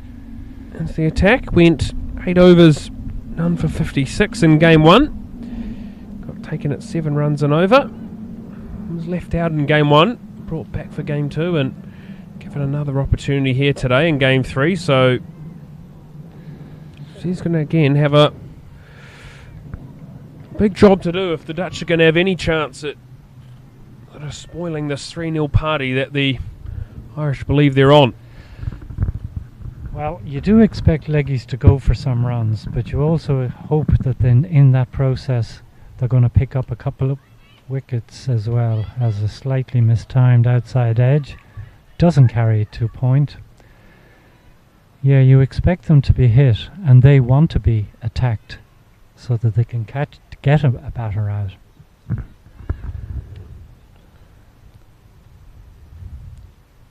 Oh, there's a beaut. Past the outside edge this time. It's a better line and a better length. And Lewis tried to attack that first delivery. Eva Lynch there at extra cover. Have a potential opportunity of a catch, and 2 players behind point on the offside. Frederick Overdyke at backward point, and Iris Villing at short third man. Shorter this time and quite comfortably played out to deep cover. No 45 in place, so sweep options on if Lewis wants to go against the turn, and just the deep backward square and deep mid-wicket along with a mid-wicket inside the ring and mid-on. Now for the left-handed Paul, we'll see a change on the field again. Oh, of course, yeah. Overdyke inside the circle at backward square leg again. The Dutch are only utilising 2 fielders outside the inner circle, and it always surprises me, and feel like you could easily use more and still get the same results. I just think that you probably want, as a leggy, the batter to go after you and hit it perhaps down long, either long off, long on. But if you've nobody there, I won't say it's a free shot, because it isn't. But one of the areas I would have thought that a leggy would like to be taking a wicket is in that vicinity. However, I completely agree. I spoke to a couple of the Dutch skills after the game, because I felt like some of their field settings were slightly underwhelming, probably to put it lightly. I think especially to Laura Delaney and to Leah Paul in that game 1. Slight mix up there. Leah Paul not fancying that one. yeah, That'll end the over. 59 without loss after 15. it allowed the batters, having nobody outside the circle on the long off or long on area, it allowed the batters to go after shots, which even if they didn't connect correctly or fully, it will still clear the inner circle and ran down towards the boundary, if not over it. Yeah, bang on, and VRA quickened up through Yeah, it did, the yeah. morning into the afternoon. And the Dutch continue just to field with mid-on and mid-off in the ring, and there was quite a few scratches of the head in the commentary box as to why there was no person put in front of the wicket as the Irish scamper a quick single inside the ring. Very nice batting, and they're just going about their business and setting up this innings quite nicely. And you can just see the batting smarts at the crease. Very, very nice to watch. Oh, Short nice and dropped shot. into the wicket, but only as far as Iris Villing. Yeah, You deep won. square leg, well placed. Lewis will probably be a bit disappointed. That was short and really much in the slot, and if she'd hit through that like she's hit through a couple earlier on today, it could well have gone all the way, especially with that breeze travelling to that side of the ground. Shorter, and Paul coming down the wicket once more sort of negates that no ball call. Eva Lynch probably guilty of not completing her action. When she doesn't do that, it forces those full tosses. When she does complete her action, you see her bowl that ball like she did to Gabby Lewis in the previous over, like that. And like that, you're right. You can see when she gets all the way around in her action, she completes it. She's able to land the ball in a really, really good position. You see when she tries and floats the ball up there, she just sort of lobs it and doesn't quite complete her action. So keep an eye on that on screen. You can see that way she goes about it. Doesn't quite get that one right. No. Further outside of stump, but the right intent to just bowl a little bit quicker and allow that grip off the surface. This pitch is turning. Yeah, and at international level, batters can get down the wicket to the ball if it is a little bit lobby. Certainly expect that they can get down to it. Especially finger spin, you feel far more comfortable utilising your feet, and they can get down to the wrist spinners. It's potentially a little bit more of a danger and a bit more of a challenge, but in the modern game, batters are always willing to seem to take on that chance. Nicely bowled. A bit straighter, keeping the stumps in play as Lynch finishes the over. Paul, I'm going to thank you for your time in the commentary box. Really appreciate it. Maybe we get you back a bit later on if the Irish are getting close to victory. Nonetheless, it's been an absolute pleasure, sir. Thanks very much, Pierce. I enjoyed it very much. And it's been a great game of cricket. And I certainly agreed with you that Ireland are now in quite a good position. But 2 wickets always changes the picture. So I'll bid you farewell and thanks very much. Thank you, Paul. 64 without loss after 16 as drinks take the field.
A warm welcome back here to Forburg Cricket Club. The Irish well in control. Another 121 runs required. 122 runs required, my apologies. Caroline de Lange will continue for the Dutch as they try and find their first breakthrough of the innings.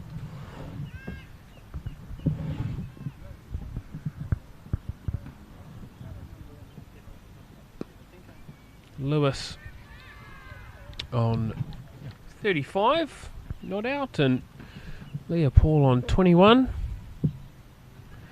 Both looked very, very calm and composed at the crease. as the Dutch try and bring their spinners into the game, and Delaney has started well, to her credit. Bowling the ball generally in a nice full fashion, my apologies. Challenging those stumps. Only going for the single in her first over. And really starting to land that ball in a good position. And the Dutch, they need to be aware of this situation, because the Irish, if they're not getting those boundaries and twos to the fielders on the rope, are going to look for quick singles, and it's 2 times now that the Dutch have been caught napping inside the ring. It's a delight, as always, to be joined by Robert Van Oostrum in the commentary box. And we're going to see another run as that splits the 2 fielders behind square. And they take the dog for a walk, but in the end they pick the ball up and throw it back. Rob, very good afternoon. Good afternoon to you, Piers. Nice to be back, having had a round and a chat here and there with the Dutch boys, national team boys. Smart batting by Lewis, and she'll turn and go for 2, and Robin Van Oostrum will come and do the fielding, and there's absolutely nothing she could have done about the Irish batters getting back for 2 there. That'll end the 17th over. The Irish now 68 without loss. Yeah, Rob, it's always a pleasure to have you in the commentary position, and yeah, I'd just say the Dutch have been solid but unspectacular. From the bowling department, you mean? Yes. Indeed, yeah. Not too many wides and other extras. Some no balls. Didn't give away a lot, but just very solid batting from the Irish. And like you said, maybe the bowling spell is a little bit too long, maybe a little bit too predictable at one stage. Bowling 7 overs, Irish swilling on the trot. Maybe that's could have split up a bit more regularly into smaller spells, and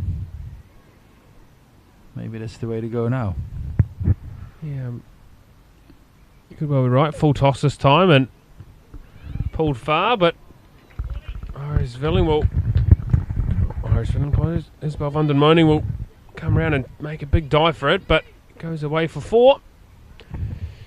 Yeah, again, Rob, I'm trying to hold my tongue and be polite, but the Dutch only using 2 fielders outside the inner ring when the opposition are in the 70s without loss.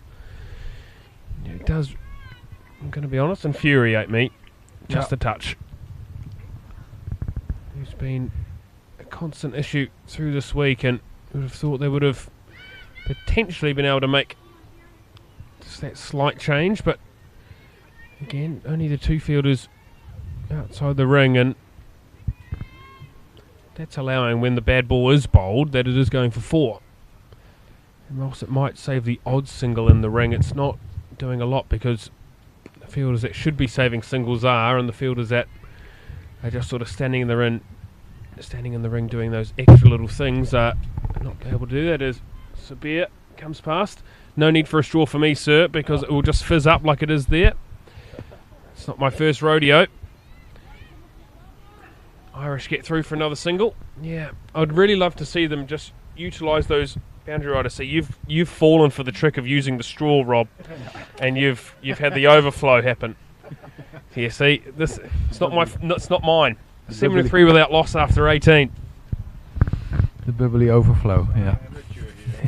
It does happen, but yeah, it does annoy me, Rob, because I think we talked about it in game 1.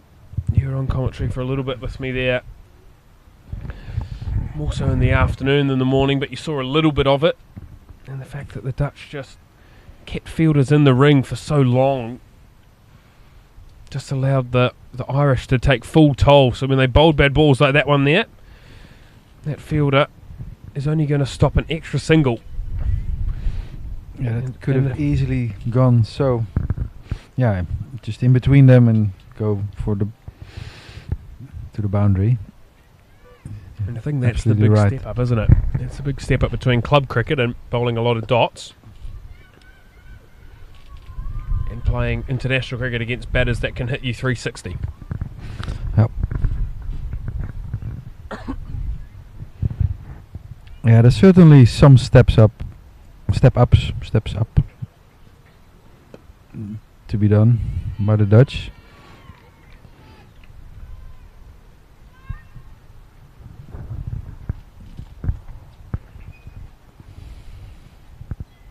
Paul now on to 27. Looking very comfortable at the crease. Drops it away to point, and Van Oostrom does the fielding.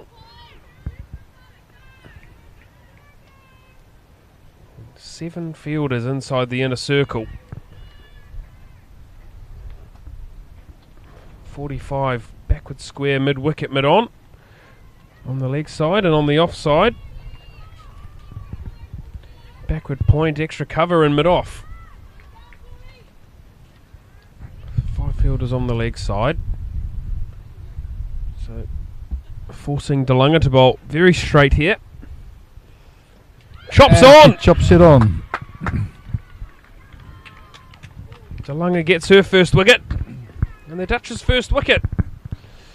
Paul just looking to be deft with touch and put that ball behind point and beat Van Oostrom to get at least one, but ends up chopping it onto the stumps, and well, a much needed wicket for the Dutch, Rob.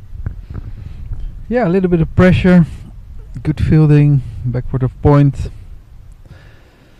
accumulation of dots, and yeah, playing a little bit of cross-batted shot, chopped it on.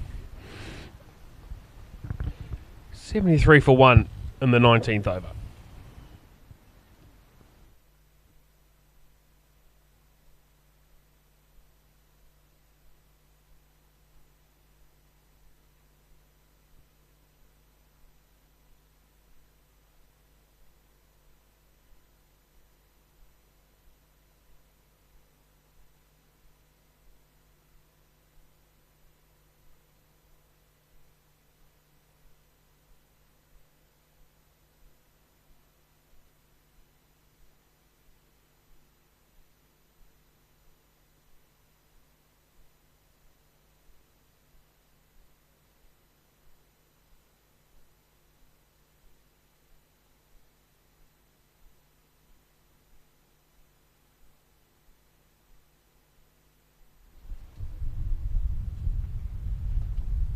First wicket for the Dutch. Brings Amy Hunter to the crease. 16-year-old. Looked mighty fine form in game 2. Made 22 runs and didn't really get away in game 1. Made 12. But speaking to coaches on both the Irish and the Dutch side, they're very impressed with the way the young right-hander's gone about it.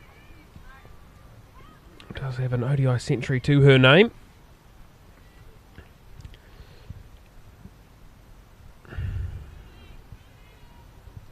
And an opportunity now for the Dutch to try and tighten this up once more.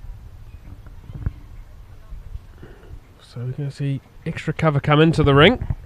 It's just the one fielder out now for the new batter and Hunter. Apologies. Silver Seegers at deep mid-wicket, sort of blending in with all the orange on the sideline. So Gwen Bloomen on the field for Isabel van den Woning, who's just off to get her knee looked at after making that dive in the previous over on the boundary. Probably wasn't expecting to have to field.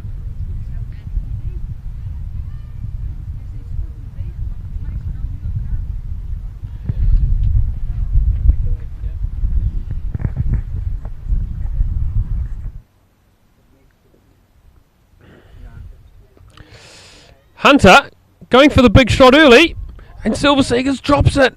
Oh my goodness, second ball from the little right-hander. Extreme batting talent, and to be fair, I thought it might have gone all the way straight off the bat, but dropping well inside the rope, Seegers was under it. It's dropped. Could well have been 74 for 2. having been 73 without loss for the Dutch. Throwing missed chance, and then over pitches, and Lynch gets punched through the covers. My apologies, and that will go away for 4, and that will rub salt to the wound, Rob van Oostrum. Yeah, that's very frustrating and disturbing really for a bowler to see an easy chance like that go down and then being punished double hard. Yeah, and cruel game. Yeah, it's one of those situations in the game where you double up and your energy goes through the roof, and then you see that drop catch, you get down on yourself, and Hunter's going to make you pay. He got 2 off that drop catch, and now backs it up with 2 more 4s through the offside. Lynch is over, could have had a wicket. It doesn't though. The Irish now 84 for 1 after 20.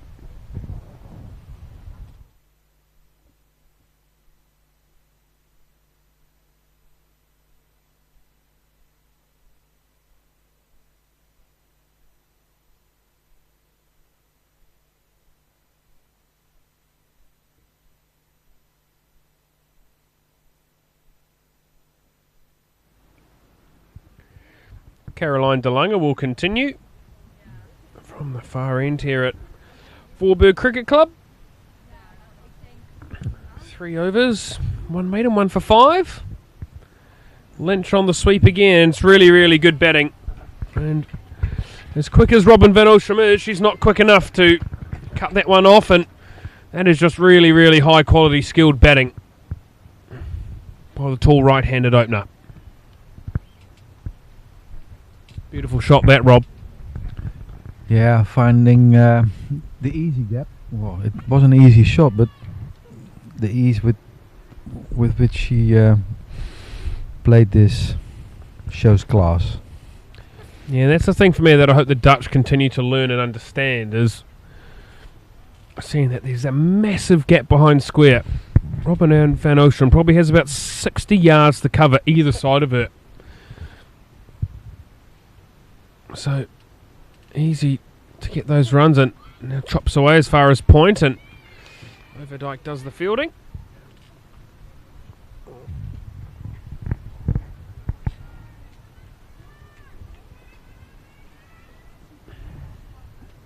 Yeah, the Frederik Overdyke being the pick of the fielders, really. Stifled appeal.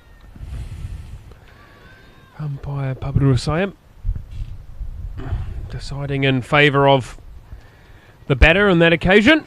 A little bit of bat on it from what we could hear from in our commentary position.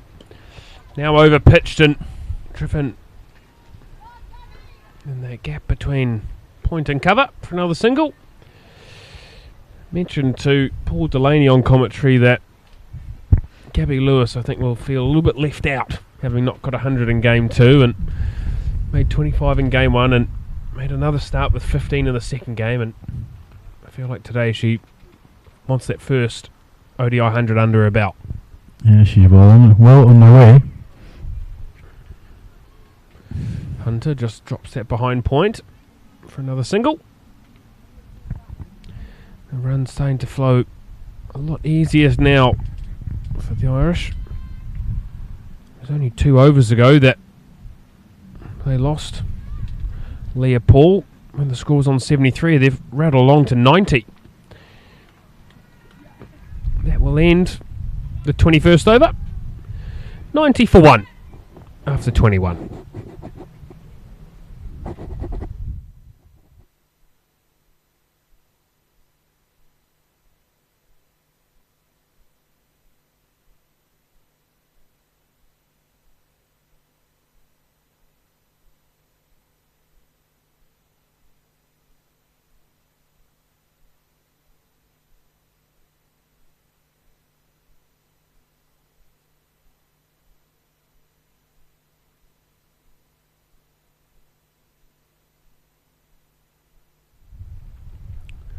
Positive change here for the Dutch. Dual leg spin. Silver Seegers coming into the attack. Eva Lynch finishing her 5 over spell with 27 runs against her name. Slightly unfortunate. Could have had a wicket in that previous over, and here's what happens. The person that dropped the catch gets the bowl, and the person that had the catch dropped off him goes out to field where that person fielded. Silver Seegers to Amy Hunter. Seegers straight on the mark. Really been impressed with Silver Seegers. Only got the 3 overs on day one, but picked up 2 wickets and 2 balls. As Gwen Blumen runs in front of us, having to come back off the park. Isabel van den Woning back on the field. Shorter and into the wicket, and Delanga trying to force the run out, but Gabby Lewis well home. Yeah, with 5 fielders on the offside in the ring. This is a pity that they can still get the single.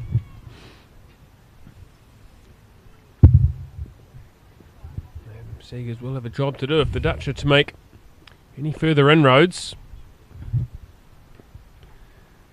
Especially with Lewis so content and just hitting those balls to sweepers and getting the singles, and the way Hunter's come to the crease on 11 off 7 deliveries.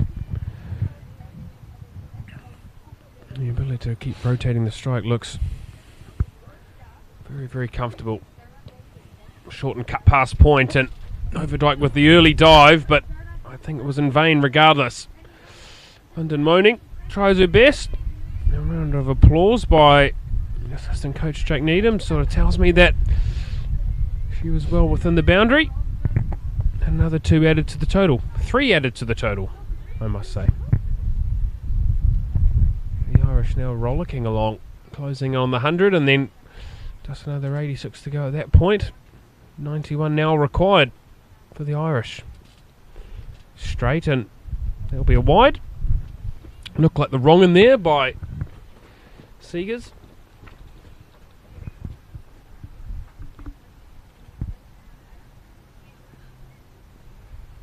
That wind picking up once more here at VCC, and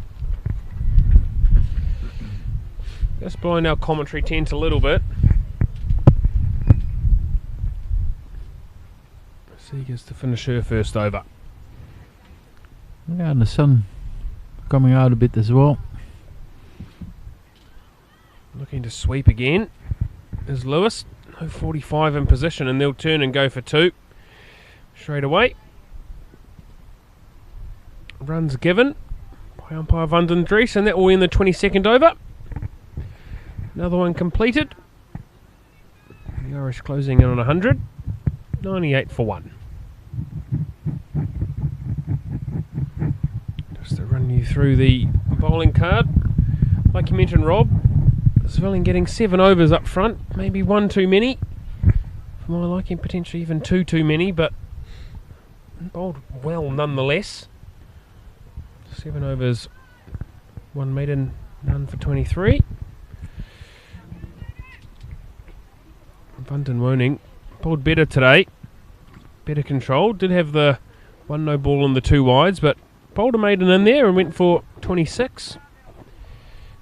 Eva Lynch went for 27 off her 5 overs, and Caroline DeLunga, who's into her 5th over, has got 1 for 11, including a maiden in her 4 as she starts her 5th over. And she's going to have to be a little bit fuller.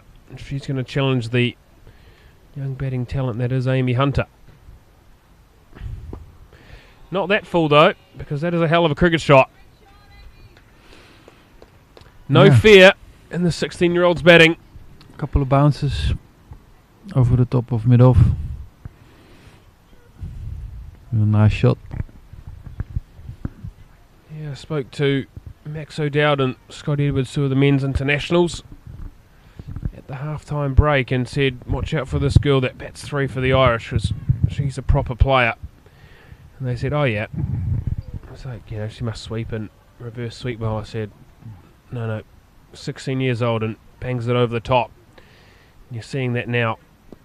Just a very strong, full face and in control of the bat. Very well done by Babette Delaney to stop some overthrows. It's getting a little bit ragged at the moment. A bit guilty of Going away from what they do best, which is just keep it as simple as possible. Over the bowler. Tick off. Nicely fielded by Van Bolge. No run.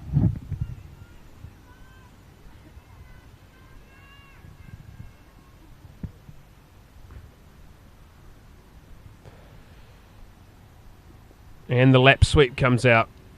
Able to hit both sides of the ground, and Robin van Ocean has a lot of work to do. Gabby Lewis will come back on the arm. 3 more runs to the total, and Irish now well over 100, Rob. Yeah, closing in. Some more bad balls being bowled now, and easily laps away behind the square. Just proper cricket shots all around. 360. Bit of length, but spins past the hands of Overdyke, and Silver Seegers tries to go for the football slide tackle, and that will go for 4, and that will bring up her 50. Very well batted by the Irish opening batter. Looked very, very accomplished today. Not let any bad ball go past her. Very, very aggressive when that ball's been up in her slot. And just being able to put those balls away. Innings includes that 6 earlier on. And I say, ominous signs if you're the Dutch at this stage.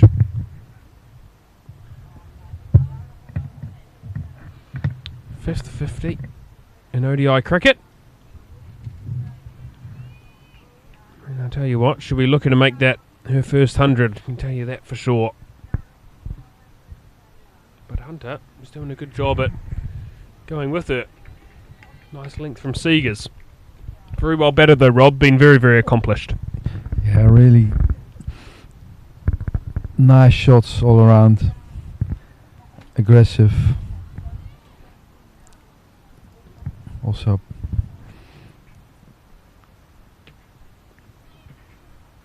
taking the easy singles, or easy, yeah. Picking out the slower fielders. That's what the Irish do very well as well. Yeah, 50 coming off 62 balls with 6 fours and that 1 6 that we mentioned. Short and straight again. I think they're just going to trickle down and get one of the patrons to throw it back, because that's another boundary.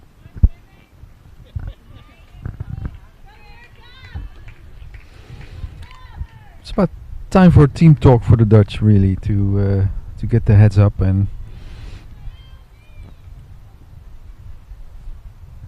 straighten things.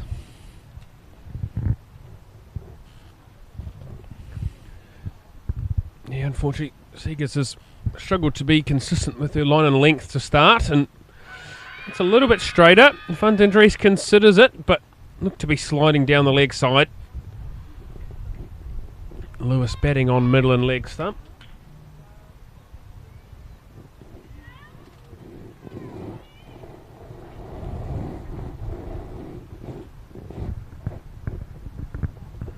A lot of work to do here for the Dutch to get themselves back in this fixture. Short and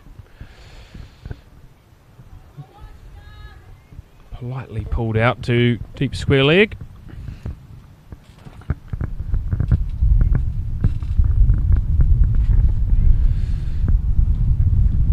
Six more runs left to chase down here. Irish cruising at 115 for 1 and tickled fine again by Hunter. The Dutch surely have to consider getting someone in that position. 2 more to the score. Nice throw there by Iris Villing.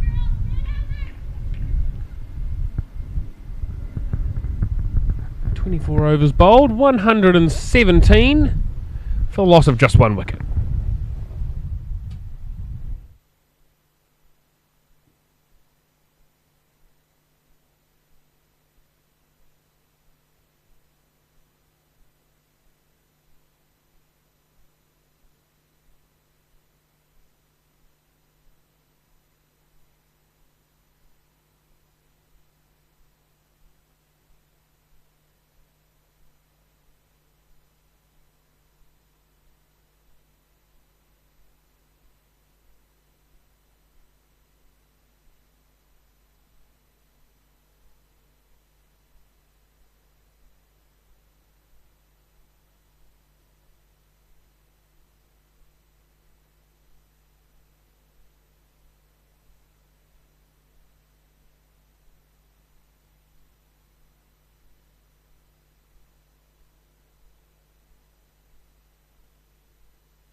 Caroline Delaney will continue.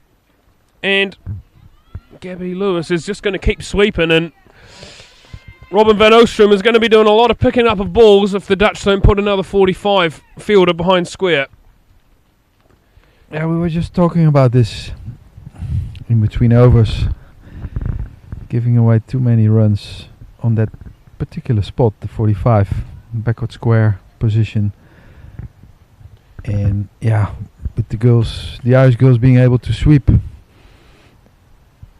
And you have to. I've tried to be polite, Rob, but this is now insanity. You can't leave 45 open constantly because these high quality batters are just going to be able to deal with that every time. This one goes past the outside edge. Lewis looks for 2, but won't get it. Look like buys to me, and that's what umpire Mullock also agrees. But with no fielder behind square on the leg side other than Van Oostrum at deep square, they're just going to keep lapping that ball and get 2 runs every time they play the shot. Surely one of these offside fielders has to come across, or that mid-wicket has to move around, one of the two. As Hunter just comfortably punches one away through the offside. She's cruising along, 26 off just 18 deliveries. Gabby Lewis now raising that strike rate up to 60 off 66 balls.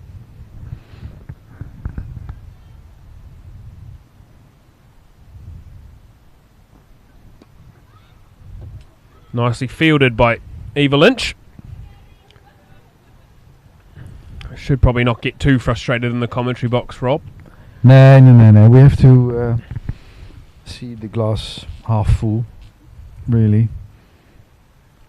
As there's lots of lionesses, younger girls coming in as well after school, watching the game, which is really promising to see.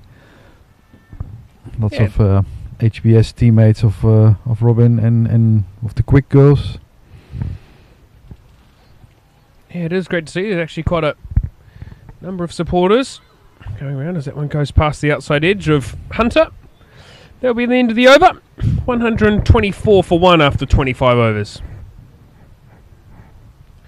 But you are right, Rob. It's nice actually. There's far more support rolling in as the afternoon gets on. Friday afternoon, I see some of the Van Oostrum family with a beer in hand. I wouldn't mind one of those, to be fair. I hope it's not yours. It doesn't look like Eurus to me that has the beer in hand. I'll tell you what, wouldn't mind one of those in the commentary box. But sometimes you've got to celebrate in style. Ice cold beer will do that. We will see a change in the bowling. Silver Seegers hasn't quite found her mojo today, I suppose. So she's been replaced by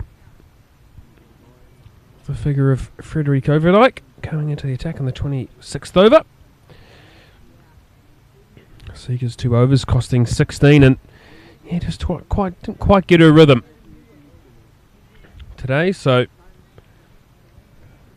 good from the Dutch skipper to make a change and give someone else an opportunity. Overdijk over the wicket. We'll go for 1 as far as Van den Woning at deep cover.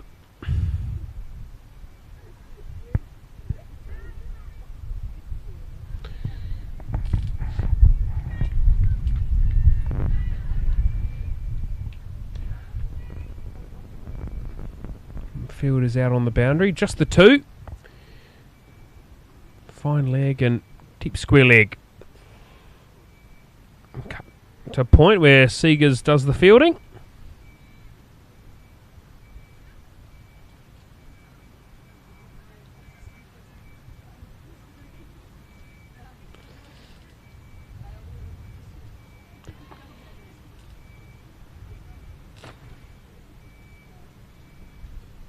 Pitched up and lofted and in between. Just falls between Van den Woning and Van Boge.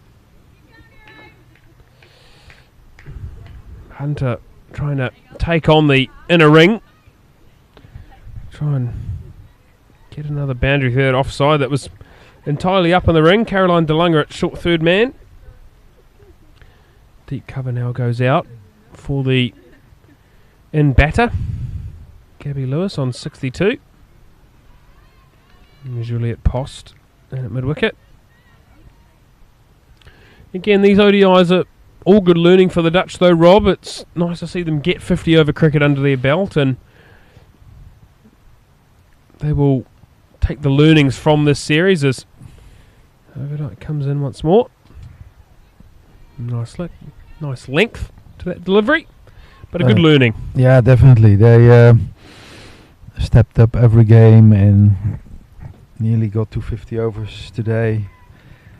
These are all small steps, but yeah, giant steps in total, really, to get into closing in the gap between them and Ireland.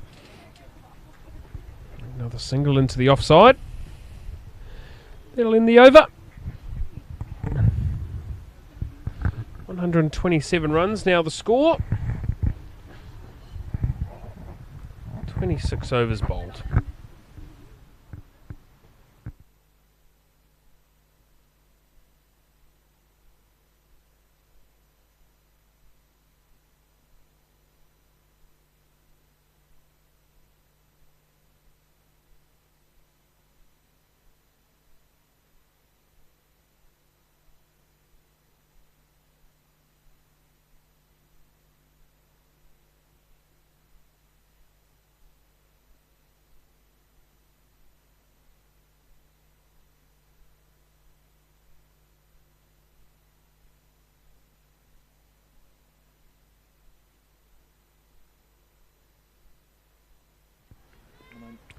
Double change for the Dutch. Ringing the changes is Babette Delaney. And Van Bolge. And Lewis on the reverse. Again, bringing out some flair. It should be 2. Lewis trying her best to get back, and does get back in the end for another 2 to the total. Good to see the Dutch making that change at DeLonge's last over, going for a few runs, so skipper deciding let's have another look at the other off spinner, and Van Bolge short this time and pulled hard. Riker the fielder out there on the boundary, and keeps it to 1. 56 more runs required for the Irish. 9 wickets in hand and just under half the innings remaining. They've really asserted their dominance so far in this fixture as Babette Delaney decides she wants deep cover inside the ring just to put a little bit of extra pressure on Amy Hunter. And go straight to that fielder, Silver Seegers. A little bit of blue sky overhead, Rob. Actually quite nice to see. Yeah, I was just thinking that we might move the gazebo away, or ourselves a little bit away into the sun, which with your shorts on today is not a bad idea, I think. Let's get some color. Yeah, still looking over at the flags on our right. It's still very much blowing. But there's that little bit of sun on the back, and whoa, Rob taking the shirt off in the tent. It's a good thing that we don't have a commentary cam. Dabbed away through backward point, over Dyke after it. Gonna have to make the dive. Does very well. Might have had the foot on the rope there, but ends up doing very well as the Irish batters get back for 3. Yeah, great piece of fielding. Overdijk showing a lot of energy.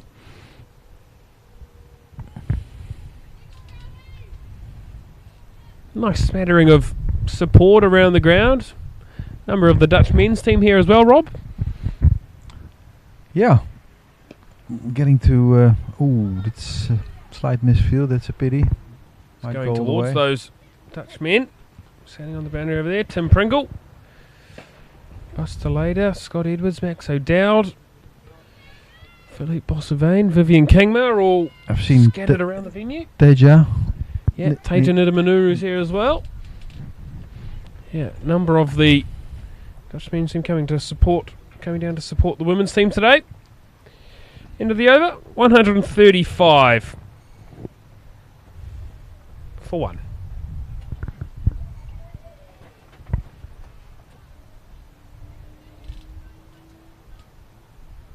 Overdyke will continue.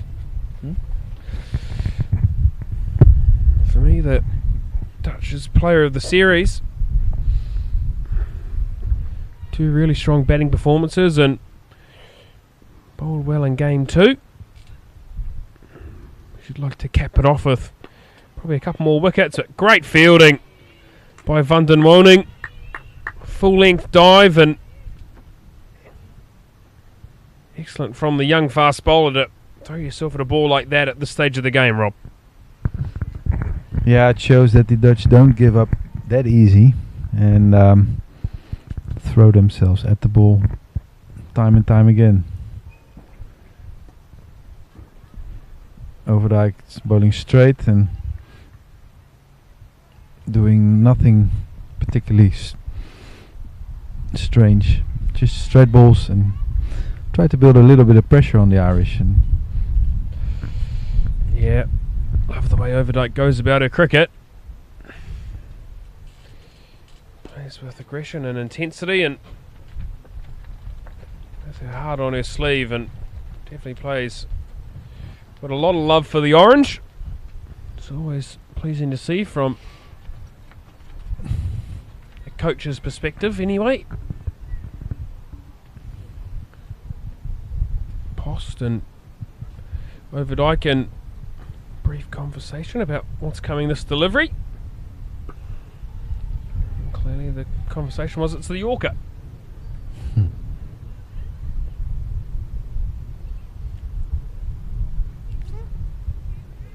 Just ticking over 4:30 local time.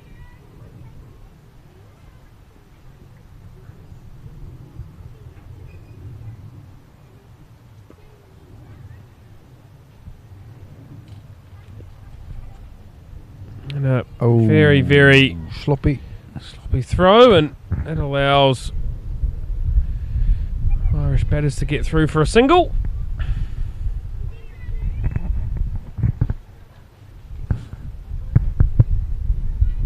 And a couple of times now that they've been a little bit loose with their throws.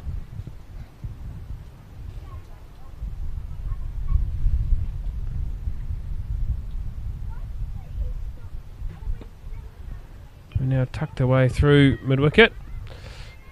Eva Lynch making great ground to the left and keeping that to 1. The Irish cruising. 139 for 1.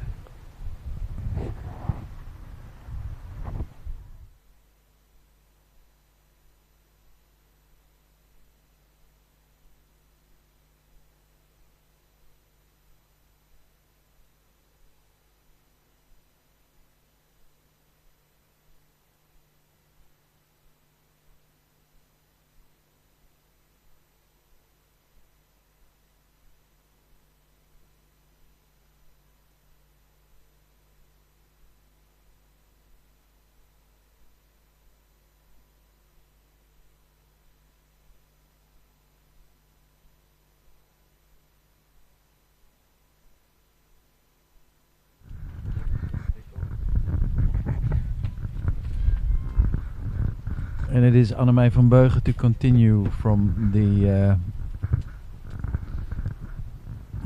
other side. Let's call it the other side. Little edge. No signal from the umpire, so it must have been an edge. So it could have been a catch then, actually.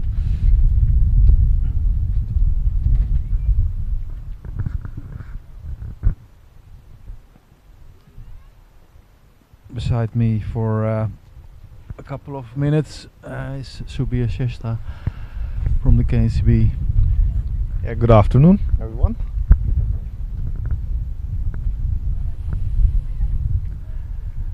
Subir, any thoughts from your side at this moment?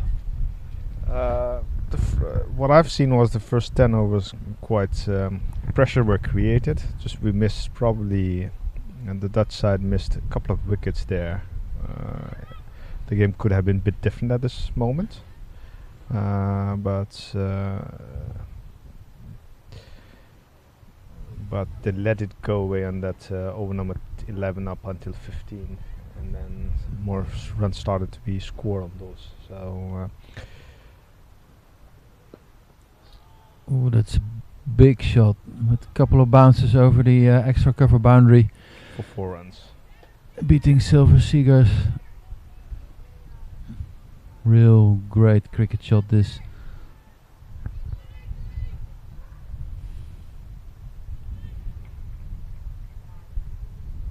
Sweet timing and carrying a long way.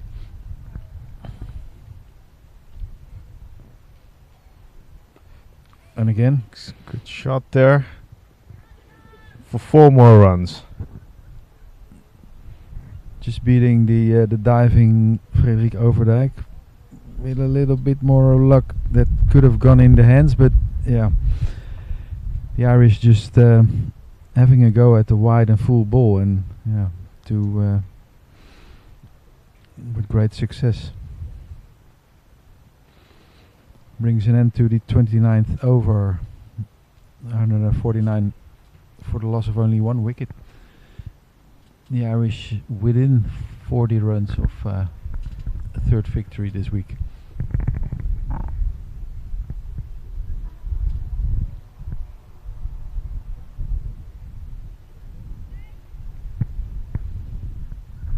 To continue is Frederik Overdijk from the commentary box, and pretty close to the leg stump there. How did that miss? Is Overdijk thinking. And to buy signaled by the umpire. So Robert, looking at all the 3 matches, what is the takeaway? What the Dutch team can learn of what they have learned from this 3 matches? Yeah, it's getting a little bit boring, maybe what I say, but betting for longer periods and building longer partnerships to get into the 40th over and beyond that, creeping towards 50 overs. That is the basically the big learning point. But yeah, having said that, it all comes with basics as well. I mean, 3 or 4 batters getting out to cross-batted shots is maybe a little bit of a crime. And when you're not able to get the basics right on the right moment, all the girls, they know the basics, obviously, but just get it right at the right moment. That's a big. That would be a big improvement, really. And regarding bowling and fielding, is there something what they can take away from these 3 matches? Yeah, the bowling has been in patches has been quite well. I mean, bowling straight, Frederik Overdijk, Iris Swilling, some good spinning spells by the leggies specifically, but it wasn't consistent enough during throughout all the overs. And fielding wise, your catches might not win the match here, but the easy catches should be caught, really. And and there has been quite a few over the course of 3 matches. Definitely. And also some sloppy sort of moments, like we see at this moment right here. These creep in when you when the chips are down. These things might get into the game, and doesn't look great, but yeah, things happen.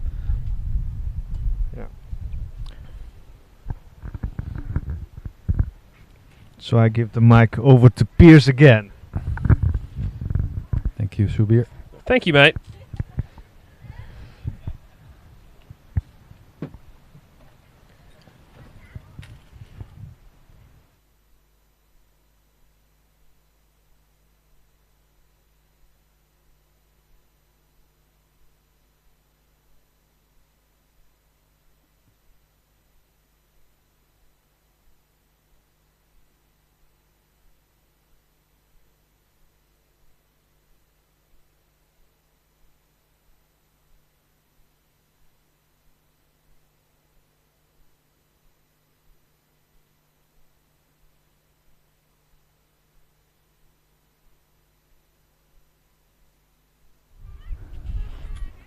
Thanks for popping in for me, Sabir. Gabby Lewis utilising that lap sweep again as the wind picks up once more here at Forburg Cricket Club, and the Dutch now going to make that change and put the short fine leg into position. No, they're not. They're going to take the short third man out, leave the mid wicket in. It's going to force Seegers to be a lot straighter in her line, or should do anyway. Don't be surprised to see Gabby Lewis get on the reverse here. There she goes. Does. The one big question really is not so much if the Irish is going to win this. This looks pretty much A done deal? a done deal. That's what I was thinking about. Yes, but yeah, the question for me is Gabby Lewis just in time getting to her 100? Well, let's see. What have you got? You got 33 runs to play with, and she needs 20 for 100.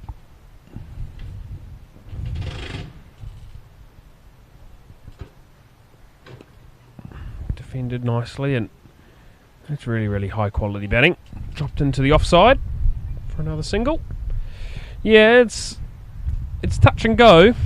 Amy Hunter has not been sluggish by any means with her innings. 38 off 34 balls is what I have in front of me on the live score. So yeah, it would be a bit of an effort if she was to get 100, but to be fair, I think she's probably just gone to the point now where she's happy just to see the side win. Another over ticks by. 161 for 1 after 30. 1. There you go. Yeah, Gabby Lewis on 82 not out off 83 not out, my apologies. 83 not out off 88 deliveries, and Amy Hunter on 38 not out off 34 balls.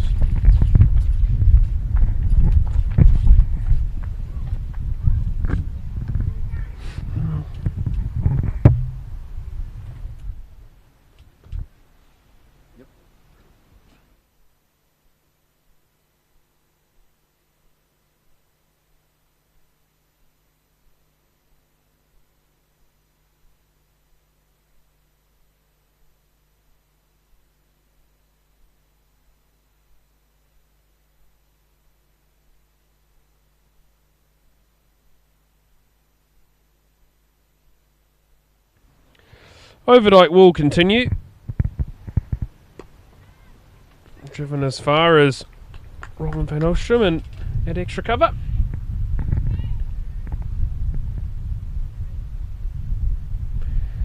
About 20 minutes away from drinks. I'm not sure we might get to that point. Only 15 more runs required now.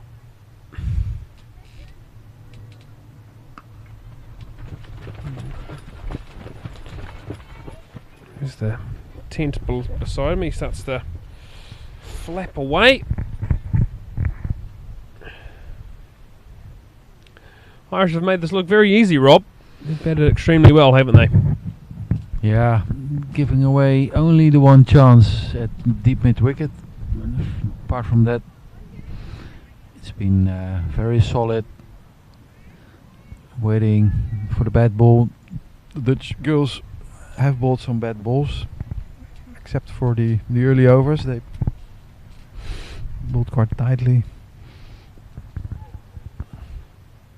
Over Dyke from our commentary box end, whipped away on the leg side, and the call is 2, but I think quite optimistic call that.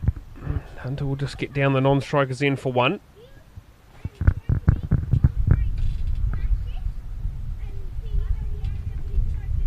We'll move on to 40. Just 38 balls for that 40, and only the 4 boundaries, so it's actually been quite busy in terms of finding those ones and twos inside the ring. Nice hand by Van Oostrom. Stops any chance of a single to mid-off. 4:45 here, local time. Blue sky off in the distance, but not over the top of us at this stage. Hit and go by Gabby Lewis, and Post can't quite pick it up cleanly, so the single is quite comfortably taken, and Lewis will keep the strike, move on to 84.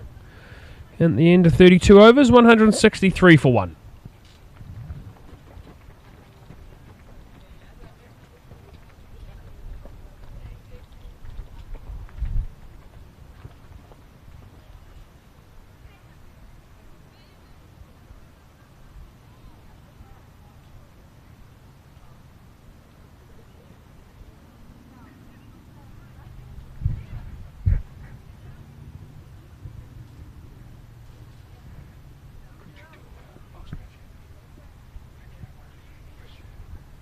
Silver Seegers will continue.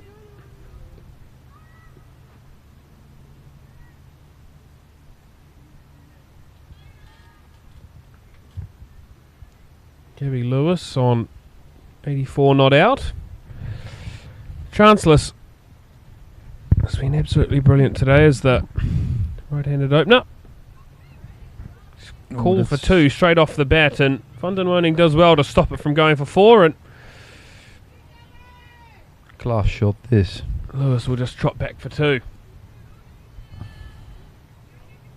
Yeah, class shot from a class player has been a cut above today, and I've mentioned to you a couple of times, Rob, that I feel like she felt a bit left out by not getting 100 this series, and she'll be looking to push herself to that mark again as Overdyke goes hard on the chase once more. Tries her best, but it's going to run into the rope and go away for four. She'll move on to 90. Beautiful shot that. Yeah, deliberately played late. And the outfield really quickened up through a little bit of sunshine. Very hard outfield. Only 21 years of age, Gabby Lewis. High score of 96 not out in ODI cricket.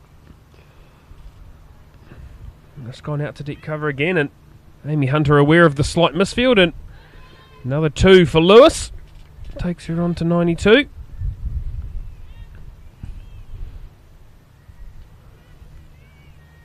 And my apologies, now 15 runs left, not 25. So Lewis just doing the old tie the shoelace to give herself a breather, Rob. Yeah, pretty understandable. Yeah. Turning back the second run, we could see the tongue coming out a little bit. So this was very predictable. You see some of that Dutch girls with on their haunches. Man, I think quite a big series for a lot of these girls. Playing 50 over cricket is not the easiest.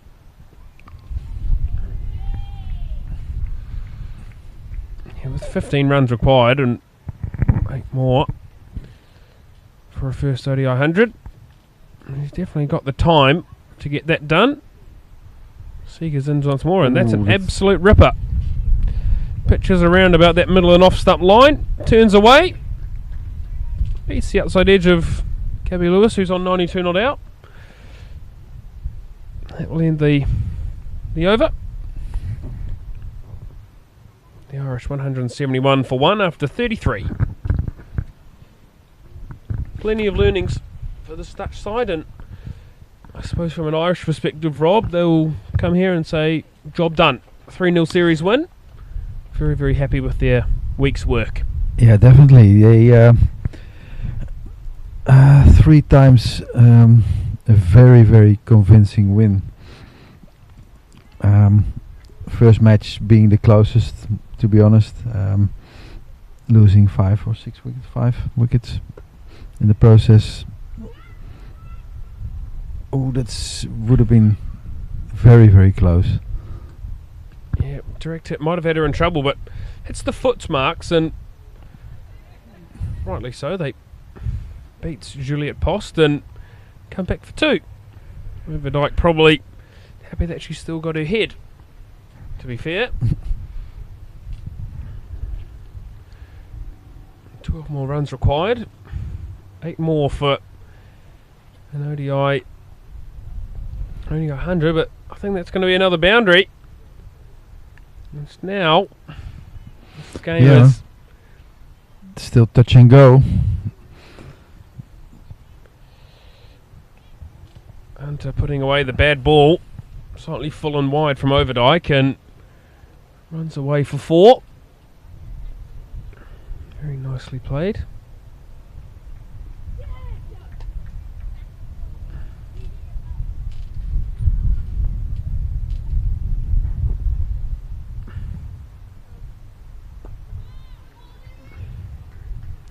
Gabby Lewis trying her best to get on strike, but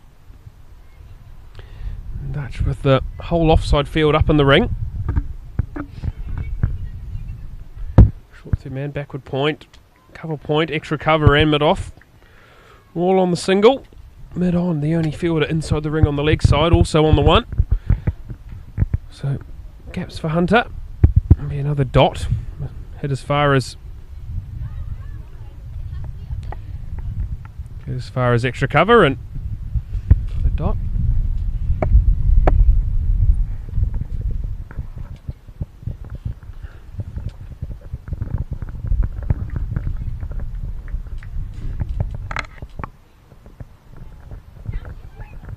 Eight more runs to go then.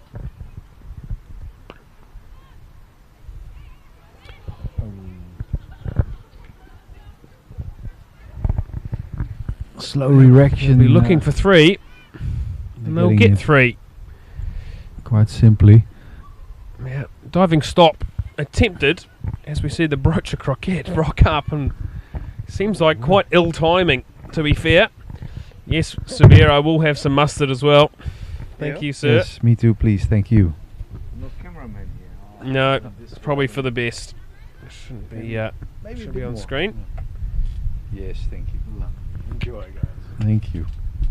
Severe Strauss, the match manager for this series, looked after us in the commentary box very well. Little finger is raised by umpire Van den Dries. Gabby Lewis going across a straight one. Maybe sliding down the leg side a touch, but potentially adjacent. We are on a slight angle, so can't tell you exactly how that looks, but second wicket for the Dutch. Very much in vain, but nonetheless, Overdyke will be happy to get one under a belt. And the very, very, very nice innings by Gabby Lewis comes to an end. Yeah, phenomenal by the Irish opener.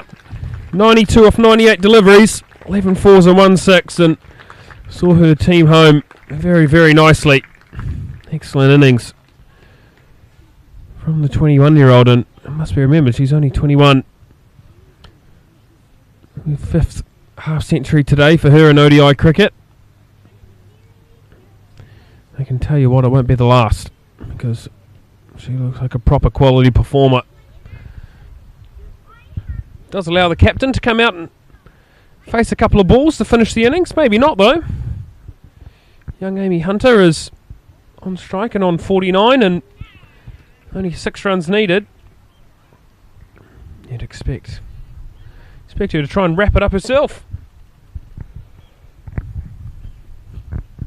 Quality knock. Quality partnership put together there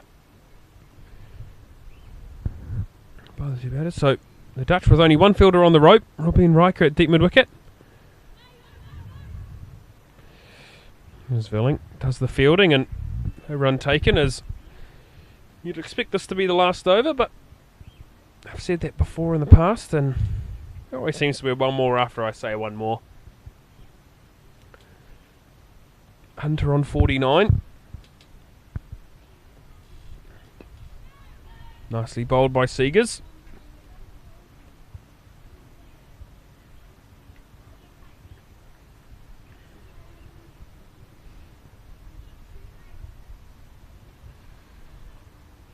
Seegers into her 5th over now.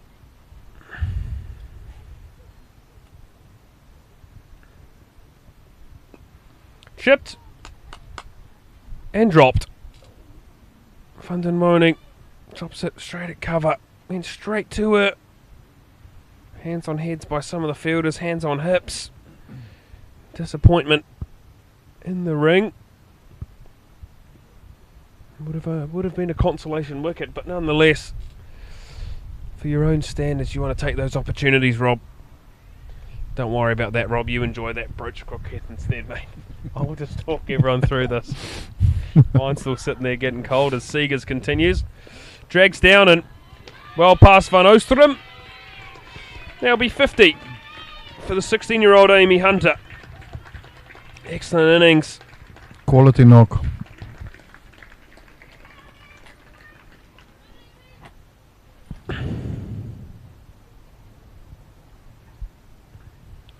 Just 2 runs now required.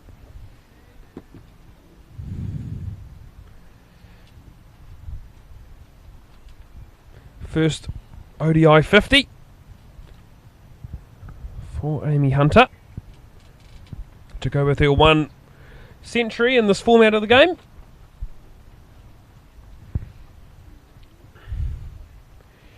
As the Dutch bring everyone into the ring.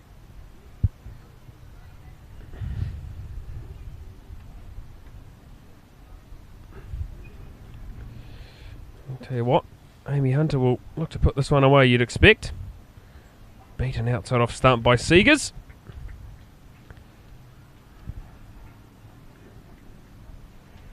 Yeah, the young right-hander has batted absolutely brilliantly. 53 of 48 balls, right from the first ball. Yeah, amazing. Was exceptional. And like what I said, Rob, we're going to see another over. So the captain will get to face some bowling. Maybe not much though. Hunter 53 not out of 49 deliveries.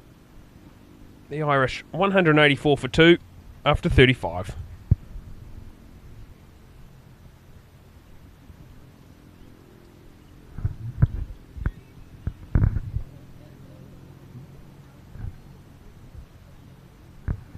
Irish Villing getting recalled to the bowling attack. To be honest, I'm not sure why Overdyke with a wicket in the previous over. And with 2 runs left to win, I'd have thought you'd either keep Overdyke on or maybe go to one of your spinners, but Villing asked to come back into the attack for one more go. Large shout of no. Again, the Dutch employ the everyone in the ring tactic with just 2 runs remaining. Or Delaney will just be looking to tickle this fine, get those 2 runs, get her hands on the trophy, and say thank you very much, Netherlands. Appreciate you, but we'll take the 3-0 series win. Captain's forward in defence and no run.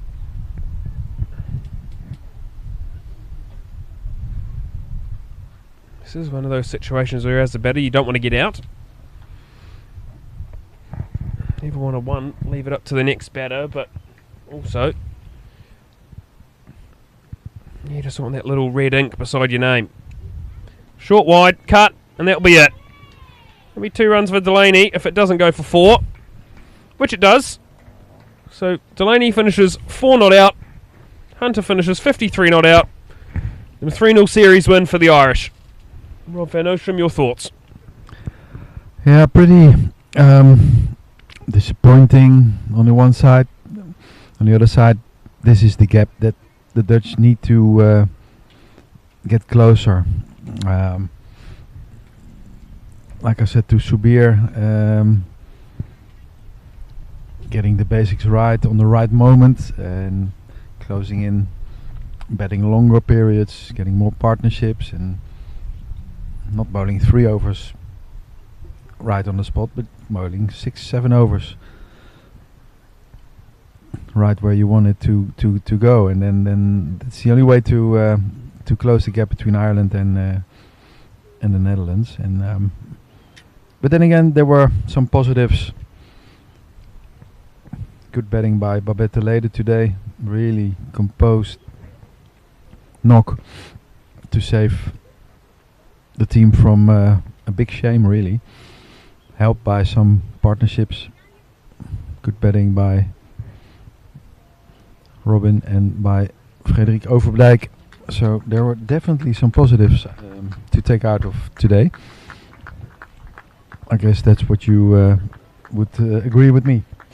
Indeed, Rob. Thanks for your comments over the 3 games and all our other co-commentators. I'll let you finish your broach of cricket, but thanks a lot for your help over the 3 games, mate. Welcome. Sure we'll see you down the line and get another opportunity to be on comms together, but thank you, and I'll wrap this one up here in our commentary position.